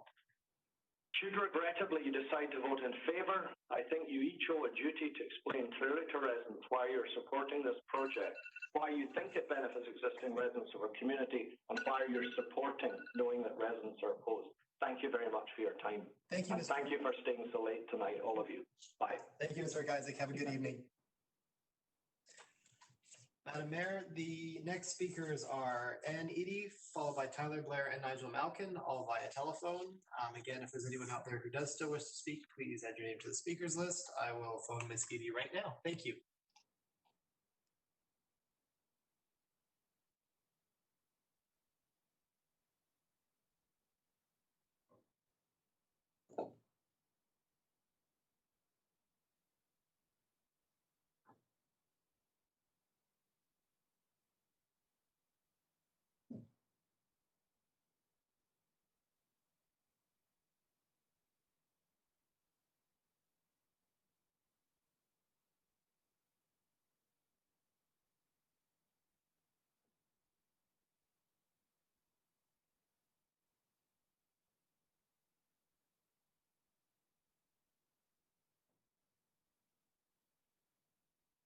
Thank you. Madam Mayor, I have Ms. Edie on the line. Ms. Edie, you're on with council. You've got 5 minutes. Please go ahead. Well, I shall try and be far briefer than that. Good evening, Madam Mayor and fellow councillors. You are having a long and tiring evening. This is very strange to be talking at a phone and not actually having a conversation. So we shall see how it all goes. I will endeavor to be brief. Many years ago, I lived in New Zealand for about 7 years. And during that time, I was very entranced with some of the different colloquialisms and words that I heard down there. And as my life has gone on, a few of those have stuck with me, and I find that every now and again I refer to them. One of my very favorite words was whinge, a verb meaning to whinge, usually done by children trying to wheedle something out of their poor parents. Like, Mom, why do I have a smaller piece of cake than Johnny? I need another piece of cake. Well, why can't I stay up until midnight? It's just not fair. Or even better, I need another 10 levels for my video game. Maybe I can take the garbage out tomorrow. And so it goes. What is a parent to do? If you say yes, the whinching continues. Other times you say no. Nobody knows where you are. So really successful families, they probably have a family consultation. They sit everybody down and they discuss things. What are the guidelines? What is really suitable for our family? Everybody gets a chance to air their views, and somehow they work out what is right for them. They have true due process, and guidelines are established. In short, I guess you could say, they have created a local area plan specific for their family. Now, that doesn't always end the whinging. It can sometimes continue. And if it does, everybody really knows what those guidelines are. And if they aren't met, the answer is no. Now, unfortunately, whinging is not always limited to children. Sometimes this can carry on into adult life and even seep into the professional and corporate world. Oh my Lord, what are we going to do about that? Well, the same thing applies. A family consultation, a district consultation. Guidelines are established. Everybody has a say, so you can make sure that you are not the child that is left behind, nor is your brother or friend down the street the golden-haired boy that gets everything. So now all these guidelines have been established, the local area plan's in place. The next time the whinging happens, well, you know what to do. Just say no. And tonight, I would like to say good night to you all and wish you luck with your decision. Thank you. Thank you, Ms. Edie. Have a good evening. Thank you. Bye. So, Madam Mayor, 2 more speakers currently signed up. I have Tyler Blair and Nigel Malkin. If you'll give me a moment, I'll get Mr. Blair on the line. And again, if there's anyone out there who still wishes to speak, please phone in or contact our staff to be added to the speakers list. Thank you.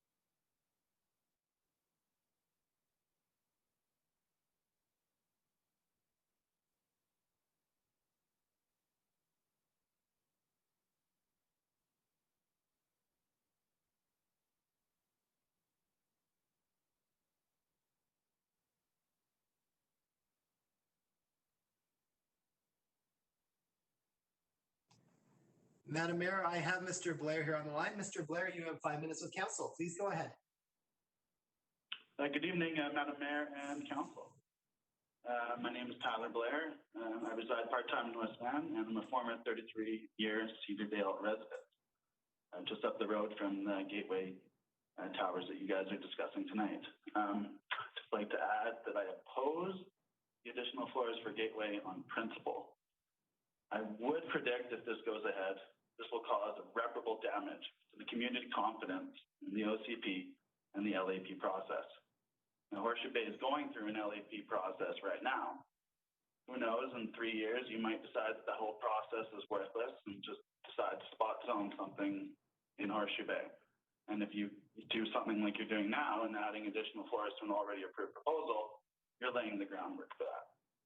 So I think that the confidence in the process will be sorely lost.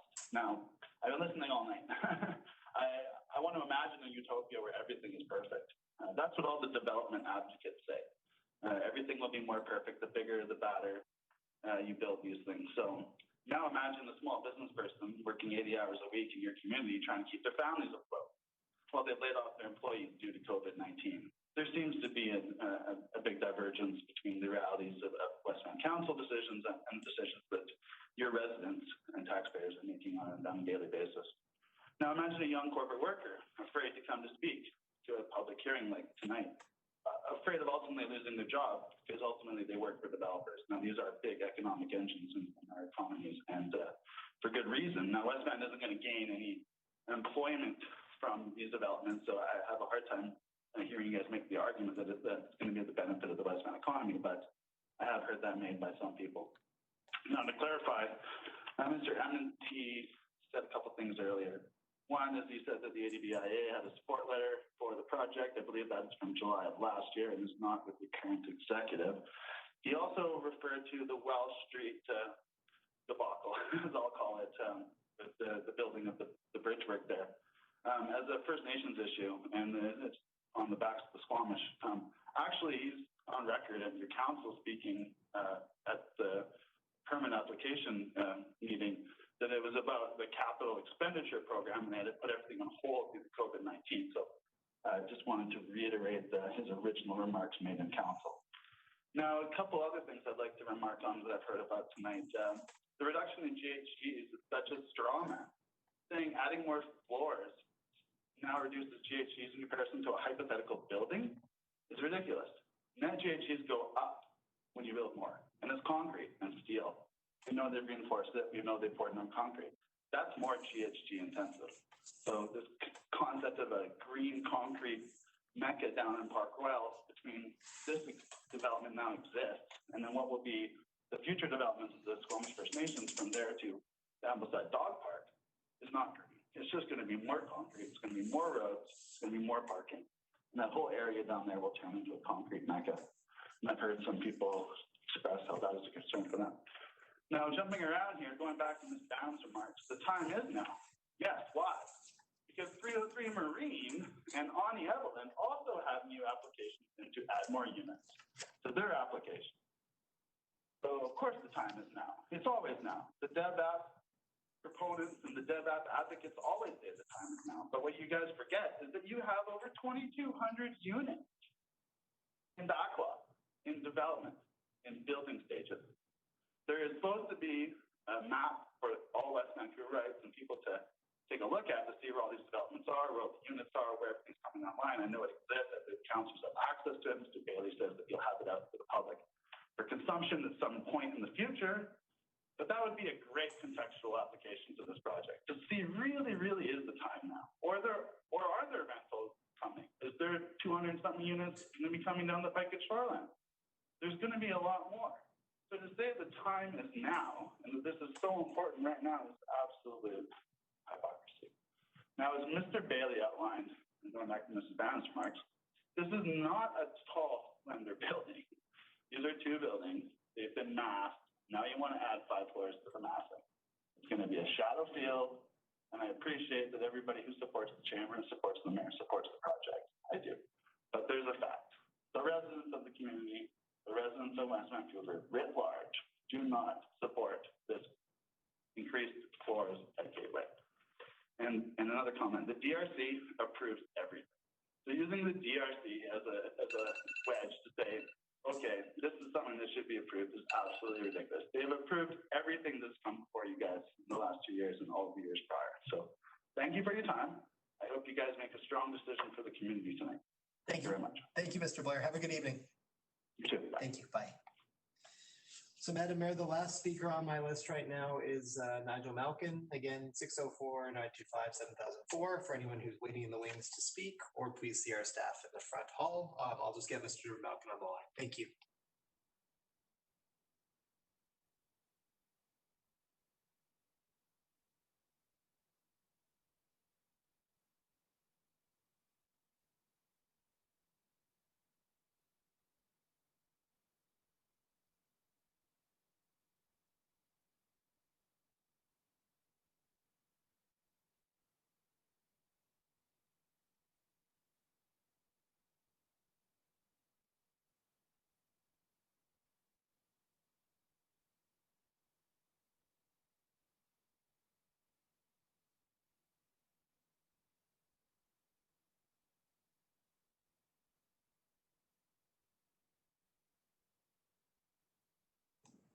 Sorry, Madam Mayor, it went to voicemail. I'm just going to try one more time. Thank you.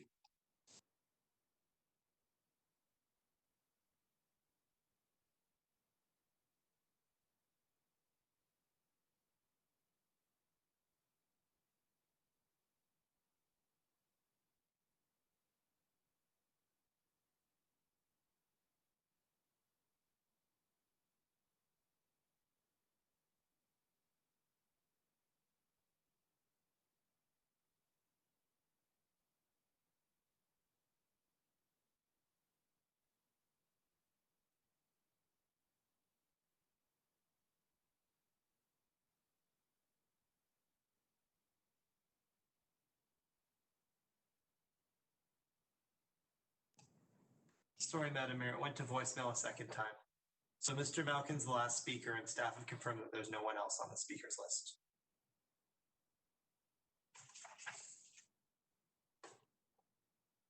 And Madam Mayor, you're just on mute there. Hang on, let me just unmute you. Please go ahead. Yes, all right. Well, thank you, Mr. Panatin. Then I think we should wrap it up. And does council want to take a few minutes before we move? Well, why don't we close the public hearing first, and then we can decide what we're going to do next. So I will go to Councillor Sofrovich. Madam Mayor, apologies, just before Councillor Sofrovich begins, if you could just do the usual three calls for public input. Thank you. Thank you. All right. So calling a first time for further public input, either in person or by telephone at 925-7004. Okay, calling a second time for further public input from anyone who wishes to speak. And calling a third time for anyone who wishes to speak at this public hearing. Sorry, Madam Mayor, one of my staff is just texting me, wait, so please hold. Right.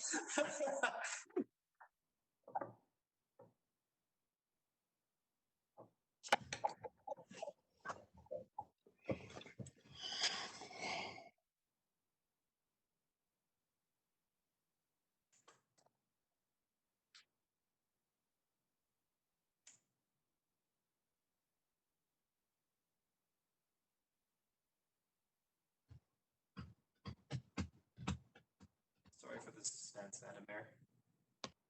It looks like Melinda Slater wishes to speak. I'm just waiting for her contact information, assuming that she's, yes, via phone. All right, just give me one moment, please, Mayor. I'll get Ms. Slater on the line.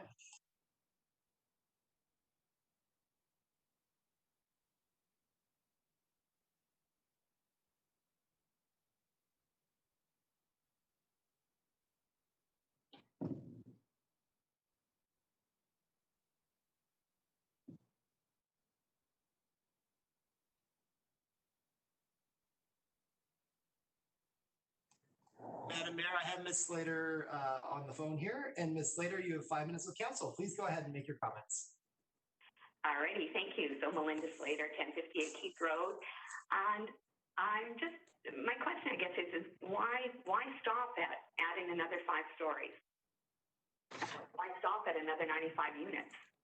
If we need these units so badly, why are we not adding more? Apparently, this is the best thing we can do and the best place we can build it. So, come to think of it, if this gets approved, I guess there's no reason to expect that it will stop here. Park Royal may as well come back, and ask for another 5 stories. After all, what's to stop them? Certainly not the local area plan, not the OCP. The ink isn't even dry on the local area plan, and we're ready to throw it over. Citizen objection is not going to get in the way, and as one speaker suggested, the DRC likes it, and that's all that really matters, isn't it? I mean, what better gateway could we ask for than a couple of massive towers at the entrance to our community? And everyone seems to feel that the 11 accessible housing units is more than enough. We couldn't possibly do better, could we? And in case it's not apparent, I am being facetious, and it's late, and I know we're all tired. But I do think it's wrong to consider this request. I think that, the public's been dragged through an incredibly exhausting and bitterly contested process in getting this project approved to begin with. And it's just wrong to drag us through it all over again. So I ask that you think about that when you're considering this. But thanks very much. Thank you, Ms. Slater. Have a good evening. Thank you. So, Madam Mayor, if I could trouble you to please call again 3 times. And again, I'll just note that if there is anyone else out there, please phone in 604-925-7004.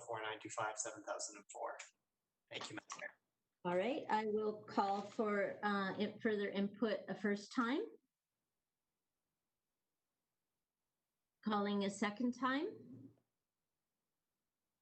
And calling a third time. Thank you, Madam Mayor. And if we could just wait a few seconds, given the slight time delay between the video stream and our comments, that would be great. Thank you. Sorry about the delay.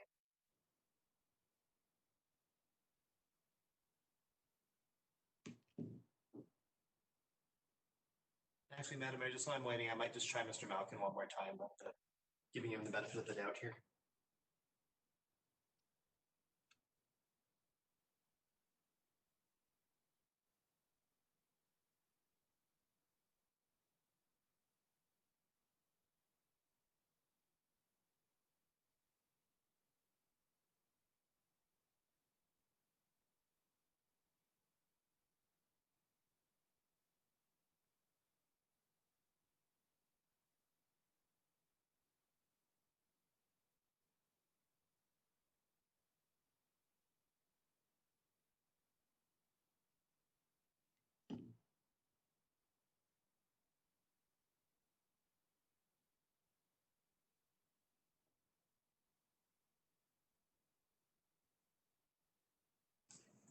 Sorry, Madam Mayor. Staff indicate that there's no one further to speak, and I have tried Mr. Malkin again, and he is not picking up the phone. So it looks like you're okay to go ahead and move whatever resolution Council deems fit. Thank you.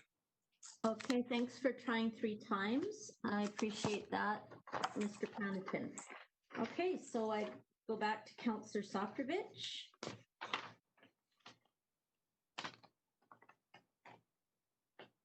Councillor Sofrovich, you're on mute. Hang on, please go ahead. Sorry about that. Thank you, Madam Mayor.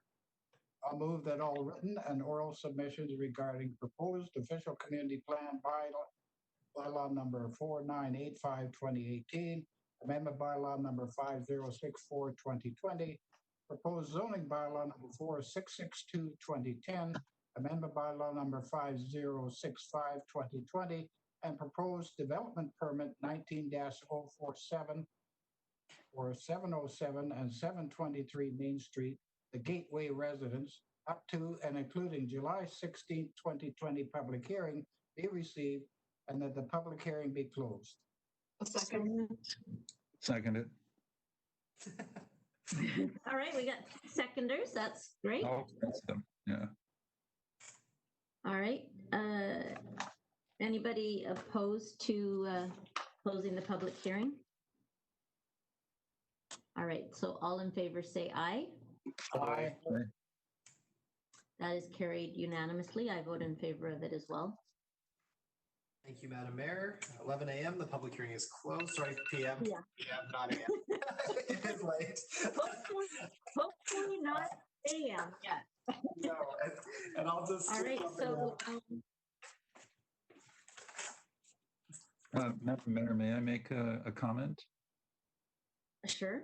Okay, I think I would be remiss if I didn't make the suggestion that the special meeting to debate and vote on this project be delayed to the next earliest possible date. I will just speak for myself. I'm quite tired.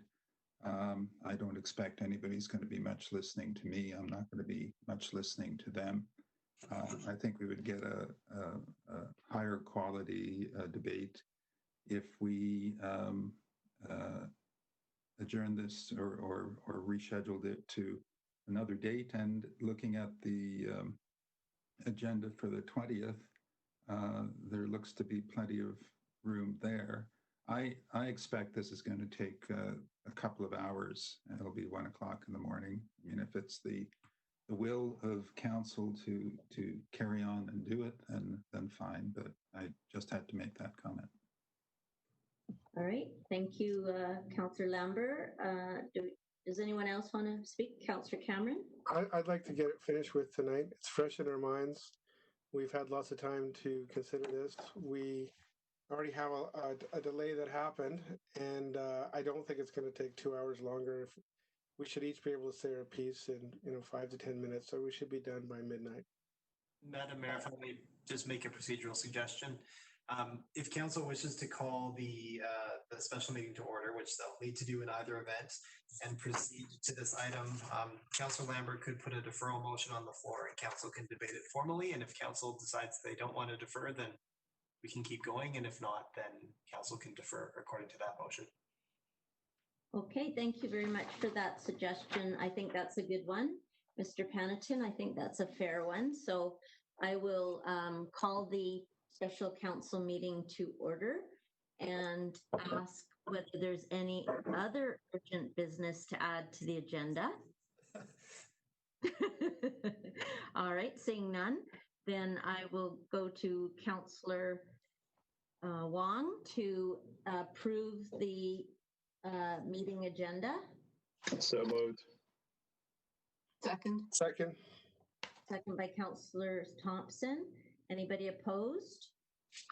All in favor say aye. And I'm Aye. Aye.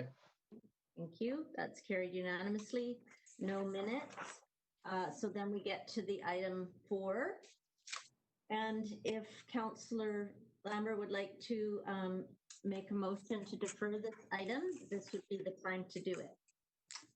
Well, Madam Mayor, it doesn't sound like anyone else is interested in that, so I won't waste the time. Just get down. I will second it. I'll second the deferral motion, Councillor Lambert. Okay, then I'll put that forward, that the special meeting be deferred to the next possible meeting date. Madam Mayor, just based on the council meeting schedule, staff are recommending that an additional special meeting be called the week of the 27th. We consider this item, given that we already have, I think, about 4 or 5 hours worth of items for the 20th. I'm not available, Madam Mayor, that week. Right. All right. Thank you for the input. So that would be when we would have to defer it to. All right. Do you want to add anything, Councillor Lambert? No, we'll just leave it at the 27th and vote on it and carry on. All right. Councillor Soprovich, did you want to say anything? Mayor, may I ask you, we will do the readings tonight and the adoption will be when? You see that coming? Yeah, the adoption, sorry, my understanding, and maybe one of our staff members can speak to this, but there's a technical requirement if this is passed that we need to get MOT approval. So that would be only if we would only need that meeting if, well, we would need to adopt it and we would have to do that after we get MOT approval. So my point is there's no rush. Can I speak to that? Sure. So, well, just Councillor Soprovich, do you want to make any other comments before as seconder? Well, it's 10 after 11. We've had a lot to draw in tonight. It would be nice to sit back and go through all this in our minds. I don't see any reason why we have to go to midnight and rush this thing at all. That's my point. So I support the deferral that Councillor Lambert put forth. Okay, so then we go to Councillor Cameron. Well, they're not going to seek Modi approval unless it passes. So everything has to put on hold. And if it, I think that if it, well, first of all, I don't know if Councillor Gambioli is around next week. It's going to be difficult for me to attend an extra meeting on the 27th, which was not scheduled. Can I just call a question? Do we all need to debate this? Can we just call the question? Yes, we do. Yeah, sorry, Councillor Gambioli, to call the question, you do have to, that has to be voted on as well. So, well, I'll just finish my comments then. The point is, I think that the proponent deserves an answer one way or the other, and the community needs an answer, and to leave this out there festering for longer is not going to be in anybody's interest. I disagree. Okay, well, we heard you, Councillor Soprovich. Okay, does anybody else want to make any remarks on this? My preference, I'll just put it on the record, is to get this done. I think we should be judicious in our remarks tonight so that we can get out of here. I think we've been talking about this since 2013, and so I'm willing to stay, and I would like, so that's how I'm going to vote. Anybody else want to say anything? All right, so I'm going to go through the on the deferral motion. I'll go through the list. So, Councillor Cameron. I vote nay. Councillor Gambioli. Nay. Councillor Lambert. Aye. Councillor Soprovich. Aye. Councillor Thompson. Nay. Councillor Wong. Nay.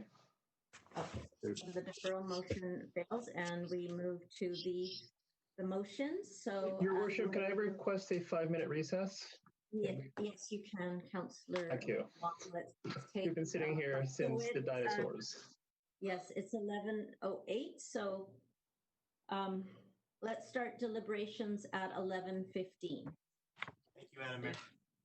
Okay. Again, reminder just to mute your cameras and your microphones, Council. Thank you. Okay. Right. We'll take it into our pajamas yet or not? No. You could do that if you want, Councillor Lambert. Okay.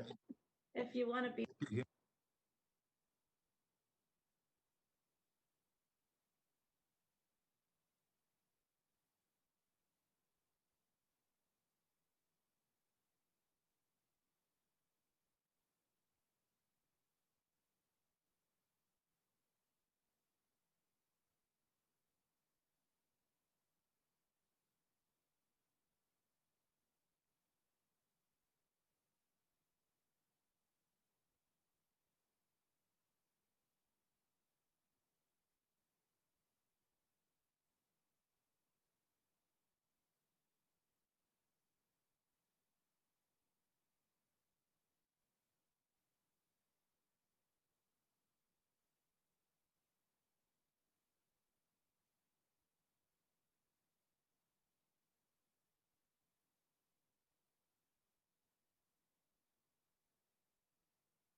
Thank you for your patience, Council. We should be getting started again in just a few minutes.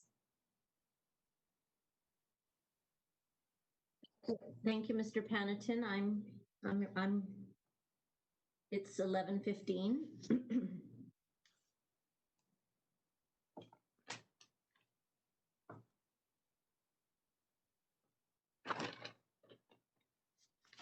All righty.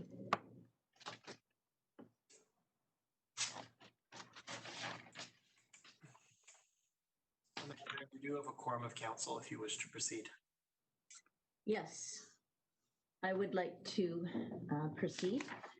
So I will call the meeting back to order and go to item 4, official community plan bylaw number 4985, 2018, amendment bylaw number 5064, 2020, zoning bylaw number 4662, 2010, amendment bylaw number 5065, 2020, and housing agreement authorization bylaw number 5066, 2020 for 707 and 723 Main Street Gateway residences. So I will go to Councillor Thompson to make the motion. Thank you. I recommend that the proposed official community plan, bylaw number 4985, 2018, amendment bylaw number 5064, 2020, be read for a second time. All right. And is there a seconder for the motion? Okay, I'm going to second the motion for discussion. So, Councillor Thompson, did you wish to start? Yes, of course. I've agreed to put this motion on the floor, and I want to start by talking about the robust public input. I've been very impressed with both the written and oral submissions tonight. I get that it's a lot more taxing on people who contribute this way and perhaps not satisfying, but I do feel like we've got great representation.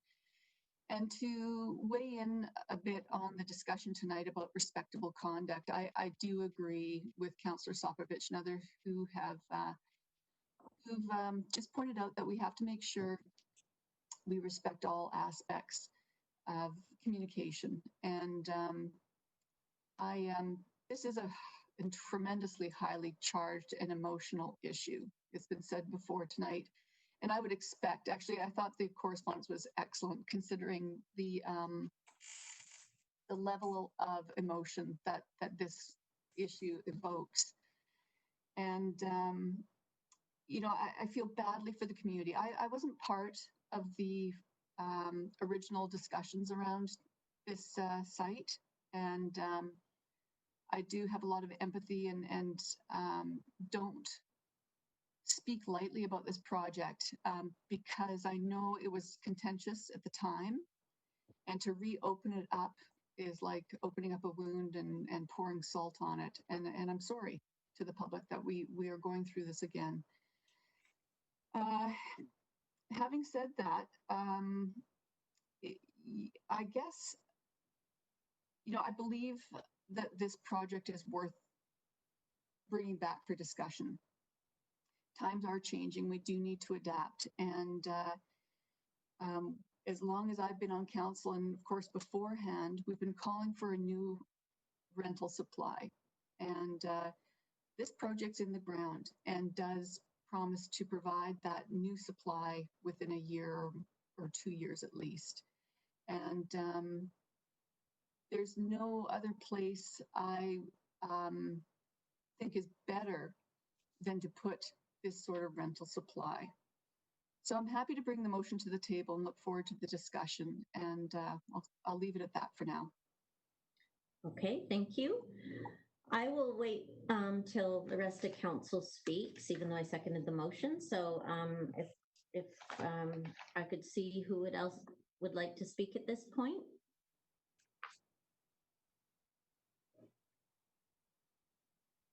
I'll weigh in. Okay. Thank you, Madam Mayor and Councillor Thompson. Well, let me start by saying that I have been through 8 elections. Seems like a lot from a young guy like me, but you know, I really have tried to use a lot of common sense, and I expected, and not that council doesn't, but I expected also in me a real sense of trust, trust from everybody in what we do. I respect Mansour Lauji and Park Royal and Rick Amande. They have always been hardworking individuals. But on the other side, I also respect the citizens of West Vancouver that have elected me over these years. Mr. Amante, in his summation, said that this was a common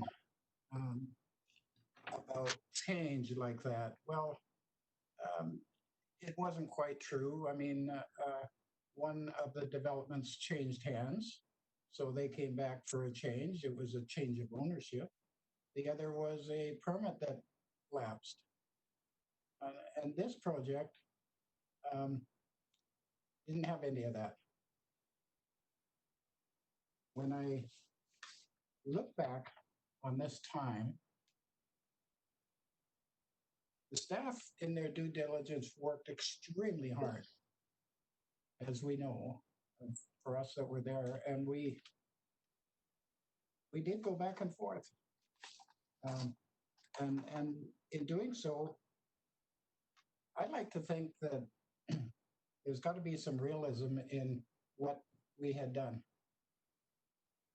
I have before me the July 2nd, 2019 Lisa Berg Senior Community Planner report. And it states that though the local area plan process, staff considered various options and building heights, including higher forms. During that planning process, and generally based on community feedback, council specifically directed staff to reduce the proposed heights of the subject site. And we ended up through a lot of back and forth with 11 and 14 stories.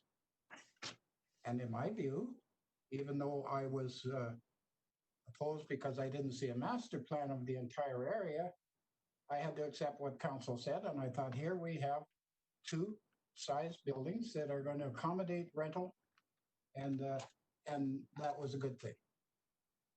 The listening tonight to the men and women that were supportive of it, fine. It was like deja vu all over again.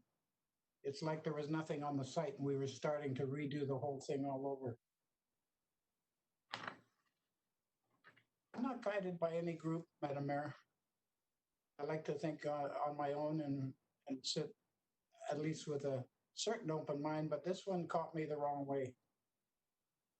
If all the efforts that have gone forth to date and the staff in their wisdom, our professional help said no, don't do this for various reasons, and they're listed. I don't want to repeat them all. That, in fact, that was good grounds for me when we are depending on our professional staff after a 4-year local area plan. Should we not support them? I find it a little bit disconcerting that some of the display tonight had a lot of what I call logic. And that logic gave way to accepting a lot of the principles that we heard tonight. Oh, we need more, we need more, we need housing. Yes, we do. But this is not going to be the only building that's going to be in that area. I'll guarantee you that in time we're going to see a tremendous amount of rental space. I find it, Madam Mayor, a little bit of disrespect in this process. I think it's an insult to our professional staff. And I think certainly it's an insult to the citizens of West Vancouver who rely on us, that when we in fact go through a process like we did and have it put in place, and shortly after that, there's a desire for change and add more. I like the 11 and 14 story. I think it's well done. And I find it very difficult to go ahead and support any addition. I'll leave it at that. Okay, thank you very much. Anybody else ready to speak?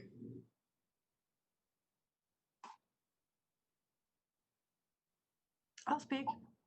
All right. Gambioli here. Have I got a 5-minute time limit, by the way? Do we all turn into pumpkins at midnight? Oh, please, yes. Okay, so I will start by saying thank you to everyone who's written to us and phoned in tonight and come to speak tonight. There were very many good points made by email, by phone, and in person tonight. And I want to thank our staff tonight, especially for managing the new phone and in-person technology, which has gone quite flawlessly.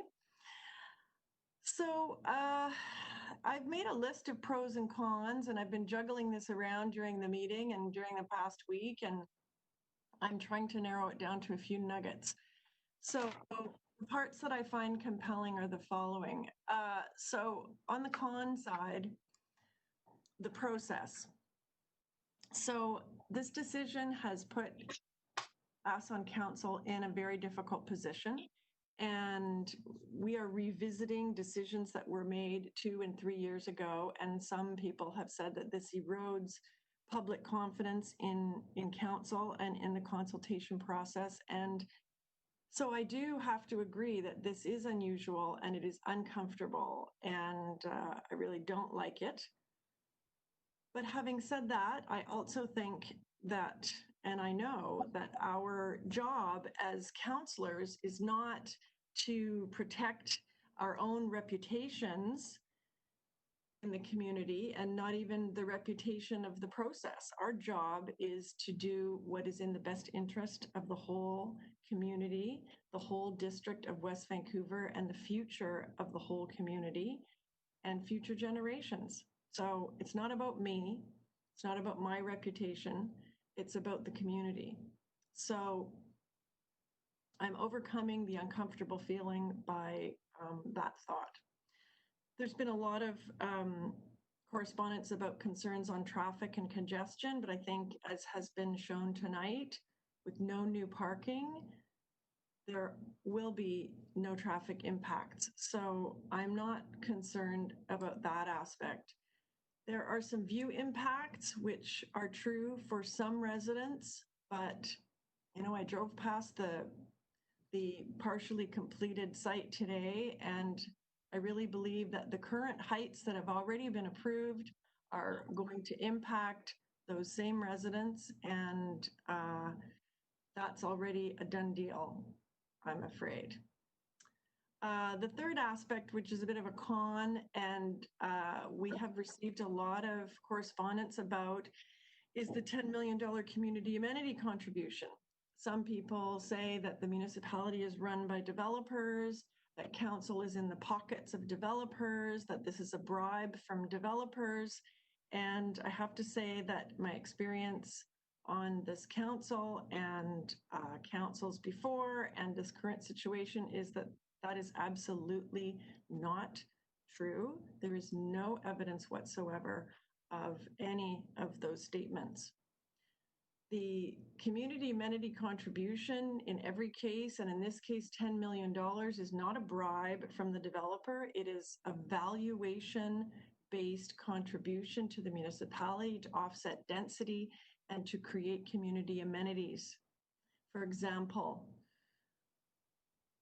capital costs for projects that we want to do, like a new art center or a youth center or a track at West Van High. So I hope that's clear. It's a mathematical formula. It's not a bribe. It is never a bribe or anything to that degree. Others have said that this is a precedent and that agreeing to this will signal other developers that they can do the same. And I am a bit concerned about that, but at the same time, I really find that this is a case-specific proposal and a lot of time and effort with no assurance of the outcome. I think very few developers would be able to maintain such a process. And so I really find it hard to believe that this could be a precedent.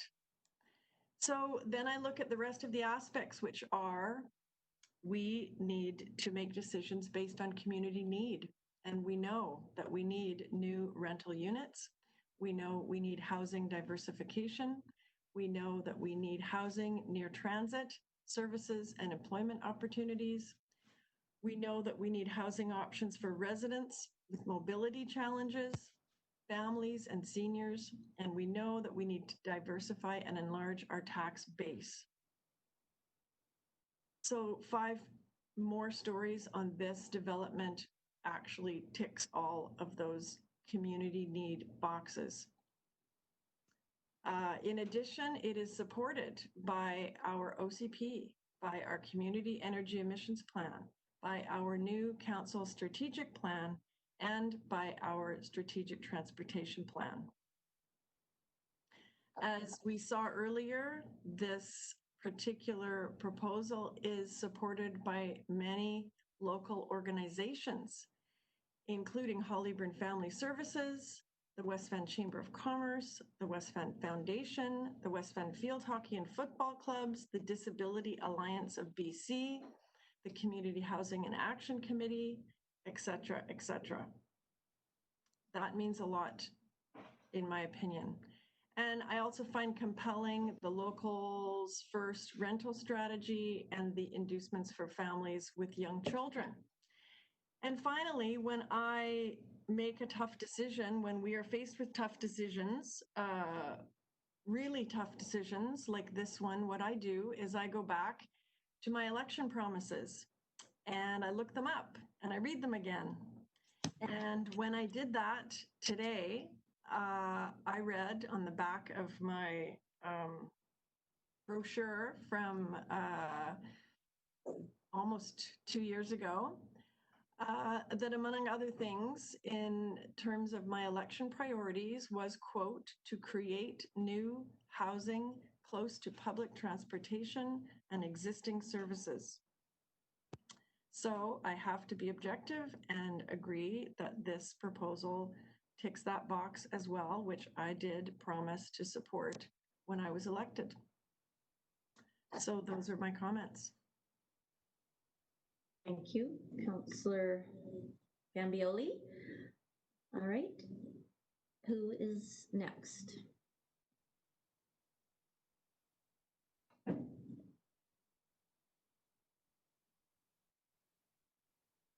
Should we wait till midnight? Councillor Lambert, Councillor Wong, Councillor Cameron. I think you're the last 3 before me.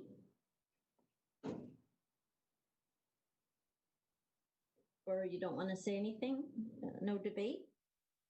Perhaps we should wait till the 27th, Madam Mayor. Maybe they'll speak now. Well, at this rate, we might just be there. Well, I'll speak. I guess there's a few things I do want to say in addition. I generally agree with Councillor Gambioli. At the outset, I do want to agree with the comment of Councillor Thompson and others talking about the tone. Mr.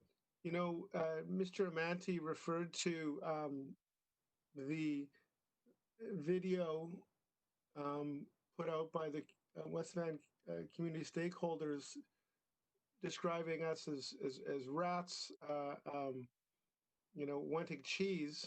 And, I just ignored it and brushed it off. This stuff doesn't bother me, but, I don't know that that's the right thing to do, because I think that tacitly, that sort of, in a way, tacitly sends the message that it's okay to say that. And there may be people who are silenced by that kind of tone.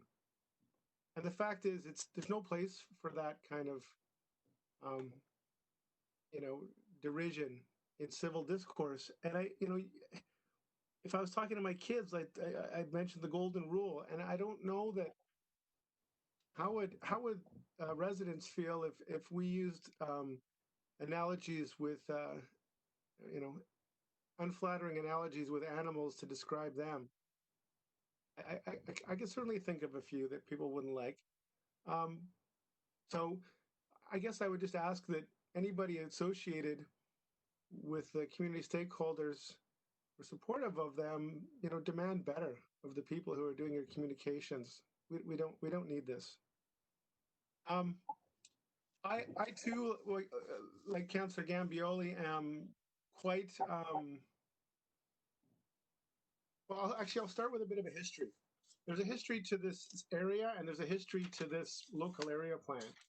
And you know, many will know that the West Royal Towers, the sale of that, and the issue of whether that land would be sold to generate assets for the community or leased, and whether it would be used for quote unquote high-rise residential development was actually quite controversial in the late 80s. And in 1988, it was so controversial, they put it to a referendum. And the community did approve of using the land to generate revenue, which isn't really surprising since it was just sitting there generating no revenue. But on the second question, the community voted against, relatively narrowly, but against using the land for high-rise development. That was in 1988, with a big turnout. You know, 12,000, almost a 12,000 person turnout in a community with fewer electors than today, much bigger than the election turnouts. And it was interesting because within a year of that, the council of the day, with the exception of Carol Ann Reynolds, voted in favor of high-rise development on the site and the West Royal Towers. And you know, the postscript to that is none of the people who voted for it were voted off in the next election, which was the year following.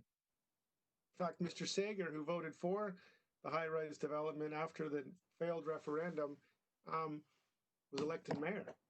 And the only one who didn't get reelected was Miss Reynolds, because she ran for mayor. So the point is, you know, the council, that council of the day made a choice. And they made a choice in the face of community opposition. And why did they make that choice? Well, I would imagine, speaking for them, a lot of them were still around, that they thought that that was the right use of the property, and that it was an appropriate form of development. And I'm sure it had impacts on, you know, the views of neighbors and changed the sort of entrance to West Vancouver. But it's now home to hundreds and hundreds and hundreds of people, ironically, many of whom oppose this next development. You know, and I guess it raised the question for me, why is it acceptable in 1989 to build 25 and 19 stories at this location, but not acceptable to build 19 and 16 stories 30 years later in the midst of a housing crisis? You know, it's just food for thought. The 5 issues that I've seen from the many, many submissions we've got, well-crafted, well-reasoned submissions. There's 5 objections that have risen to the fore. We should follow approved plans. We shouldn't let the developer take advantage. We don't want to create more traffic. We don't want to add to West Vancouver's population and create Yaletown. And we don't want to mess up neighborhood character or the character of West Van. I'm going to go through these briefly as I can. I want to say at the outset, though, these are all legitimate concerns. I actually agree with all of these concerns. I don't want more traffic. Why would I? I drive downtown on occasion, and nobody likes traffic. I don't want to create West Van and make it into Yaletown. I don't want to wreck West Vancouver's community character. Why would I want to do that? I most certainly do not want to be perceived or be taken advantage of by developers, and I think after 8 years on council, it's clear. And finally, I'm definitely a person who believes in local area plans and the planning process being important. We just voted for Shoreland and the Paint Palace to wait until the Ambleside local area plan because of the big change. The reason this project was delayed for so many years is because I, among others, said, no, we need to develop a local area plan for Marine Drive before we approve this project. So it was delayed for that very reason. And then sort of going briefly through the history of that, it came back and staff recommended, as Mr. Bailey laid out, staff recommended 28 stories and I think a relatively small second building. And council actually went back to staff. You know, that proposal from staff was in the local area plan was sort of a bit, you know, some of the council members had concern with it. And I thought, well, we're going to have a split here. So I actually went to some of the councillors who weren't convinced, and I said, well, what if we brought it down to, you know, about half the height?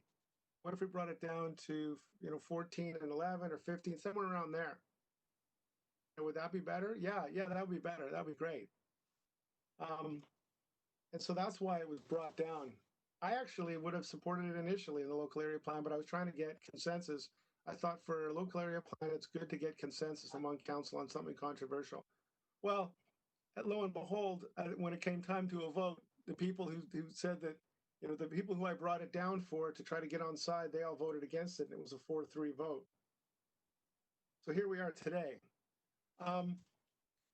All of those issues, though, following the plans, developers, they're all valid. I agree with them. So, but let's look very briefly, probably brief, at whether they apply here.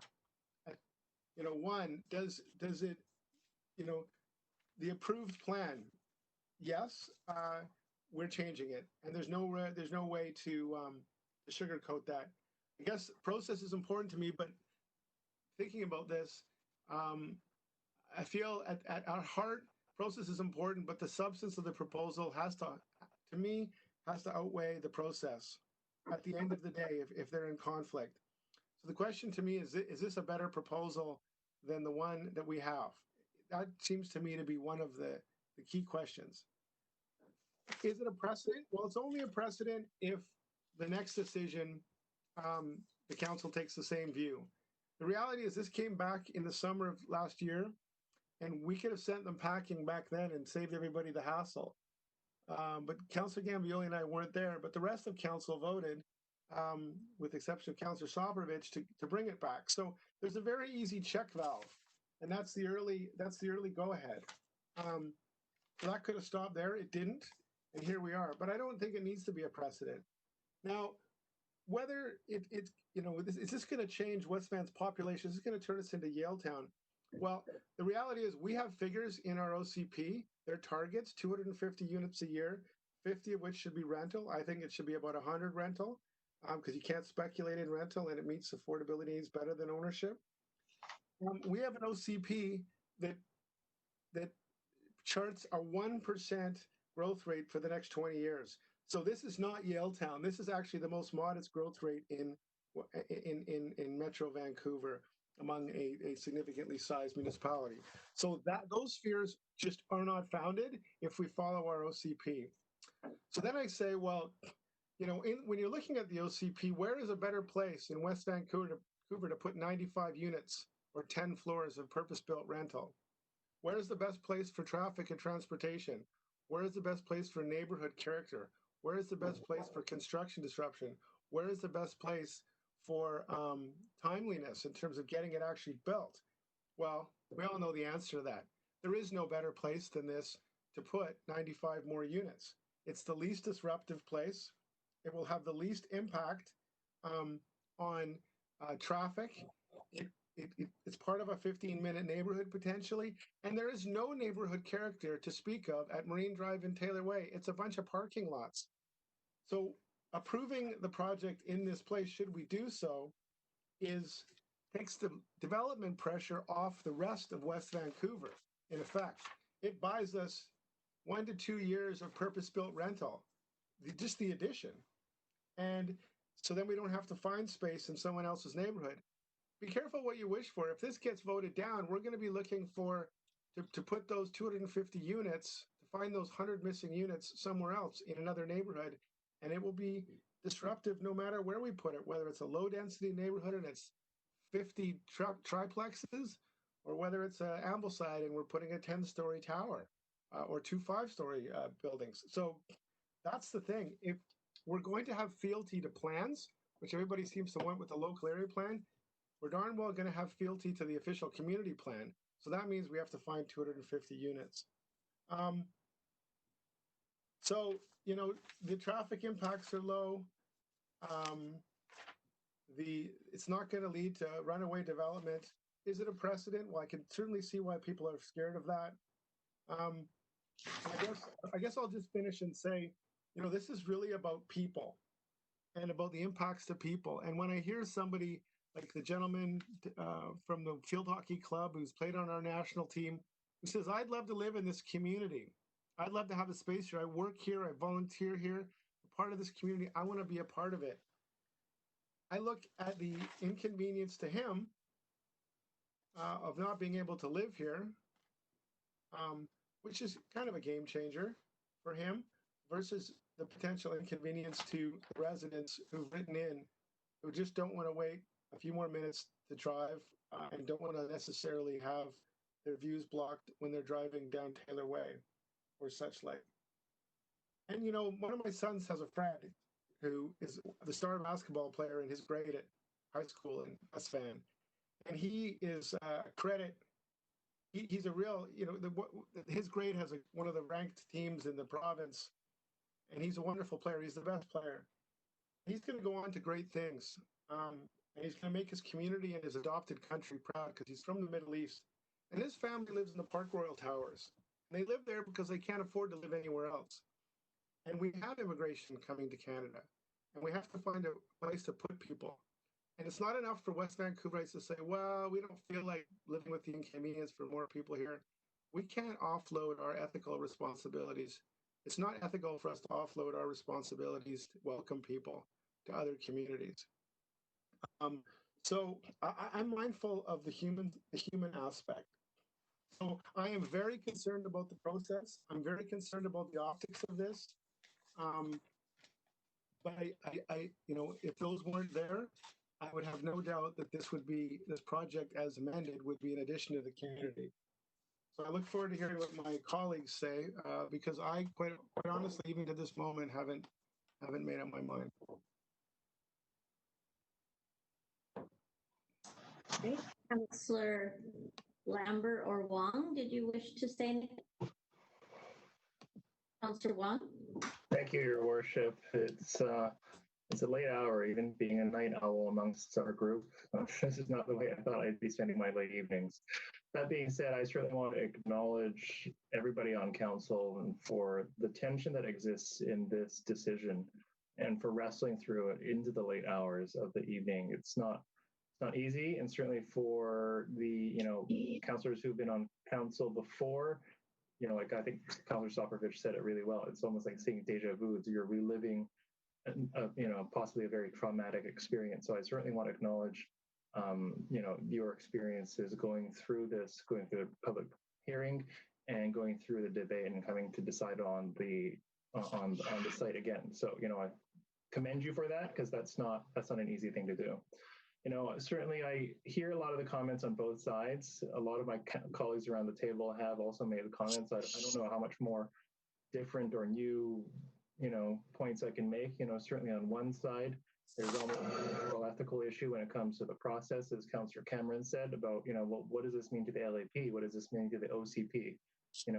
Do we not have to maintain the integrity of that process and the community consultation that happened?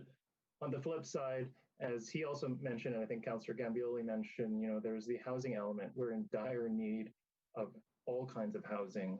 It's funny, during the campaign and also during the last couple of years, people ask me, what kind of housing do you need? If they're a developer or a small-time, homeowner who wants to build an addition, they ask me, so, what's the most needed thing we need in the community, so I can apply to build that and, hopefully get it to sail through. And I literally tell them we need everything of everything because we only have single detached homes. And of course, no surprise to everybody based on, all the emails that we've had and the discussions and debates, especially last Tuesday, a lot of talk about the missing generation in our community. I'm one of them. People always look at me, they're like, why are you still in West Van? I'm like, well, this is home. Of course I'm here.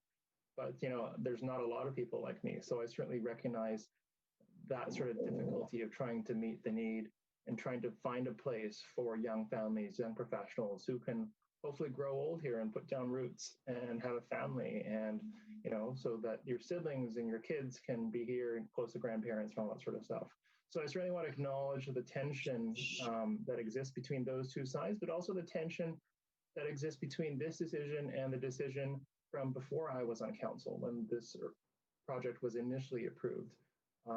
Certainly a very difficult decision for all of us tonight of how do we weigh those two things, and what sort of values are we going to have to perhaps give up on and give priority to see our vision for the community come to fruition.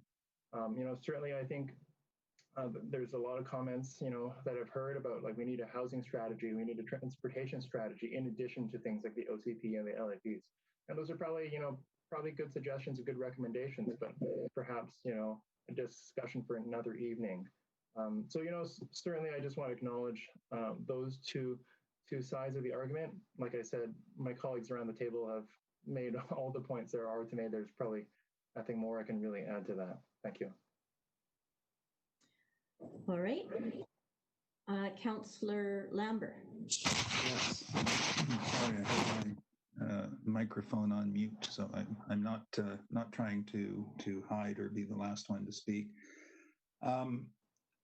So, I want to begin by sort of thanking everyone who's written in, phoned in, and video chatted with me, really since May, expressing opinions, both for and against this particular project. Before I go any further, though, I do want to say that I was disappointed in our first speaker that sort of cast a bit of a pall over the proceedings, and I think, like everyone else, hope that we can achieve better in meetings to come.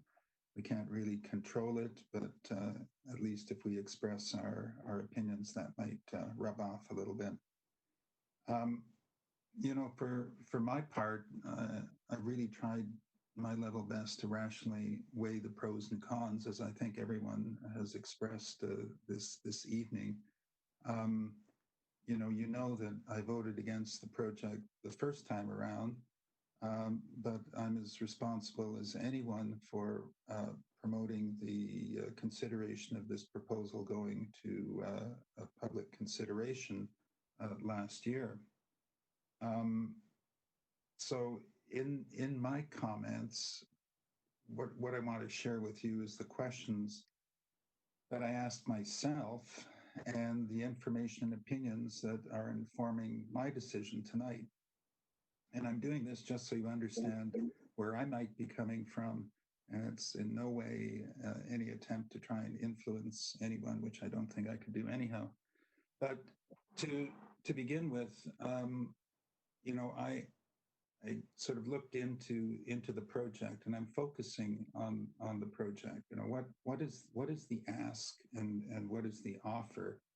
A lot of people tonight were talking about the whole project and weren't really focusing on the addition. What is it that the proponent is asking, and what are they offering? Well, they're asking for 5 floors on the East Taylor Way building, which is going to give us 45 future strata condo units.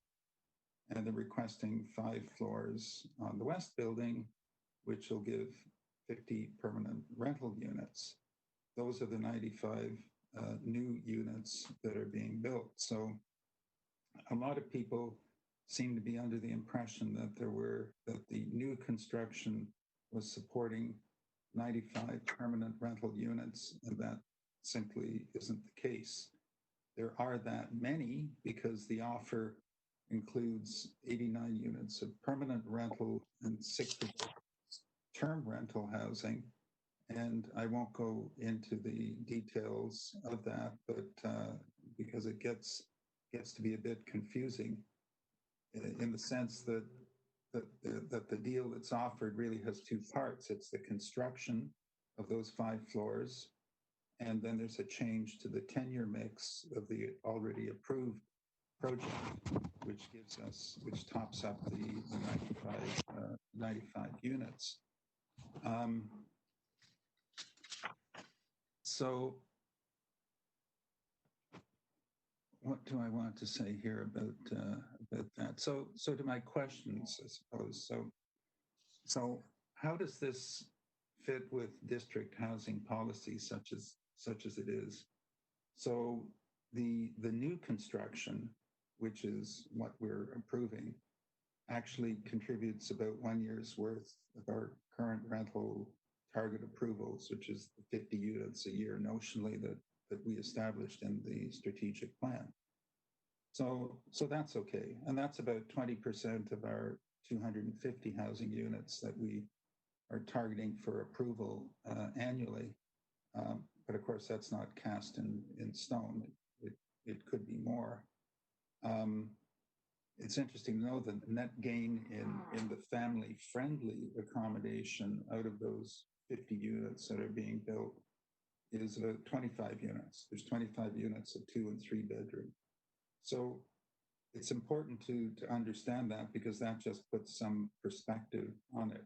There, size does matter, whether it's 100 units or 50 units or 200 units. And so how does the proposal address housing demand? Well, we don't know what the demand for market rental housing is, but we do know that purpose-built rental is now being built for the first time in 40 years. And this project will add 50 new units, this project that we're looking at, in addition to what's already been approved, to 138 permanent market rental units that are currently under construction by my calculation. So also trying to sort of establish a little bit of context, sort of how much rental housing supply can we expect to generate in the next, say, 10 years. So we know from the presentations that staff have given us that there are 90-some potential projects with housing of various types and sizes in the pre-application or application stages across the district, and that doesn't include Cypress Village or Rogers Creek Area 5 and 6. Now, those will generate over the next decade or so. Not all of them would go ahead, of course. Some others may come and replace them, but somewhere between 2,500 and 2,900 housing units, and at a 20% rental component. And that is something we should really work on as a policy, that if we want to achieve rental, that we have a minimum target that's included in our projects. That would give us about 600 new rental units, or more than 10 years supply out of what is known to be out there. And I apologize. Sorry, Councilor Lambert, I'm very sorry to interrupt. We lose the live feed in about 30 seconds, and Pascal just has to reset it. So if I could just ask for a very quick recess as we roll into midnight. Unfortunately, it doesn't carry on to the next day. Okay. So I'm very, very sorry for interrupting. If you could just call maybe a 5-minute recess so we can reset. And, sure. And my apologies, Councilor Lambert.